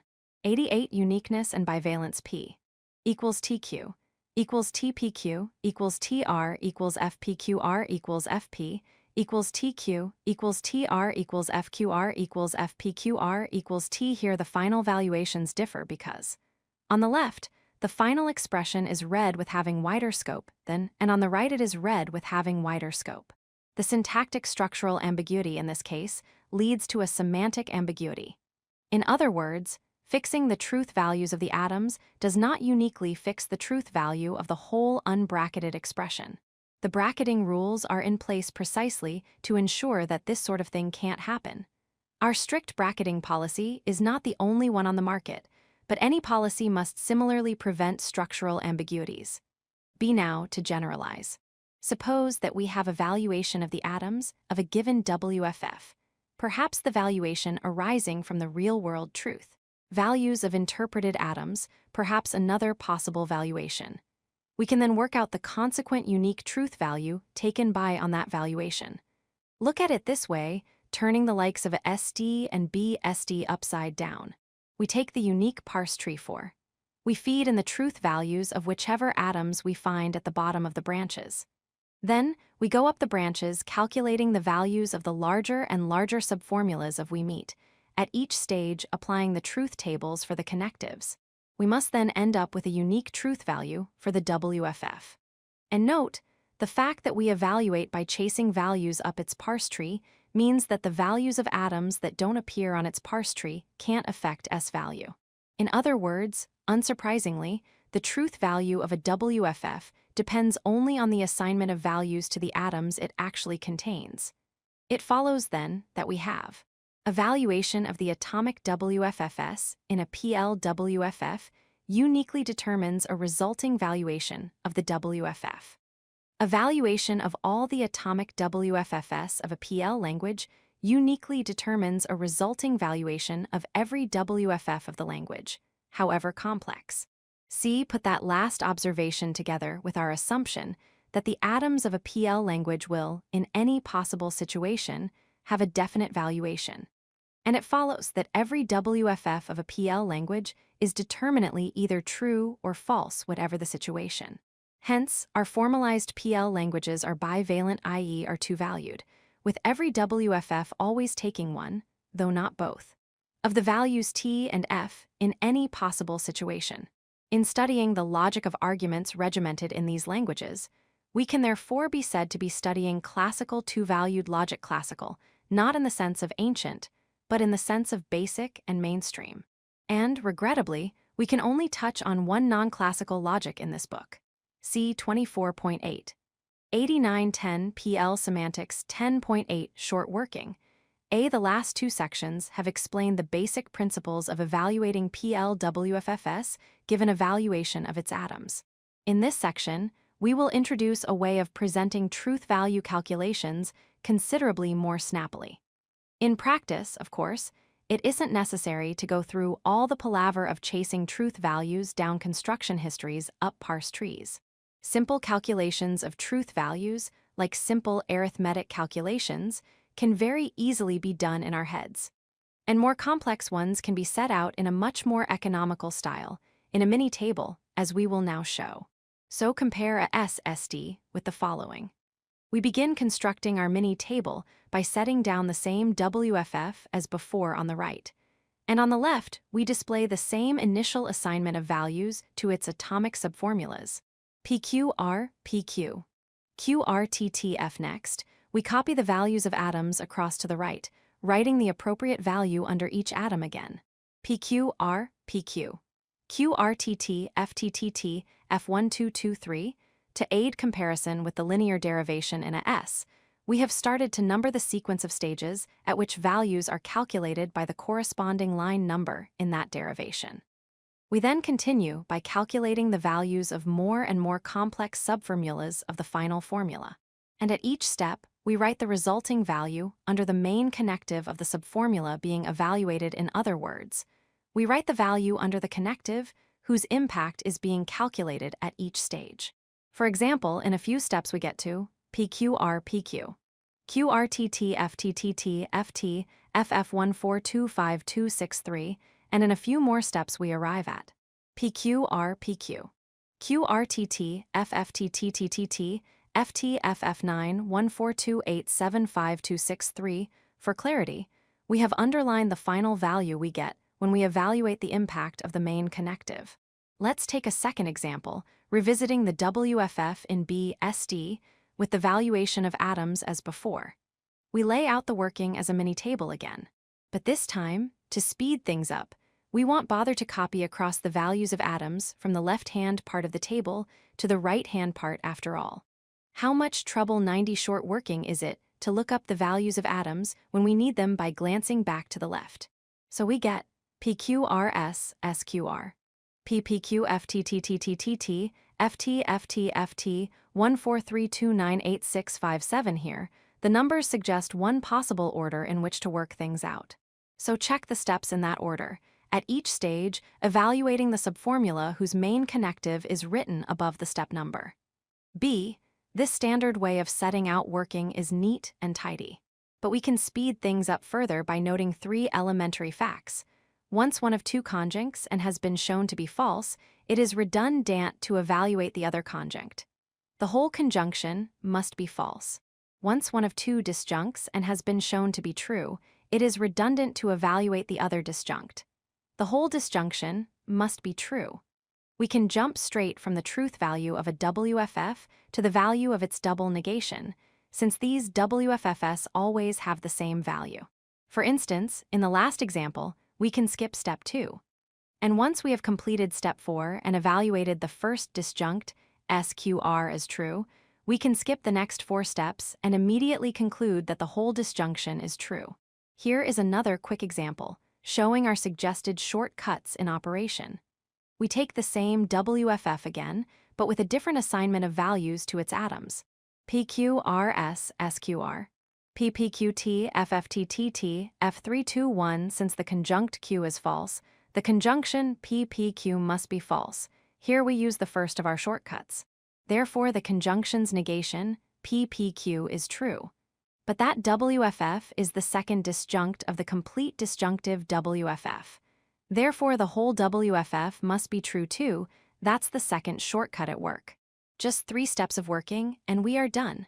One more example. Take the rather longer WFF that we met in 9.5. We used different bracketing styles to make it more readable. And suppose we want to work out the truth value of this WFF on the valuation of atoms stated on the left. PQRS, PRSQP, PQR, TTFTFTT, F3124. Since the disjunct P is true, the disjunction PRS is true. Hence, the longer disjunction, PRSQP, must also be true. So the 9110 PL semantics negation of this curly bracketed expression has to be false. But this false WFF is the first conjunct of the whole conjunctive WFF. Therefore, the whole WFF is false too. That's all the working we need. C. The business of evaluating WFFs on various assignments of values to their atoms, and fully setting out all the working in our brisk tabular form, is entirely mechanical and straightforward, even though potentially very tedious. As we have just seen, however, we can often considerably reduce the tedium. It will only take a little practice to learn to spot when we can use our shortcuts. 10.9 Summary. The atomic WFFs, the basic non-logical vocabulary of a PL language, are interpreted by a glossary, which gives the truth-relevant senses of the atoms.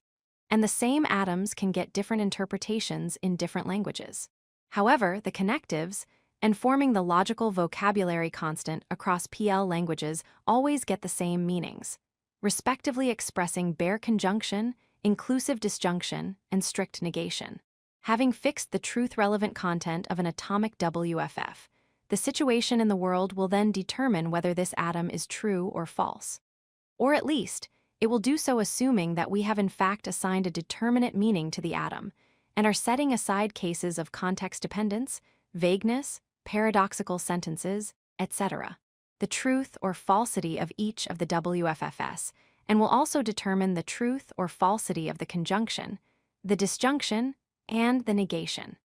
Simple truth tables display the ways that the truth values of the molecular WFFS of those forms depend on the values of the relevant subformulas, and, applying those tables, evaluation of the atoms in a WFF of a PL language, i.e. an assignment of the value true or false to each of its atoms, will determine a valuation for the whole WFF, however complex it is. And this valuation will be unique because of the uniqueness of the WFFS construction parse tree. A calculation of the truth value of a WFF, given a valuation of its atoms, can be set out in various styles, e.g. as a vertical linear derivation, or by a tree decorated with truth values. Most economically, we can set out the working in a mini-table. The basic rule is to write the value of a subformula under its main connective. Exercises 10a. Suppose we are working in a PL language where P means Fred is a fool, Q means Fred knows some logic, R means Fred is a rocket scientist. Translate the following sentences into this formal language as best you can. What do you think is lost in the translations if you can only use the colorless connectives and? 92. Exercises 10.1. Even Fred is a rocket scientist. 2. Fred is a rocket scientist, but he knows no logic. 3. Fred is a rocket scientist, moreover he knows some logic. 4. Fred's a fool, even though he knows some logic.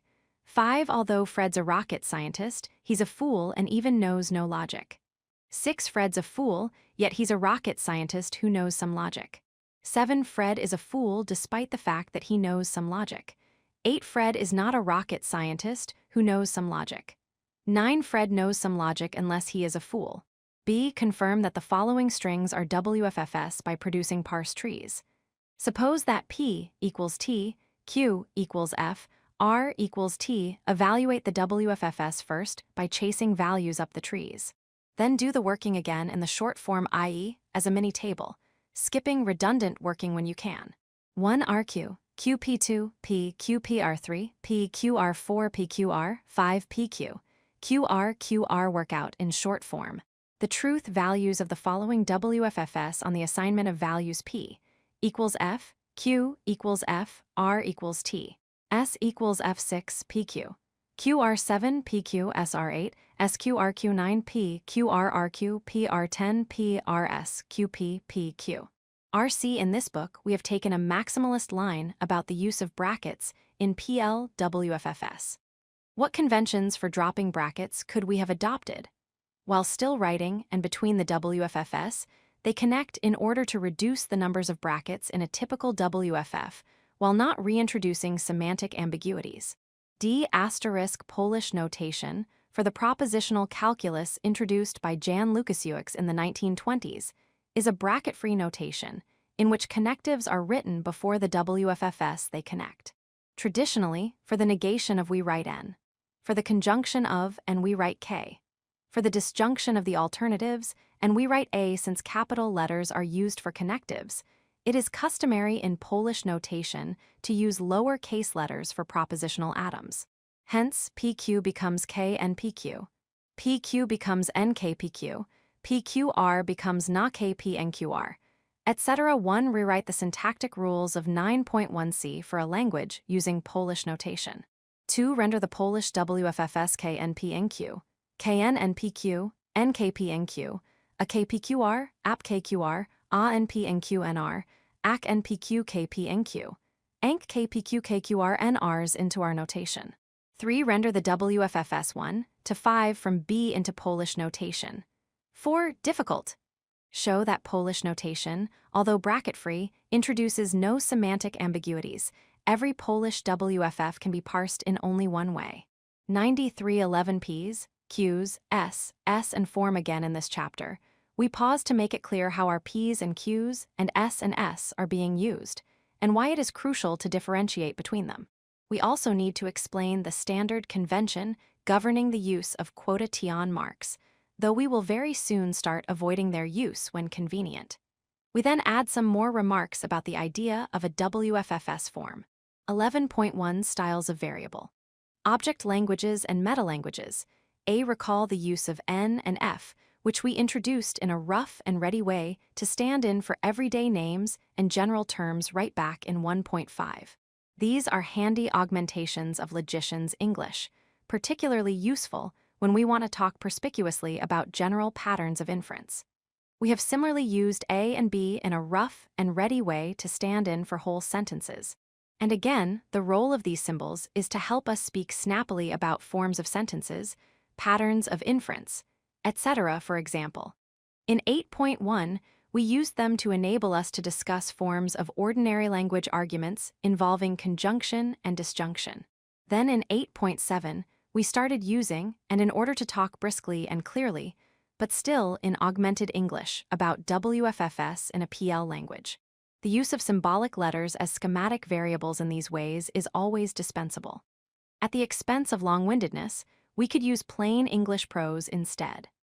Rather than using the likes of A and B, and in displaying patterns of inference, we could describe the same patterns using expressions such as the first proposition and the second WFF. And note too that, just as the first proposition and the second WFF don't themselves express propositional messages, neither do English augmenting schematic variables like A or B. By contrast, our recently introduced P, Q, etc. do not belong to English, augmented or otherwise.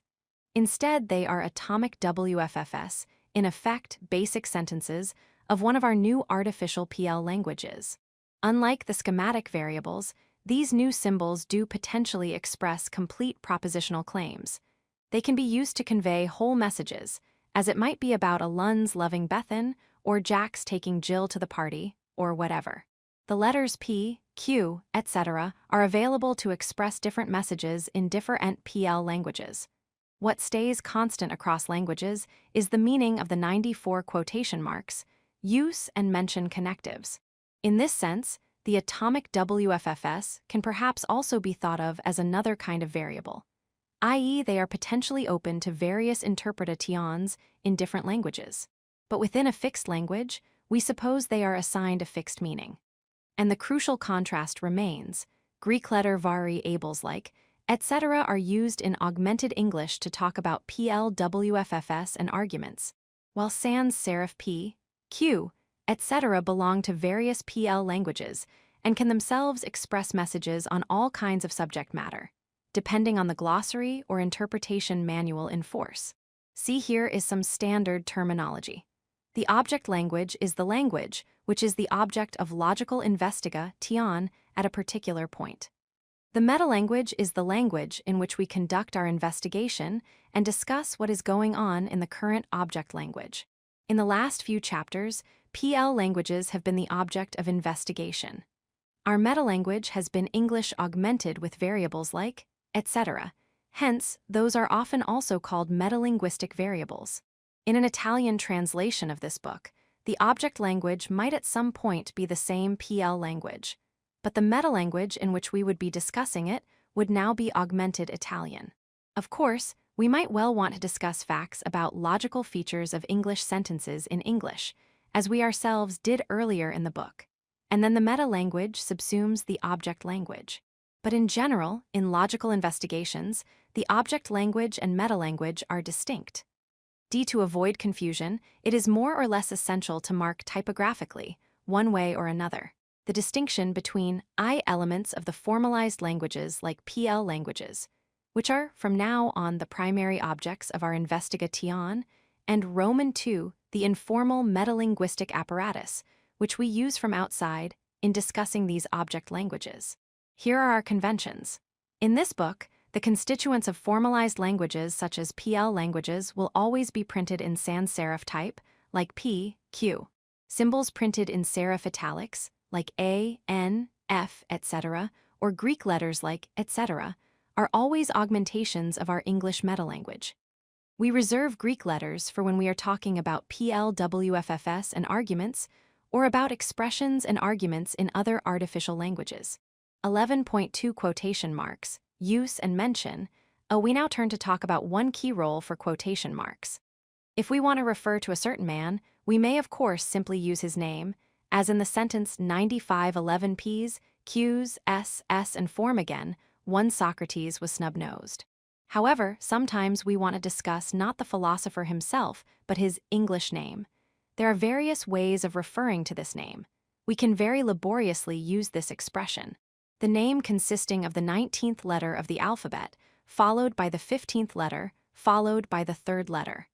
Or more indirectly, we could use the name which begins the sentence one. But much more economically, we can use quotation marks, thus. Socrates, this whole expression refers to our philosopher's name, by the default logician's convention governing the use of such quotation marks.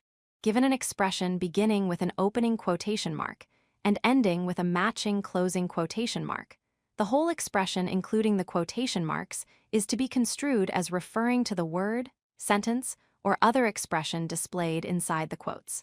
There are other uses of quotation marks, for example as so-called scare quotes, as now in this very sentence. Such quotes highlight an expression perhaps as novel, or perhaps as being used in a contentious way. But this section is about the primary use of quotes round an expression as a device for mentioning that expression. Compare, then, 1 Socrates was snub-nosed. 2 Socrates contains the first letter of the alphabet. 3 Socrates is snub-nosed.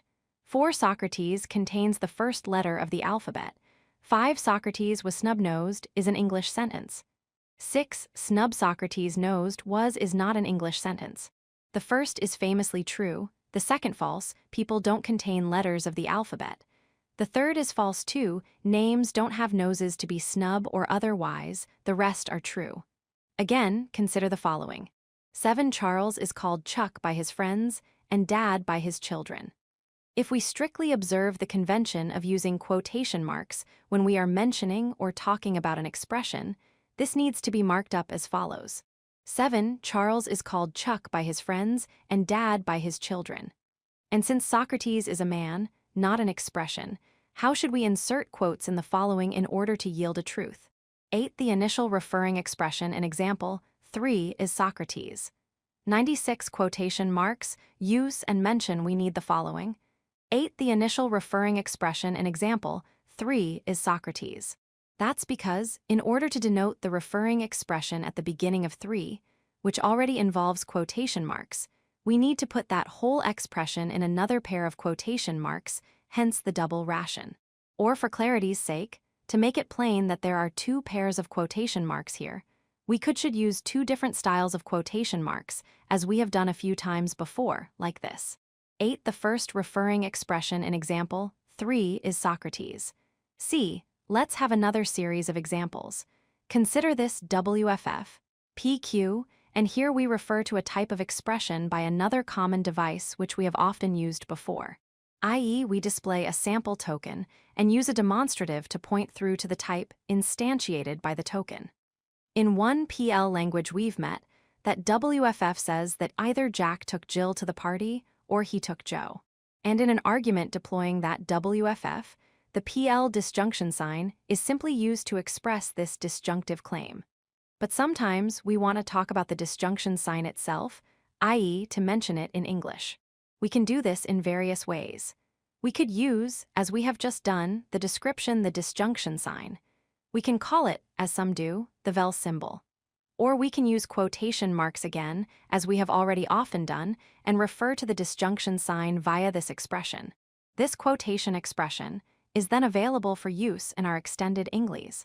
H, as when we report that, is a binary connective in PL languages.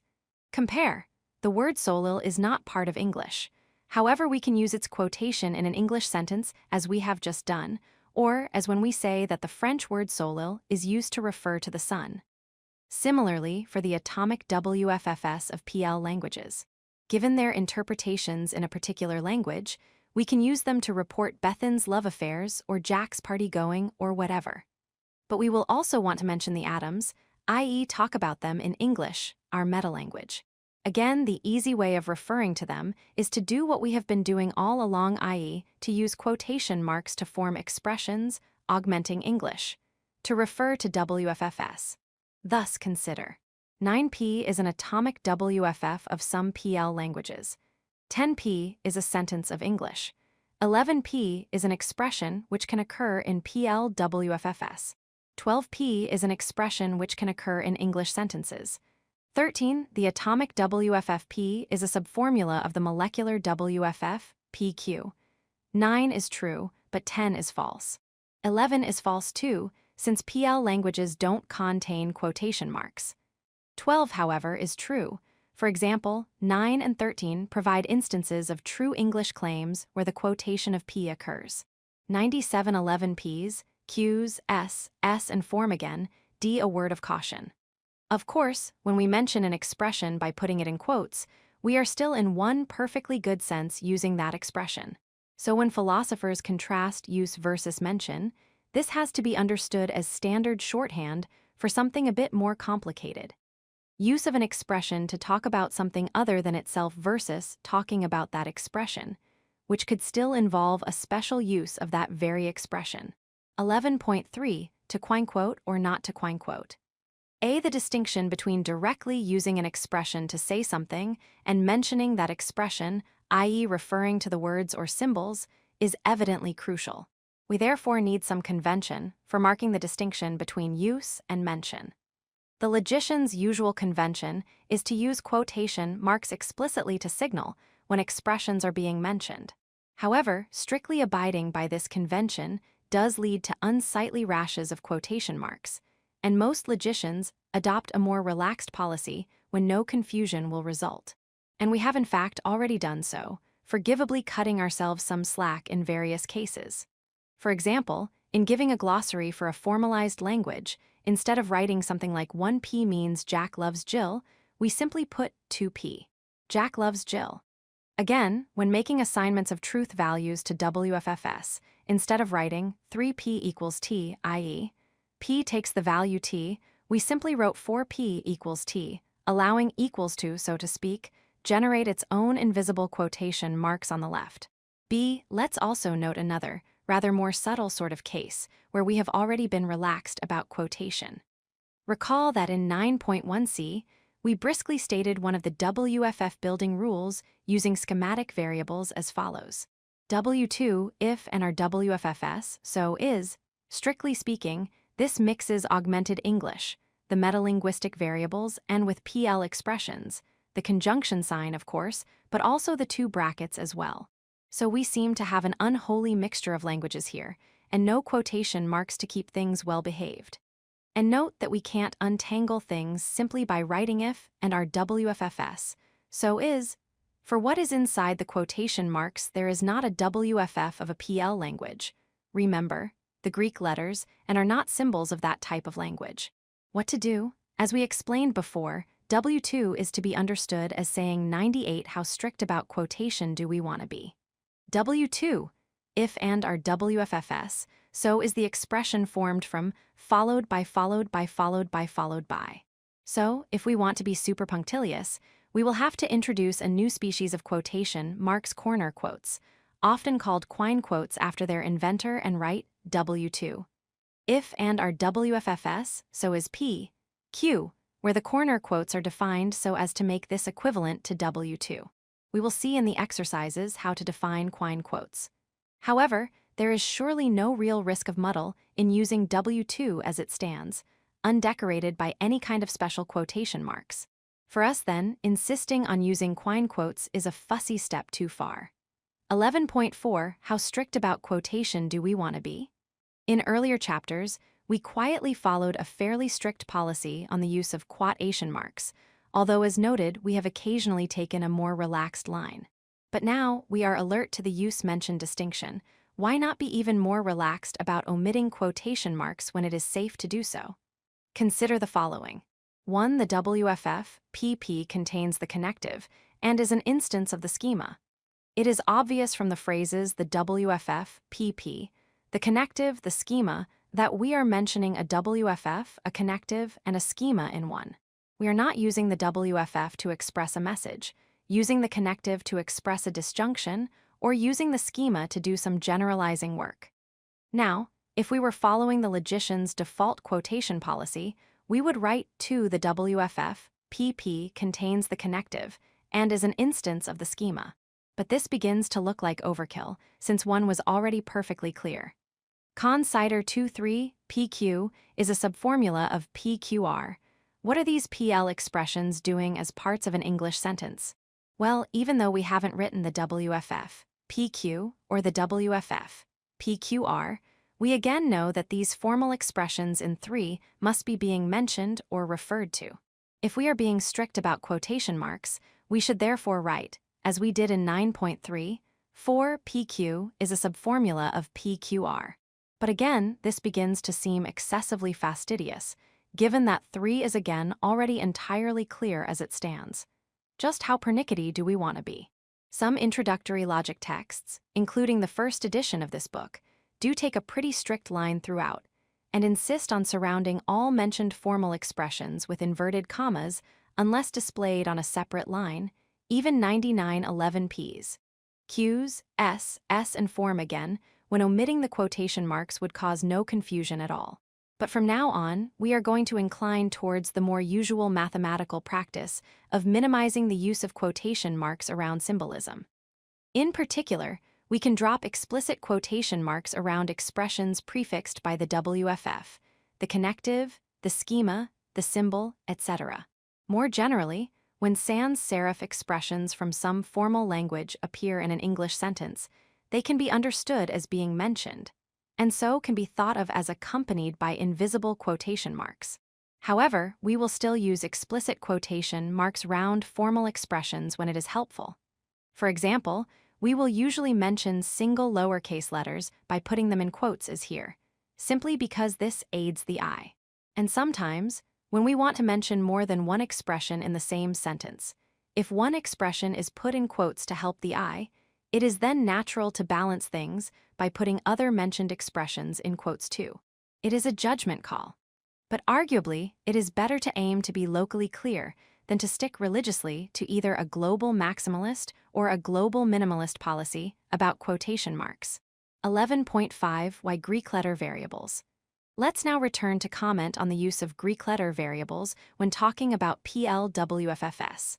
Why are we using these instead of continuing with the familiar A, B, etc., which we had used earlier when talking about informal propositions?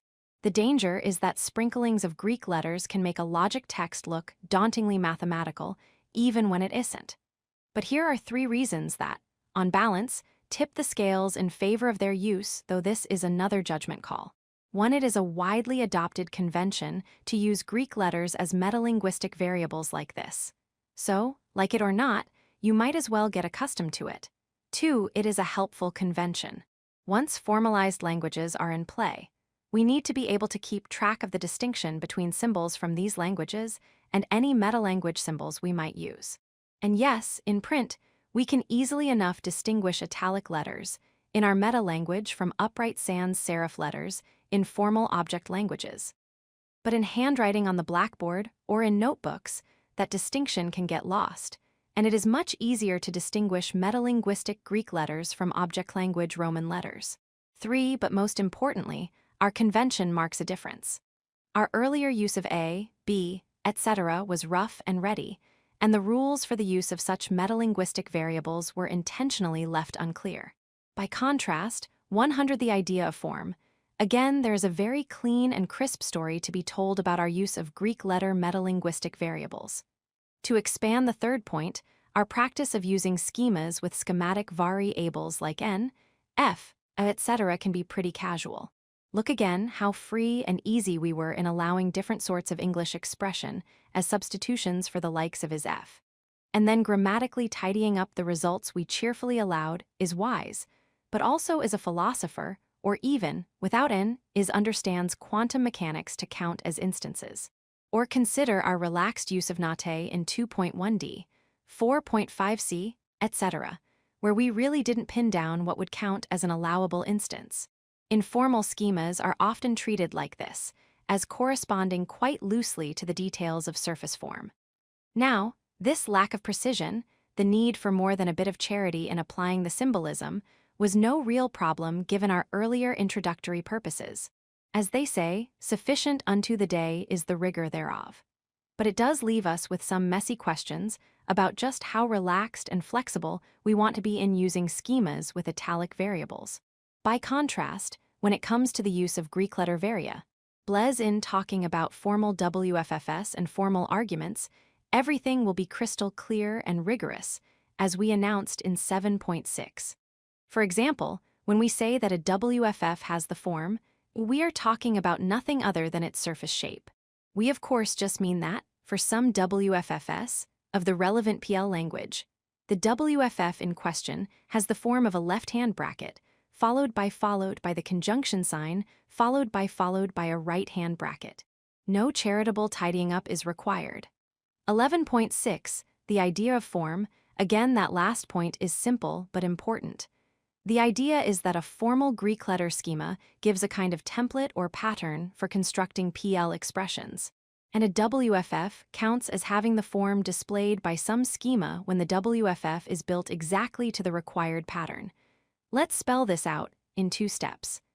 Start then with the following definition.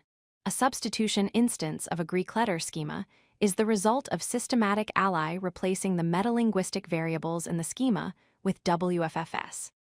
Here, systematic replacement means replacing the same Greek letter variable with the same WFF throughout. Recall from 3.2a, the whole point of using recurring metalinguistic symbols is to indicate patterns of recurrence. And note, the replacement WFF may be atomic or molecular. For example, the WFF, PQ is a substitution instance of the schema. But note too that the same WFF is also a substitution instance of the different schemas, and it is also, of course, a substitution instance of the minimally informative schema. 101.11 P's, Q's, S, and form again, B, we can now say. A PLWFF has the form displayed by a schema using Greek letter variables if and only if it is a substitution instance of that schema. In this sense, the WFF, PQ has the form displayed by the schema, or for brevity, we can more simply say, it has the form, but the WFF also has the form, and also has the trivial form. See, when we speak of a WFF as having a certain form, then we are making use of a notion that can be characterized purely syntactically in terms of the surface shape of a WFF. Of course, this notion of form is of interest principally because, in PL and other formalized languages, syntactic form reflects relevant semantic structure. However, it remains the case that we can define form quite unproblematically in terms of surface syntax. But note again that, as we have just seen, we can no more talk about the form of a WFF than we can talk about the form of an argument C 3.3. However, taking the same example WFF, there is a sense in which the schema gives its basic form. The schema captures all the structure of the WFF, PQ, right down to its atomic level. So, suppose we systematically replace the atoms in a WFF with schematic vari, abels the same atoms, i.e. atoms, which are tokens of the same letter type, to be replaced by the same schematic variable.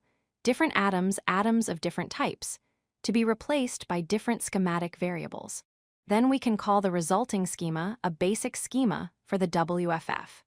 Basic schemas aren't unique, because we still have a choice of which schematic variables to use to indicate places in the pattern. Both and will do as basic schemas for the WFF, PQ. But basic schemas for a given WFF will just be trivial alphabetical variants. In due course, we will occasionally need to put the notion of a basic schema to work. 11.7 Summary, we need in general to distinguish the object language under discussion, whether it is a PL language, some later formal language, or some not-URAL language from the metalanguage that it is being discussed in. In this book, our metalanguage is slightly augmented English. A key convention. We use sans serif type, as in P, Q, etc., for expressions belonging to some artificial formalized object language like a PL language. Italicized letters like A, N, F belong to our metalanguage of augmented English, as do Greek letter variables like AND. They are in principle 102 exercises 11 dispensable devices, but they help us to speak briskly about general patterns of argument or formation rules for WFFS, etc. So there is a key distinction between the sans serif symbols of PL languages and the Greek letter variables, which we add to English specifically to help us talk about and generalize over formal expressions of PL languages and of other formalized languages. When we want to mention a particular expression, rather than use it in the ordinary way, quotation marks give us a standard way of doing this. But from now on, we will be fairly relaxed about the use of quotes in contexts where it is transparently clear that we are indeed mentioning a formal expression rather than using it. Our policy will be more or less: if no confusion is likely to result, drop the quotes. Exercises 11. A. Where necessary, insert quotation marks into the following in accord with the strict convention for quotation to make the resulting sentences come out true. 1. The first word in this sentence is the. 2. This is not a verb, but is. 3. George Orwell is the same person as Eric Blair. 4. George Orwell was Eric Blair's pen name. 5. The evening star and the morning star denote the same planet, namely Venus. 6. Sappho is the name of a Greek poet. 7. If we want to refer not to Sappho but her name, we need to use the expression Sappho. 8 means much the same as and. 9p can be interpreted as meaning that grass is green. 10p is a subformula of QP. 11. If QP is a subformula of a WFF, so is P. 12. If and are PL WFFS, so is their conjunction. 13. The result of substituting the atomic WFFP for the schematic letter in is P. 14. The schema A is formed from Greek letters, the connective, and the brackets, and 15. If a WFF has the form, it is self-contradictory. B. In his mathematical logic, Quine defines what he calls quasi-quotes and what we call Quine quotes. Slightly changing his example, he says that the expression P, Q amounts to quoting the constant contextual backgrounds, and imagining the unspecified expressions and written in the blanks. Guided by what Quine says about this particular example, explain more carefully the use of Quine quotes, with further examples. 103.12 Truth functions. We saw in 10.7 that any assignment of truth values to the atoms of a PLWFF will determine the truth value of the whole WFF. This chapter expands on that key result.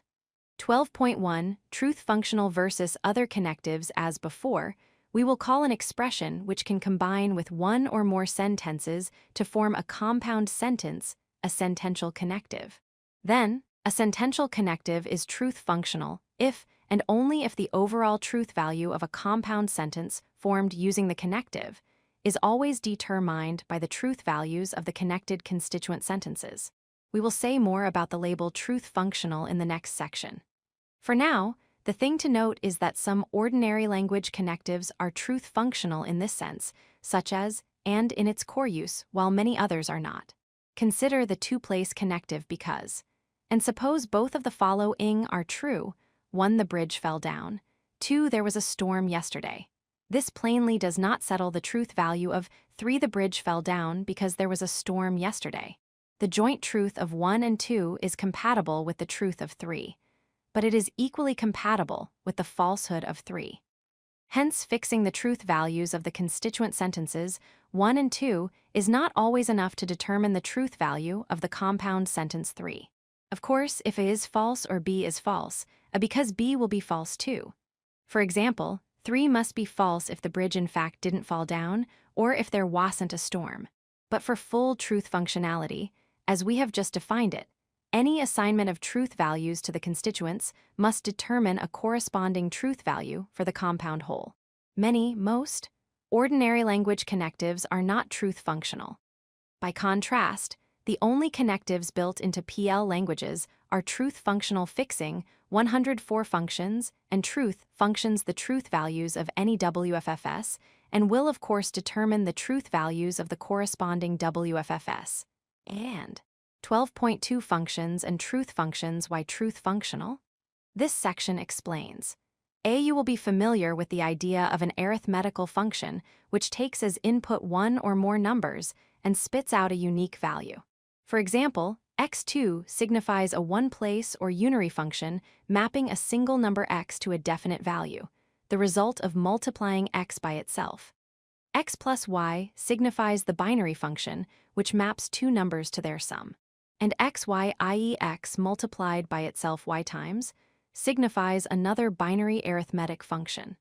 And since in general xy6 equals yx, this example reminds us that it usually matters which input is fed into which place in a function. We can now generalize the idea of a function to cover any mapping that takes one or more inputs and outputs a single determinate result. We'll ignore, for now, the possibility of partial functions, which are undefined for some inputs, and the possibility of multi-value functions, which deliver more than one output. For example, the biological mother of the living person, X, denotes a function mapping each living person to someone else. The winner of the Wimbledon Women's Tennis Championship in the year Y denotes a function mapping dates from the right range to women. The distance in meters between A and B at time t gives us a function mapping two spatially located objects and a time to a number. B. We should pause for a word of clarification. Consider x plus 2x2 and x24 as used to signify arithmetical functions. The two expressions have different senses, different truth-relevant interpretations. The first, in effect, tells us to take a given input, calcul, 8 the result of adding 2 and the result of subtracting 2, and then multiply these results. The second expression tells us to take the input and square it, then subtract 4. However, in this case, it doesn't matter which of the two different procedures we follow. The same correlation between inputs and outputs will result either way. Now, what really matters about a function is indeed the way that inputs are correlated with outputs, not how the correlation is specified. Hence, if f and g are functions with the same lookup table listing inputs against outputs, then we will count f and g as being the same function. Or in terminology which we will meet properly later, if f and g have the same extension, the same input-output pairings, then they count as the same function. Note, this is the standard mathematical way of thinking about functions. Going back to our example, then, while the expressions x plus 2x2 and x24 have different senses, they do denote the same function. See, among the functions, we are going to be especially interested in those which map truth values to truth values. 105.12 Truth functions. A truth function is a function which takes truth values as inputs and outputs a truth value. An n-place truth function requires n inputs. In fact, when we recall that we are officially thinking of truth values as numbers, see 10.4, we can think of a function mapping truth values to truth values as an ordinary kind of mathematical function. It is then just a function in a cut-down, two-number arithmetic. So now consider, for example, the familiar table TTTT, FFFT, FFFF. We introduced this in 10.6 as a way of displaying how the truth value of a WFF is fixed by the truth values of its conjuncts, and so this table records that the conjunction is truth functional in the sense of the previous section. But of course, the very same table can be read as defining a truth function, since it correlates the various possible combinations of input truth values given on the left with the corresponding output values given on the right. Let's have another example. We introduce a new ternary, three-place truth functional connective that we imagine to be added to a PL-type language, and which we will symbolize using, so we can form the likes of P, Q, R, PR, QS, P, Q, R, P, Q, PQ, etc. Since we are assuming that this new connective is truth functional, we must be able to display in a table how the value of a complex WFF of the form depends on the values of the constituent WFFs, and perhaps the table goes as follows. TTT, FTT, FTT, FTFT, FFT, FTT, FFT, FFFFTT, FFFF, but again, this table can equally well be read as defining a three-place truth function, which maps the three values given in order on the left of the table to the corresponding value on the right. This $truth function might not be terrifically interesting. I have chosen it more or less at random. Still, it is an example of another perfectly well-defined truth function, the one which we can say is expressed by the truth functional $connective. 106 truth tables for WFFS, 12.3 truth tables for WFFS, A and 12.1, we define truth functionality for single sentential connectives. Now we can generalize. Any way of forming a compound sentence out of constituent sentences is truth functional if and only if fixing the truth values of the constituents is always enough to fix the truth value of the resulting compound sentence. But recall, any valuation of the atoms in a PLWFF fixes a corresponding value for the whole WFF. So a PLWFF is always a truth functional compound of its atoms. Next, note that the truth functional dependency of the value of a whole PLWFF on the value of its atoms can be displayed in a standard tabular form. For example, take the WFF a PQ, QR belonging to some PL language.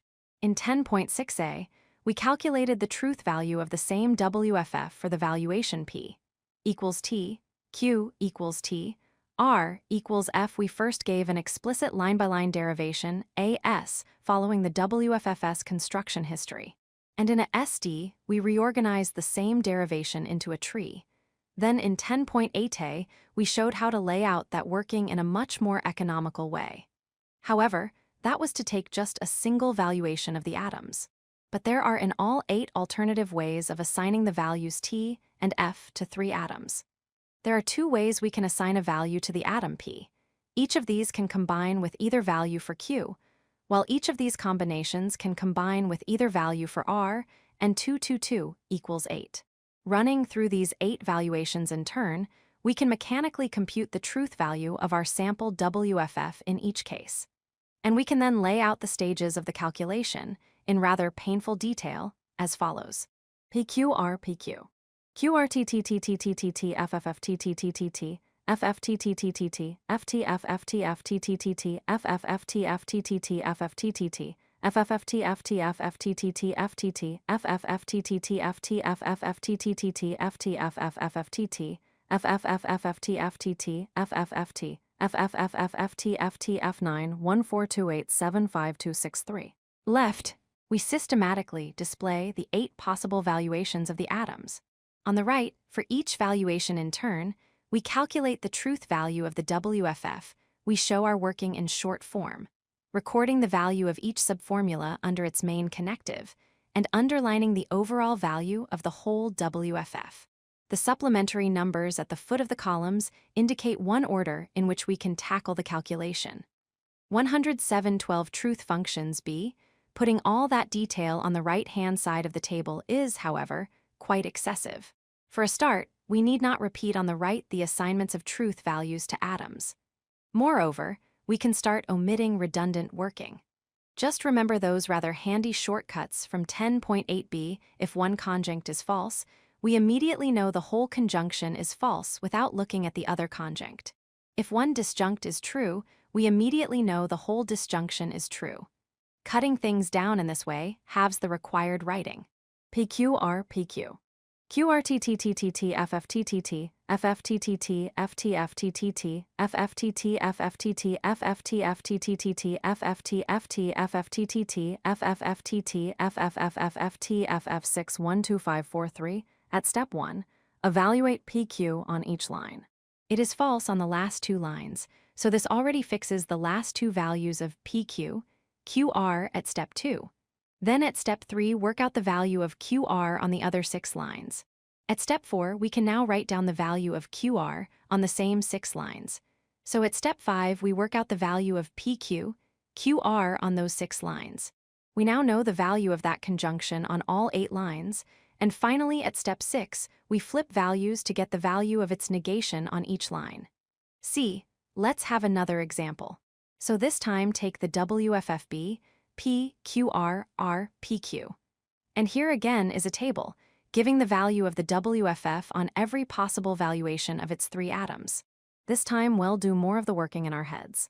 PQRP, QRR, PQTTTTTT, FTTT, FTFTTT, FFTT, FTT, FTTFT, FFFFFFT, FFFFFF1243. Here, we start by evaluating the conjunction P, QR.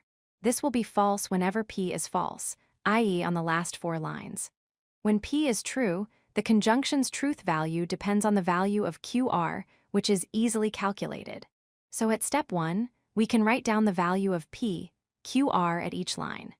Hence at step 108 truth tables for WFFS2, we already know that the whole WFF has to be true at the 3 lines where that first disjunct is true. Next, at step 3, calculate the value of the second disjunct, RPQ, on the remaining 5 lines. So we now know the value of both disjuncts of the whole WFF on the 5 as yet unsettled lines. We can immediately finish the table at step 4. One more worked example where we can use multiple shortcuts. Consider C, SQR, PPQ. We evaluated this in short form for just 2 valuations of its atoms in 10.8a. But there are 16 possible ways of assigning T or F to 4 atoms. Let's now give a table for the WFF, evaluating it for each possible assignment. PQRS, SQR.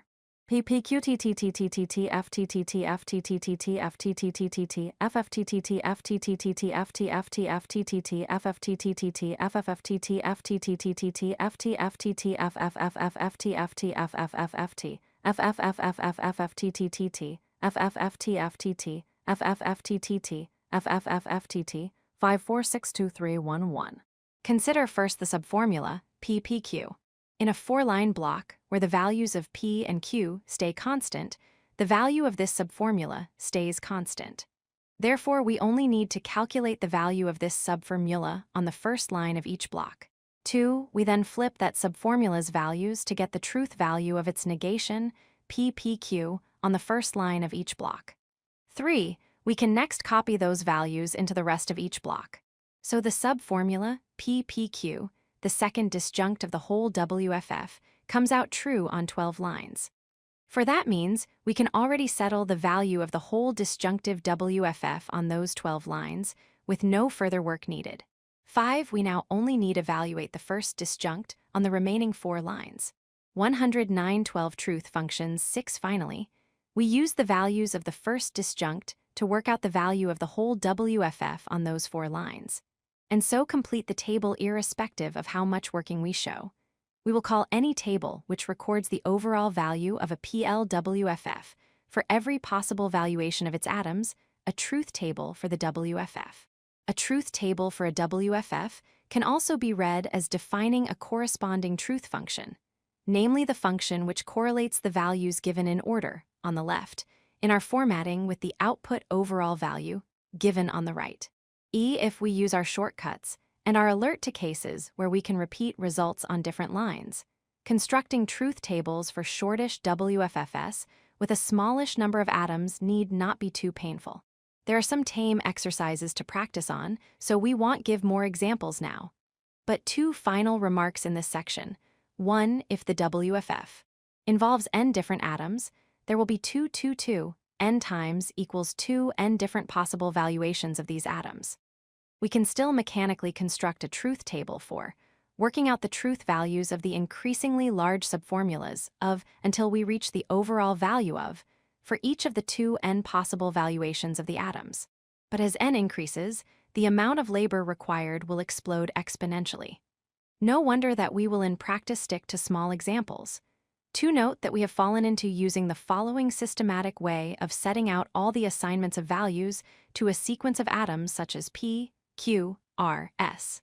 The last atom in the sequence gets alternating T's and F's. The previous one gets alternating blocks of 2 T's and 2 F's.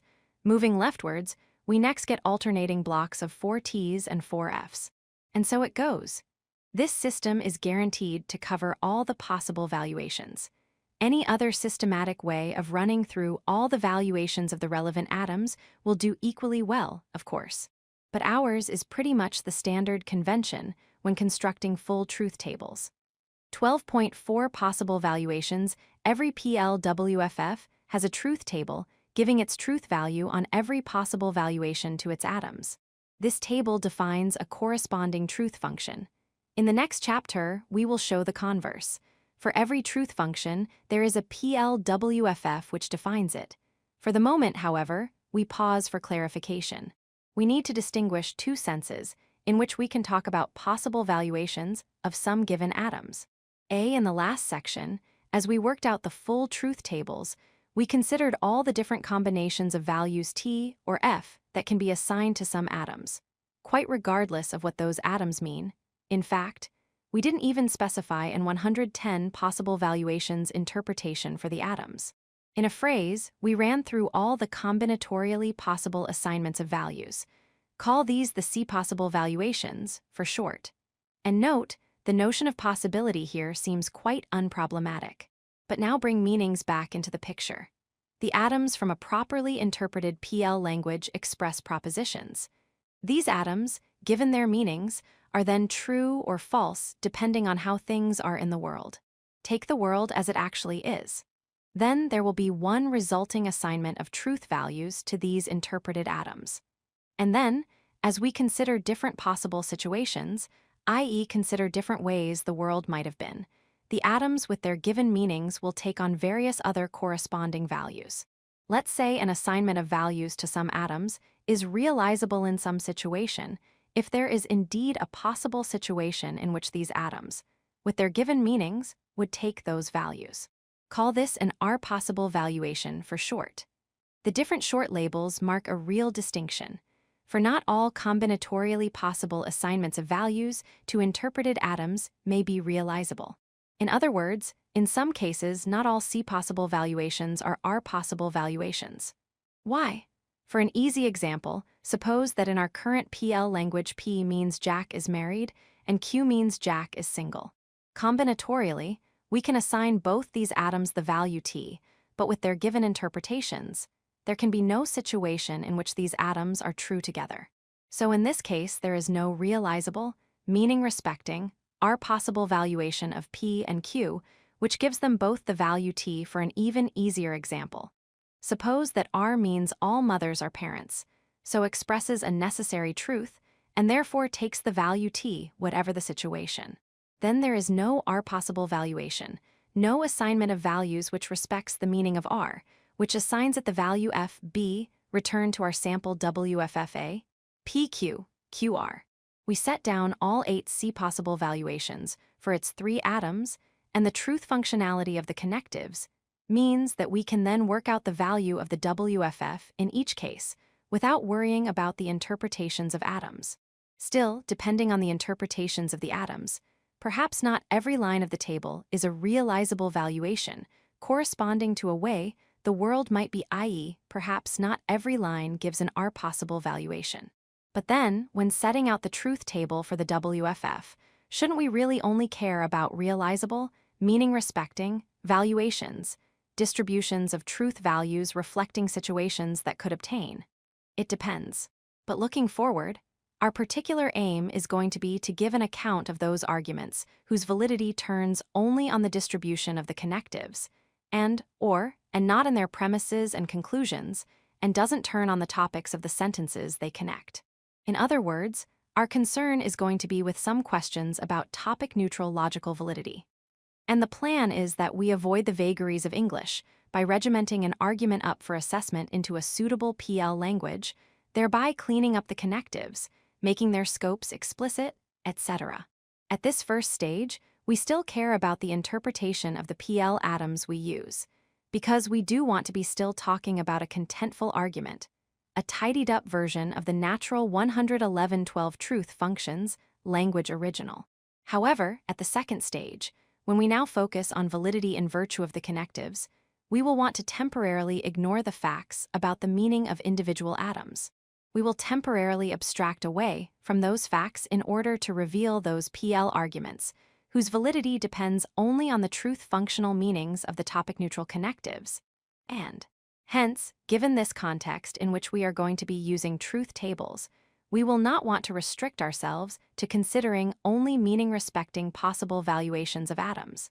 Rather, we will treat any combinatorially possible assignment of T or F to the atoms P, Q, etc., as equally relevant for our purposes, whether it is realizable or not.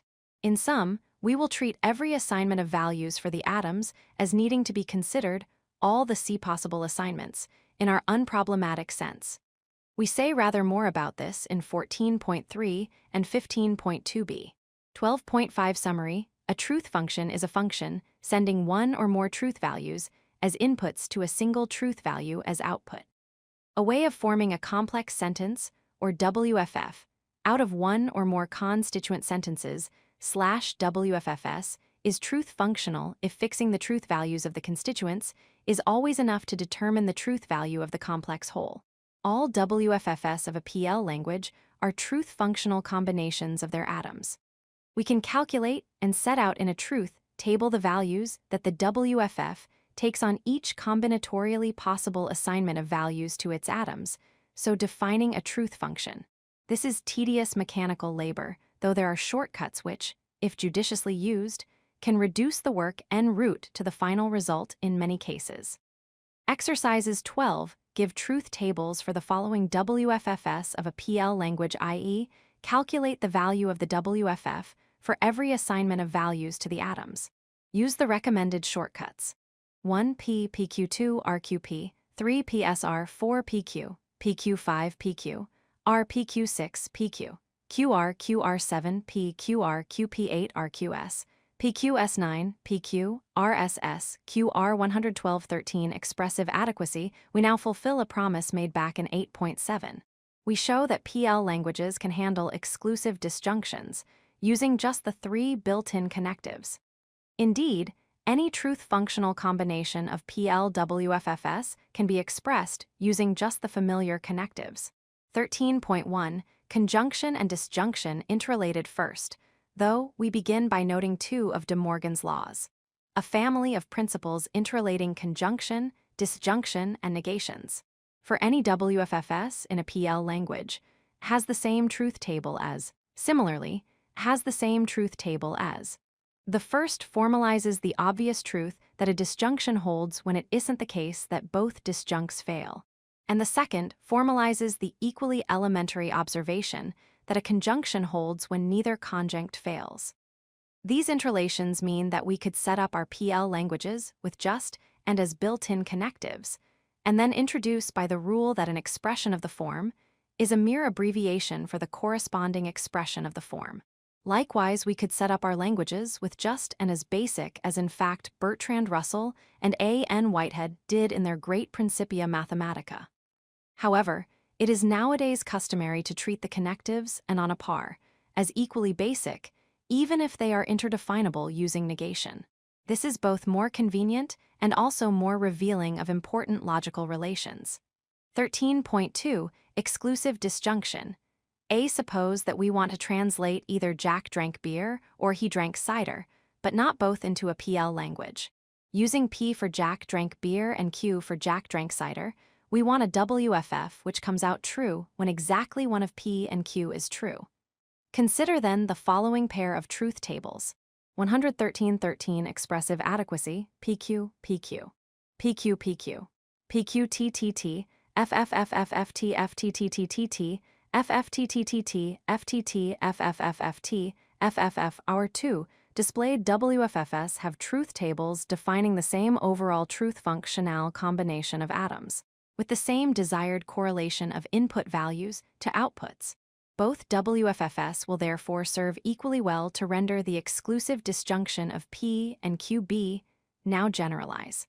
Whatever WFFS and we choose, if they take the values on the left in the next table, then the more complex WFFS on the right take the values shown.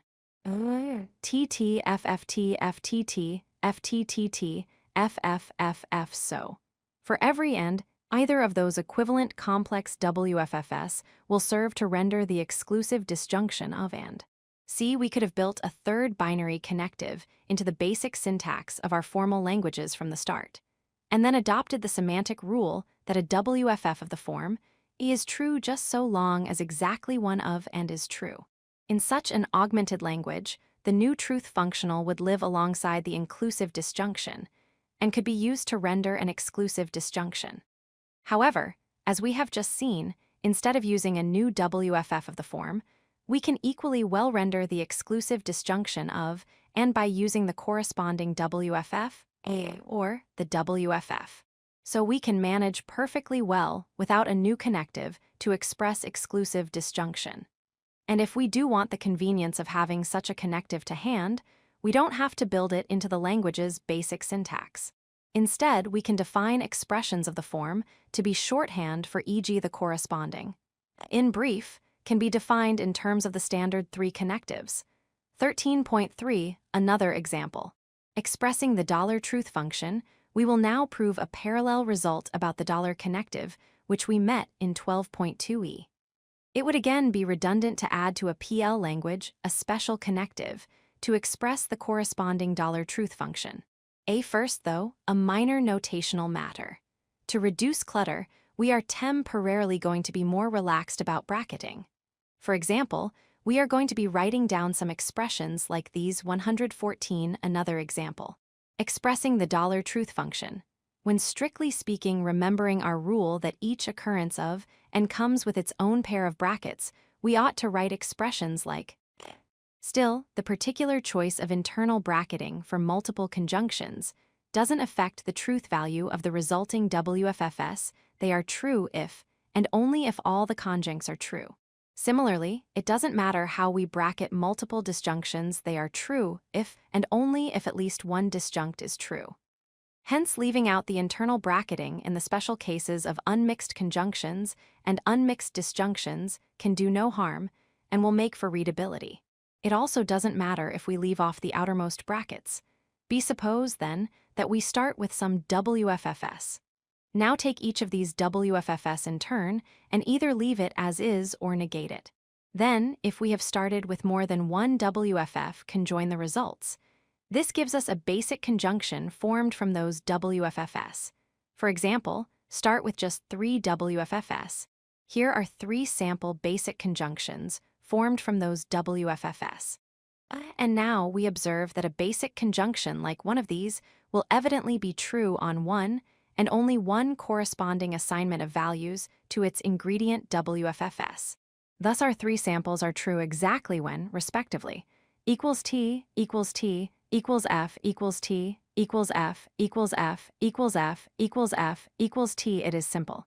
To get the valuation corresponding to a true basic conjunction, naked constituent WFFS get assigned T, the negated ones get assigned F, and conversely, given a valuation of some WFFS, there is a basic conjunction true on just that valuation, which conjoins the WFFS assigned T and the negations of the WFFS assigned F. See, with these preliminaries out of the way, we can get down to the main business of this section and briskly prove our claim that, in any language which includes the WFFS and the standard 3 connectives, there is already a way of truth functionally combining these WFFS which has the same truth table as. Start with a specific example, as we did when discussing exclusive disjunction. Here then is the truth table for P, Q, R. And for each assignment of values to the constituent WFFS, where P, Q, R gets the value T, we've added the corresponding basic conjunction on the right. 115.13 expressive adequacy PQR, P, Q, RTTT FTT FT, PQRT FT FT FFT, PQR FTT FFT FFF FTT, PQR FFFF, and we now see that P, Q, R is true just when one of those 3 basic conjunctions is true. In other words, P, Q, R is true exactly when PQR, PQR, PQR is true. The observation generalizes. By just the same reasoning for any, the corresponding, is true exactly when A is true. Reinserting the officially required brackets, we therefore have a way of constructing a WFF built up from WFFS, using the built-in connectives which has the same truth table as job done. We have shown it would be redundant to adopt the connective as new basic apparatus to be added to a PL language. And if, for some obscure reason, we did want a symbol for the $truth function, we can just treat as shorthand for an expression of the shape just displayed. In other words, to put it briskly again, we can simply define the connective in terms of the standard 3 connectives. 13.4 expressive adequacy, define the results about, and now generalize predictably enough, there is nothing special about these cases. Given any possible new truth functional connective, which combines with one or more WFFS to form a new WFF, we can already define it using the existing resources of a PL language, just as we can define the connectives and. And to show this, we just deploy again the sort of reasoning we used about the connective, with one new tweak. Spelling out the argument, one imagine that we are planning to add to a PL language an n-place truth functional connective percent, which takes NWFFs to form a WFF percent. Since, by assumption, the connective is truth functional, we can set out a 2n-line truth table for percent, just as we set out a truth 116 some more adequacy results table for. Now look at this table to find the lines giving valuations of where percent comes out true. There are then two cases to consider. 2. Assume first that there is at least one such line. For each of these lines, i.e. for each valuation of where percent is true, write down a corresponding basic conjunction. Then disjoin these basic conjunctions if there is more than one and tidy up brackets. Exactly as before, the resulting WFF built up from using no more than the 3 standard connectives will be true on exactly the lines where percent is true. So the new WFF will have exactly the same truth table as percent. 2b, but now, this is the new tweak. We also need to consider the exceptional case where percent is false on every valuation of its components. In this case, take e.g. the WFF. This too is always false, so we'll have the same truth table as percent. Hence, either way, 3 we can construct an expression from using just the connectives, which has the same truth table as percent. In other words, as we put it before, we can now define the new truth functional connective percent in terms of just the old 3 basic connectives. 4 but percent was an arbitrarily chosen truth functional connective, so the result is, as announced, a general one. Let's introduce some natural terminology. Some sentential connectives, when taken together, are expressively adequate alternatively, are functionally complete if, and only if you can define any possible truth functional connective using only those connectives, in the way that and dollar can be defined using only the PL connectives. Equivalently, some sentential connectives are expressively adequate just if, using only those connectives, you can construct a WFF with any desired truth table. Then, in summary, what we have now shown is that the basic connectives are together expressively adequate. In particular, then, any truth functional combination of PL atoms can already be expressed by a PL WFF. 13.5. Some more adequacy results. The key adequacy result is the one we have just proved, but it is worth noting that we can do even better. One of De Morgan's laws, as noted in 13.1, tells us that the disjunction connective can be defined in terms of conjunction and negation. Hence, the connectives and together are already expressively adequate. We already know 117.13 expressive adequacy, that we can express any truth functional combination of WFFs using just and. Go through replacing the disjunctions with equivalent negation conjunction combinations. We will then end up with a WFF with the same table built up using just the connectives and. Exactly similarly, using another of De Morgan's laws, we can show that and together are expressively adequate. However, and together are not expressively adequate. Any WFF built using just conjunction and disjunction must be true when its atoms are all true Y. So using just conjunction and disjunction, we can never get a WFF with the same table as PQ, which is false when its atoms are true. B. The result that any truth function can be expressed using just 2 connectives is enough to satisfy any sensible taste for economy. But let's now show that there is at least one connective which is expressively adequate just by itself. Since are together expressively adequate, it is enough to find a single connective in terms of which these 2 connectives can both in turn be defined. It must be at least a 2-place connective, and one candidate is the neither nor connective, which is often abbreviated nor and which we will symbolize TTFT, FFFT, FFFT to see that can be used to define negation. Consider what happens when we give it the same WFF twice. Neither nor is true just when is true, and is equivalent to neither nor, so is true just when, and hence will have the same truth table as you can quickly check. Which gives us the following result. The down arrow connective can be used to define negation and conjunction, and so is expressively adequate just by itself. 13.6 Summary. The previous chapter showed that every WFF of a PL language expresses a truth function of its atoms, namely the truth function given by the WFFS truth table. This chapter proves the converse result that every truth function of atoms can be expressed by a PLWFF, i.e., there is a WFF with the right truth table.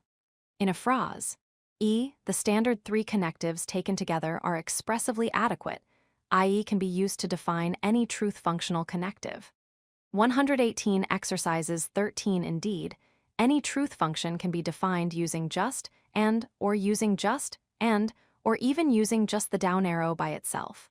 Exercises 13, we could introduce a new four-place connective, where is true when exactly two of are true and is false otherwise. Show that doing this would be redundant because we can already define the new connective using the standard three connectives. Be more on expressive adequacy. One, compare the truth tables for the down arrow end. One is formed from the other by swapping T's and F's in the last column. Define an up arrow connective, also symbolized, and then known as the Sheffer stroke, whose table stands in the same relation to the table for. Show that, like the down arrow, this up arrow connective, nan taken just by itself, is expressively adequate. 2. Show that the up arrow and down arrow connectives are the only binary connectives that, taken by themselves, are expressively adequate. 3. Define a ternary connective which, taken by itself, is expressively adequate. You are supposed to spot that the answer is trivial, given what you already know. Just define e.g., so that on any line of its truth table its value depends on just, and equals, so the third input is an idle wheel. Then it will do as well as to define any truth function. 4 are and taken together expressively adequate. What about and? See, assume that we are working in some PL language. Then, 1. Show that pairs of WFFS of the forms and a have the same truth table. 2. Show that pairs of WFFS of the forms and have the same truth table. Generalize to show that any way you bracket an unmixed conjunction, to give a properly bracketed WFF expresses the same truth function. Check the comparable results for disjunctions. 3. Show that pairs of WFFS of the forms and also have the same truth tables. Generalize to show that a negated unmixed conjunction has the same truth table as. However, we insert brackets to get WFFS. What are the comparable results for negated disjunctions? 4. Say that an atom or the negation of an atom is a basic WFF. A WFF is in disjunctive normal form if it is, ignoring bracketing of the form. For one or more disjuncts, where each disjunct is a conjunction of one or more basic WFFS. Show that any WFF has the same truth table as a WFF in disjunctive normal form. 5. Define an analogous notion of being in conjunctive normal form. Show that any WFF has the same truth table as a WFF in conjunctive normal form. Hint: consider a WFF in disjunctive normal form, which is equivalent to and take negations. 119.14 Tautologies. In this short chapter, we note a particularly important class of WFFS formed using our truth functional PL connectives, namely the WFFS that are necessarily true in virtue of their logical form, as we might put it. 14.1 Tautologies and contradictions. As we have seen, given any WFF of a PL language, we can calculate its truth value for any combinatorially possible valuation of its atoms. Usually, the WFF will be true on some of these valuations and false on others. However, we occasionally get a uniform result. A PLWFF is a tautology if and only if it takes the value true on every combinatorially possible valuation of the atoms in the WFF. A WFF is a contradiction if and only if it takes the value false on every such valuation. Trivial two-line tables show that the following are tautologies. Assume here and later that we are working in PL languages with the relevant atoms. 1 pp, 2 pp. And a moment's reflection shows that these WFFS ought invariably to be true, whatever their interpretation and however the world is. The fact that one is a tautology reflects our stipulation that, however the world is, a given PL atom is determinately either true or false. There is no middle option. So this is a formal instance of the law of excluded middle. For any proposition, either it or its negation is true. The fact that 2 is a tautology reflects our stipulation that in PL languages negation flips values, and hence a WFF and its negation are never true together. So this is a formal instance of Aristotle's law of non-contradiction. For any proposition, it can't be the case that both it and its negation hold. Here is another tautology, 3 PQ, PQ. Again, this ought to be inevitably true. Given our assumption that atoms have determinate values, then for any two either they are both true, or at least 120 tautologies and contradictions, one of them is false, and so its negation is true. For future reference, though, here is a truth table to show that this WFF is indeed a tautology. PQ, PQ. PQTTTT, FTFFTT, FTFTT, FFFTT, B. However, tautologies need not be quite as obvious as our first three. For example, take the WFF for PQ, PR, PQR. For readability, we have varied the styles of brackets to make it clear that this is a disjunction, both of whose disjuncts are of the form. We can then construct a truth table, using our shortcuts and also doing some of the working in our heads. We quickly arrive at PQR, PQ, PR, PQR, TTTT, FTFTTT, FTFTFTT, FTTFTFTT, FFTT, FFTTT, FFTFTT, FFFTT, FFFFTT, F543621 here. We evaluate the second curly bracketed subformula first, just because it's simpler step 1. Then we flip values to evaluate its negation too, and that enables us to fix the value of the whole disjunction on the last 5 lines 3. Next, we evaluate the first curly bracketed subformula on the 3 lines we still need to examine, 4. Then we evaluate its negation 5. That enables us to complete the table for the whole disjunction, 6. See, if a WFF takes the value true on every valuation of its atoms, then we'll always take the value false, and vice versa. Hence, the negations of tautologies are contradictions. Conversely, the negations of contradictions are tautologies. Hence, PQ, PQ, the negation of the tautology 3 above, counts as a contradiction. Therefore, in our stretched usage of the term, not all contradictions will have the form, where a WFF is directly conjoined with its negation. Compare 4.5c.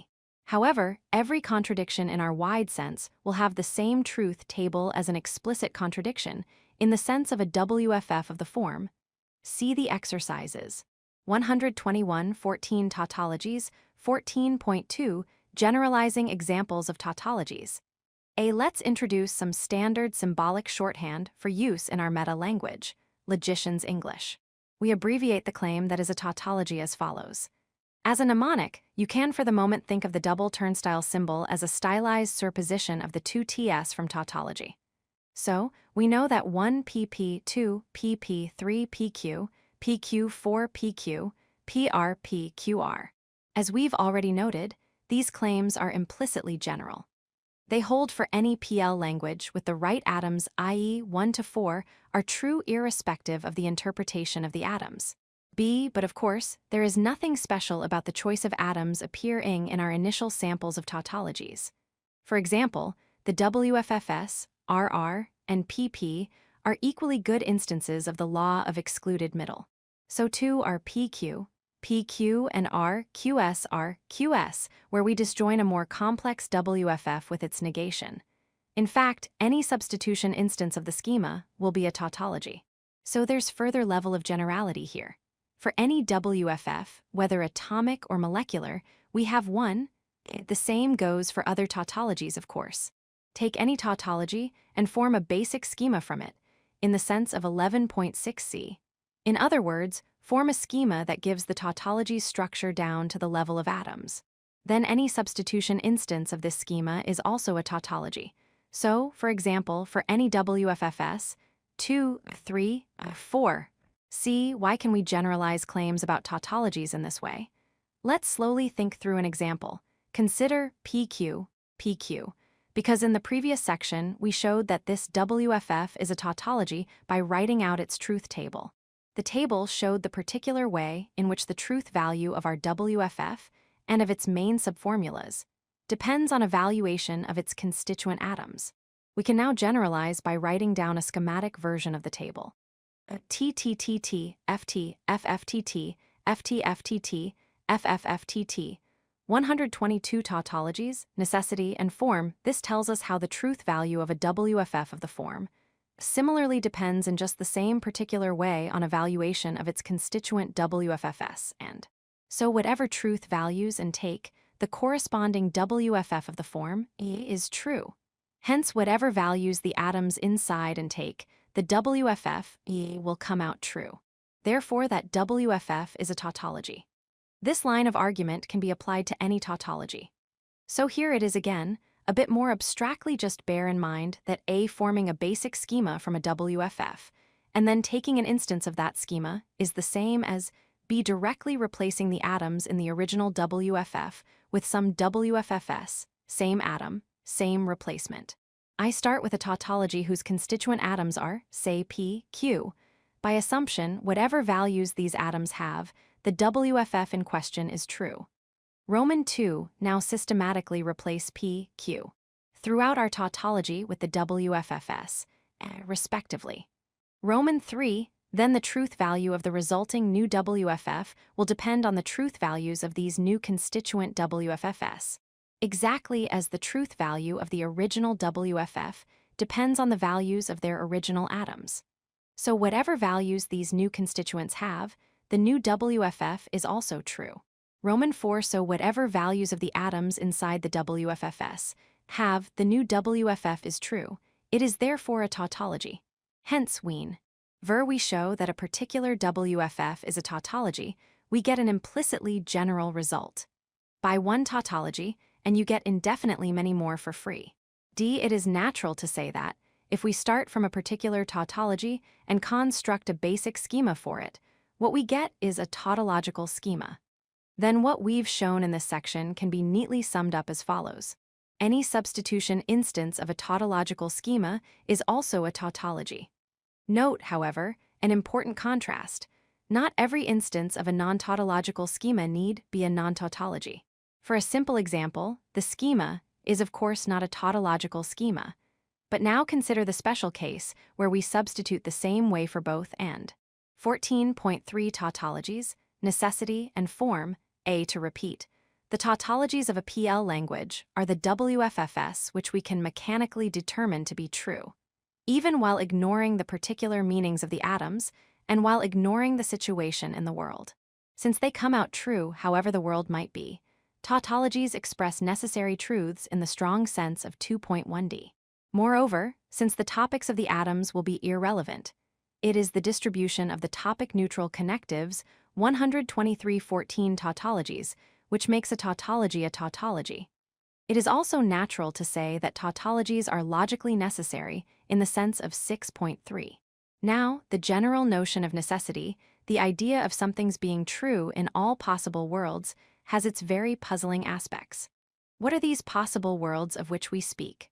If they are a mere metaphor, how do we cash out this fac in de parlor? How can we possibly know what is true in all possible worlds? But whatever the broader worries here, the necessary truth of PL tautologies seems relatively unmysterious. We stipulated that PL atoms get meanings, which ensure that they have determinate truth values in any situation. This was our determinacy assumption in 10.3. We then stipulated the meanings of the three connectives precisely in order to make PL WFFS truth functional in 10.5. It is then a side effect of these stipulations that certain special WFFS, the tautologies, must come out true on every combinatorially possible valuation, and hence however things might be in the world. Tautologies are sometimes said to be true by definition, or are said to be vacuously true, echoing Wittgenstein's claim that tautologies say nothing.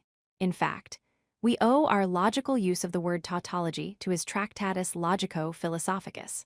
But these claims are best understood as just variations on the basic theme that you don't have to know how things are in this world or in any other world in order to determine the truth value of a tautological WFF. B. Take a language where the atom R says that Rosalind is a mother, while S says that all mothers are parents. Then note that one S expresses a necessary truth. But trivially, it is not a tautology, for no atom can be a tautology. 2. RS also expresses a necessary truth. But again, it is not a tautology, though this time we do need to use the truth table for disjunction in showing that it must be true given that S has to be true. 3. SS is also a necessary truth, and this is overdetermined. It is a necessary truth because S has to be true and hence, so must be the disjunction of S with anything else. It is also a necessary truth because it is a substitution instance of the tautological schema. It is worth pausing over too. So think again about the truth table for the WFF RS. As we go through all the combinatorially possible valuations for the atoms, our table includes the line where R equals F and S equals F, and on that line, RS equals F, which is why the WFF isn't a tautology. But this doesn't stop the WFF, with its given interpretation being necessarily true. For the combinatorially possible valuation R equals F, S equals F is not a realizable valuation, since there is no possible way that the world can be, keeping the sense of the atoms fixed, where S equals F, see 12.4. That's why there is no possible way that the world can be, with the sense of the atoms as given, which can make RS equals F so that WFF is necessarily true even if not tautologous.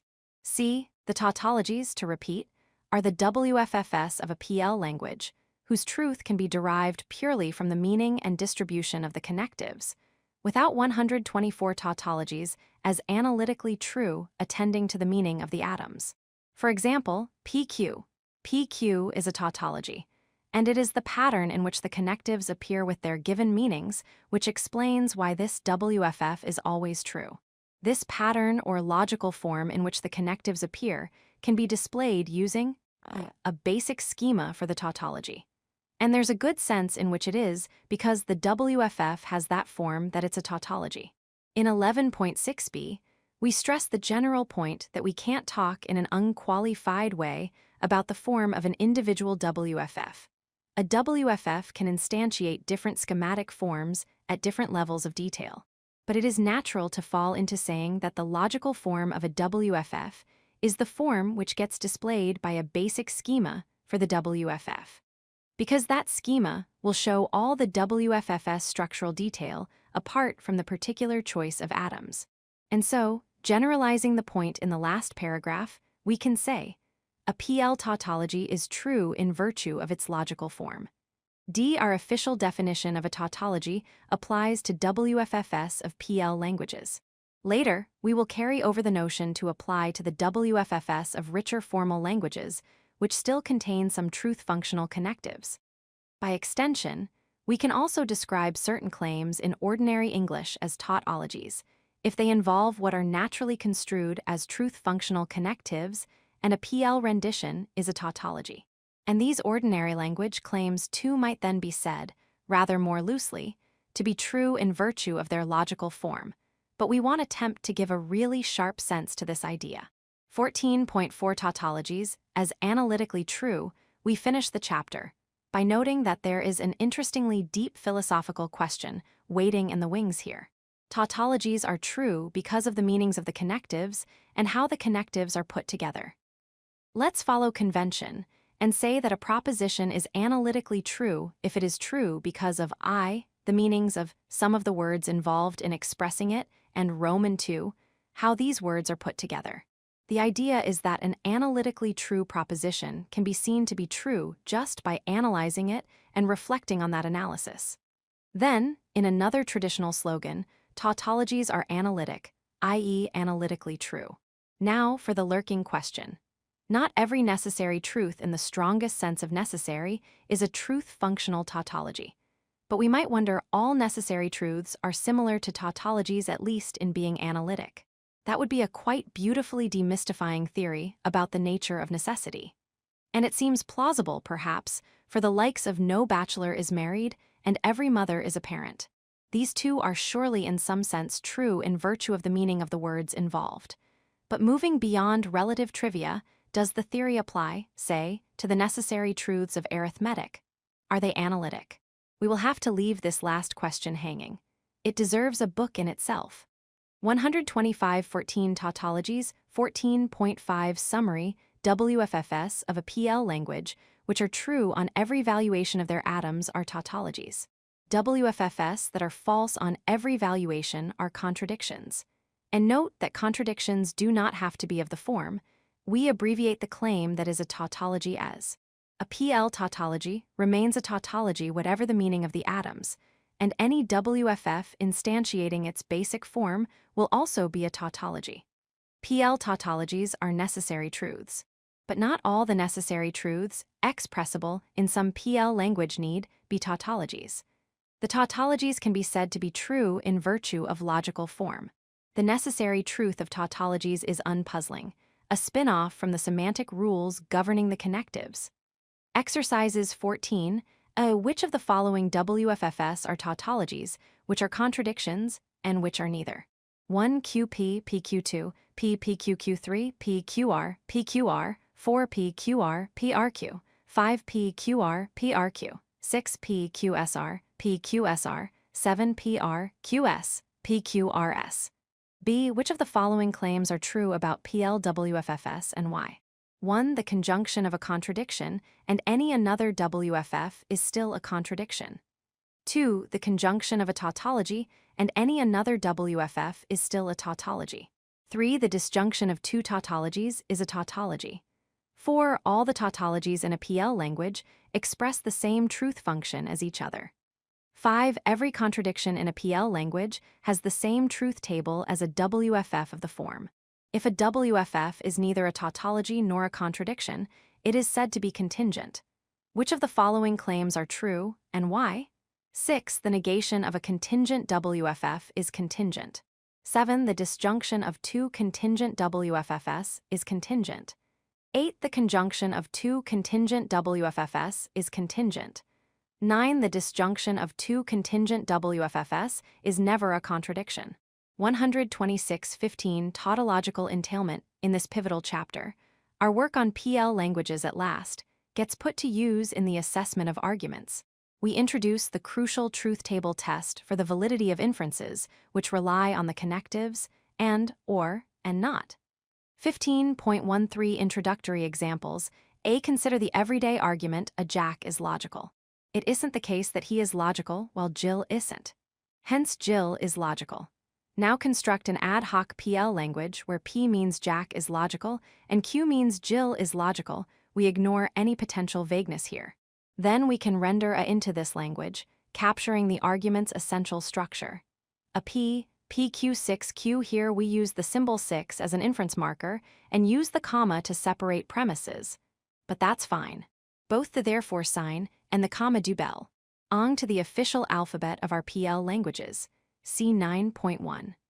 Now let's evaluate the premises and the conclusion of A for each possible assignment of values to their atoms, setting out the results in a table. PQP, PQQTTTTTT, FT, FFFT, FTT, FFFT, F. We use a double line to separate off the list of possible valuations of atoms on the left from the part of the table, which records the values of the premises on each valuation. Then we use another double line before giving the corresponding values of the conclusion. In this mini-example, one of the premises and the conclusion is an atom, so we can simply copy their values across. And to reduce clutter, we have omitted working and simply given the overall value of the remaining complex WFF, written as usual under its main connective. Now look along the rows of this truth table. We find, by inspection, that there is no valuation of the atoms that makes the premises true, and the conclusion 127.15 tautological entailment false. Hence, however the world might be with respect to the truth values of P and Q, and the four listed combinations of values are the only possible ones, there is no situation in which the premises will be true and conclusion false. So argument A is valid. That A is valid was no doubt clear from the start. However, and this is the crucial advance, we have now proved the argument's validity. By a simple calculation, we have shown that in any possible situation, if the premises of A are true, the conclusion is true too, just because of the meanings of the connectives. And since A is valid, the original argument A is valid, for the arguments plainly stand or fall together. B. Consider next the argument B. Jack or Jill or both went up the hill. But it isn't the case that Jack and Joe went up the hill. Hence, Joe and or Jill went up the hill. Take a different ad hoc PL language, this time one where P means Jack went up the hill, Q means Jill went up the hill, and R means Joe went up the hill. Then we can translate the argument B, capturing its logical structure, as follows: B PQ, PR6 RQ. And now we work out the following truth table: PQR PQ, PR. RQTTTT FTTT FTTTT FTT FTT FFTT FFTTTT FTFTTT FFTFTT FFFFTF. Inspection reveals that there is a valuation of atoms which makes the premises of B true and the conclusion false, namely P equals T, Q equals F, R equals F. Moreover, this combinatorially possible valuation does, in this case, represent a way the world could really be, i.e. Jack's going up the hill alone. This possible situation makes the premises of B true and conclusion false, and also makes the premises of B true and conclusion false. So the argument, in both its PL and English versions, is invalid. No doubt the invalidity of BB was also obvious from the beginning, but we have again arrived at our assessment of the argument based on a mechanical search through the relevant possibilities. See, let's have one more introductory example. Consider this argument: C. Jack is useless at logic, or he simply isn't ready for the exam. Either Jack will fail the exam, or he is not useless at logic. Either it's wrong that he won't fail the exam, or he is ready for it. So Jack will fail. 128 Tautological entailment defined. Is it valid? Perhaps this time the answer isn't quite so evident. So, first tidy up the argument by rendering into a suitable PL language, where P means Jack is useless at logic, Q means Jack is ready for the exam, and R means Jack will fail the exam. How should we handle the disjunctions? Well, for now assume the disjunctions are all inclusive. We then get the formal version C, PQ, RP, RQ6R. There are 3 different atoms, and so again 8 different possible assignments of values to the atoms. So we can construct the following truth table: PQR PQ, RP, RQRTTTTTTTT FTFT FTFTTTTTT FFT FFFFTT FTTT FTFFTT FFFTTTTT FFFTT FF. However the world might be, the 3 atoms P, Q, and R must take one of the 8 listed assignments of values, and each assignment fixes the values of the given WFFS. Inspection then reveals that, however the world might be, the resulting valuation of the atoms makes the conclusion of C true whenever it makes the premises true. Hence argument C must be valid. Hence C is valid, at least if the disjunctions are inclusive. As a follow-up exercise, it is illuminating to consider what happens if we treat some of the disjunctions as exclusive. 15.2 Tautological entailment defined. A. Motivated by the examples in the last section, let's introduce a crucial new notion. When working in a PL language, we will say, an inference step is tautologically valid if and only if there is no valuation of the atoms involved, i.e. no combinatorially possible valuation, which makes the premises all true and the conclusion false. Also, the premises of an inference tautologically entail its conclusion, if and only if the inference step from the premises to the conclusion is tautologically valid. A one-step argument is tautologically valid when its premises tautologically entail its conclusion. We have just shown, then, that the PL arguments A and C are tautologically valid in this sense, and the argument B isn't. 129.15 Tautological entailment. Our terminology here should seem quite natural. Compare.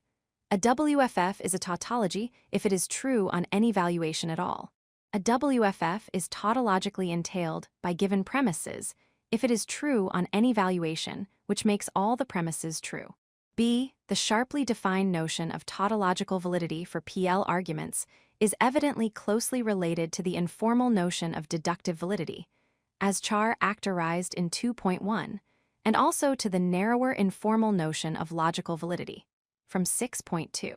To make the first connection, we can simply generalize the line of thought we used above in discussing A. Suppose the PL inference step from the WFFS 1, 2, n to the WFF is tautologically valid. Then, by definition, there is no valuation of the relevant atoms, which makes the S true and false. Hence, no possible situation can give the relevant interpreted atoms values, which make the S true and false. Therefore, the inference is deductively valid. We can also rephrase this argument using the terminology of 12.4. A tautologically valid PL inference is truth-preserving. If the premises are true, so is the conclusion on every C possible valuation of its atoms. But the R possible valuations are C possible. So a tautologically valid PL inference will be, in particular, truth-preserving on every R possible valuation of its atoms, which makes this PL inference deductively valid, according to our original definition of validity. Now, we did worry in 6.4 whether the narrower notion of logical validity might be somewhat indeterminate, because the notion is defined in terms of topic neutrality, and it isn't clear exactly what does and what doesn't count as topic neutral. However, the sentential connectives certainly count as topic neutral if anything does. So, suppose again that the argument 1, 2, N6 is tautologically valid. Then, by definition, this is just in virtue of the way that the topic-neutral connectives appear in the premises and conclusion. Hence, the argument is valid, by our previous argument, and valid just in virtue of the way that the topic-neutral connectives appear. Hence, the argument is logically valid. In summary, then, if a one-step PL argument is tautologically valid, then it is logically valid. But tautological invalidity does not always imply logical invalidity. See 15.5. 15.3 Brute force truth table testing. A. How do we determine whether some PLWFFs tautologically entail a stated conclusion? There is more than one way of doing this. But for now, we will continue to use the most direct method of settling the matter, namely, a brute force truth table calculation, exactly as in our earlier examples. This certainly isn't very pretty, but it works. 130 more examples here then is the general principle. Given a PL inference, set out a composite truth table for the inference by listing every combinatorially possible valuation of the various atoms that appear in its premises and conclusion, and then calculate the values of the premises and the conclusion on each of the successive valuations. Let's say that a line on a truth table for an inference is bad if, on its valuation of the relevant atoms, the premises are true and conclusion false. Otherwise, a line is good. Then an inference is tautologically valid just in case its corresponding truth table has no bad lines. B. We will give more examples in the next section. But first, let's note that, brute force though it is, truth table testing for tautological validity need not be too onerous if we make judicious use of some obvious shortcuts. Just remember, we are searching all the time for bad lines on a table, because whether an inference is tautologically valid turns on whether there are any such lines. Hence, 1. If we find the conclusion is true on a particular valuation, we can declare the line to be good, without worrying about the truth values of the premises. For a line where the conclusion is true cannot be a bad line, i.e. cannot be a line with true premises and a false conclusion.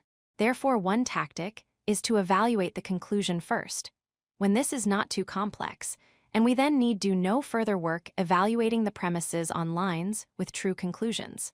2. Similarly, if we find that a premise is false on a particular valuation, we can suspend work on that line, and not worry about the truth values of the other premises or conclusion. For a line where a premise is false cannot be a bad line. Therefore, another tactic is to prioritize evaluating any very simple premise, and we then need do no further work evaluating the other premises and conclusion on lines where that simple premise is false. 3. Finally, 1. Bad line is enough to prove tautological invalidity, so as soon as we hit a bad line, we can stop. Now let's put these handy shortcuts to work. 15.4 more examples. A. Consider again the PL argument C, PQ, RP, RQ6R. We did a calculation of the values of all the premises and the conclusion on each of the 8 possible assignments of values to its atoms. But taking advantage of the shortcuts suggested in the last section, we could have significantly cut down the labor, like this. 130.115 Tautological entailment, PQ-RPQ.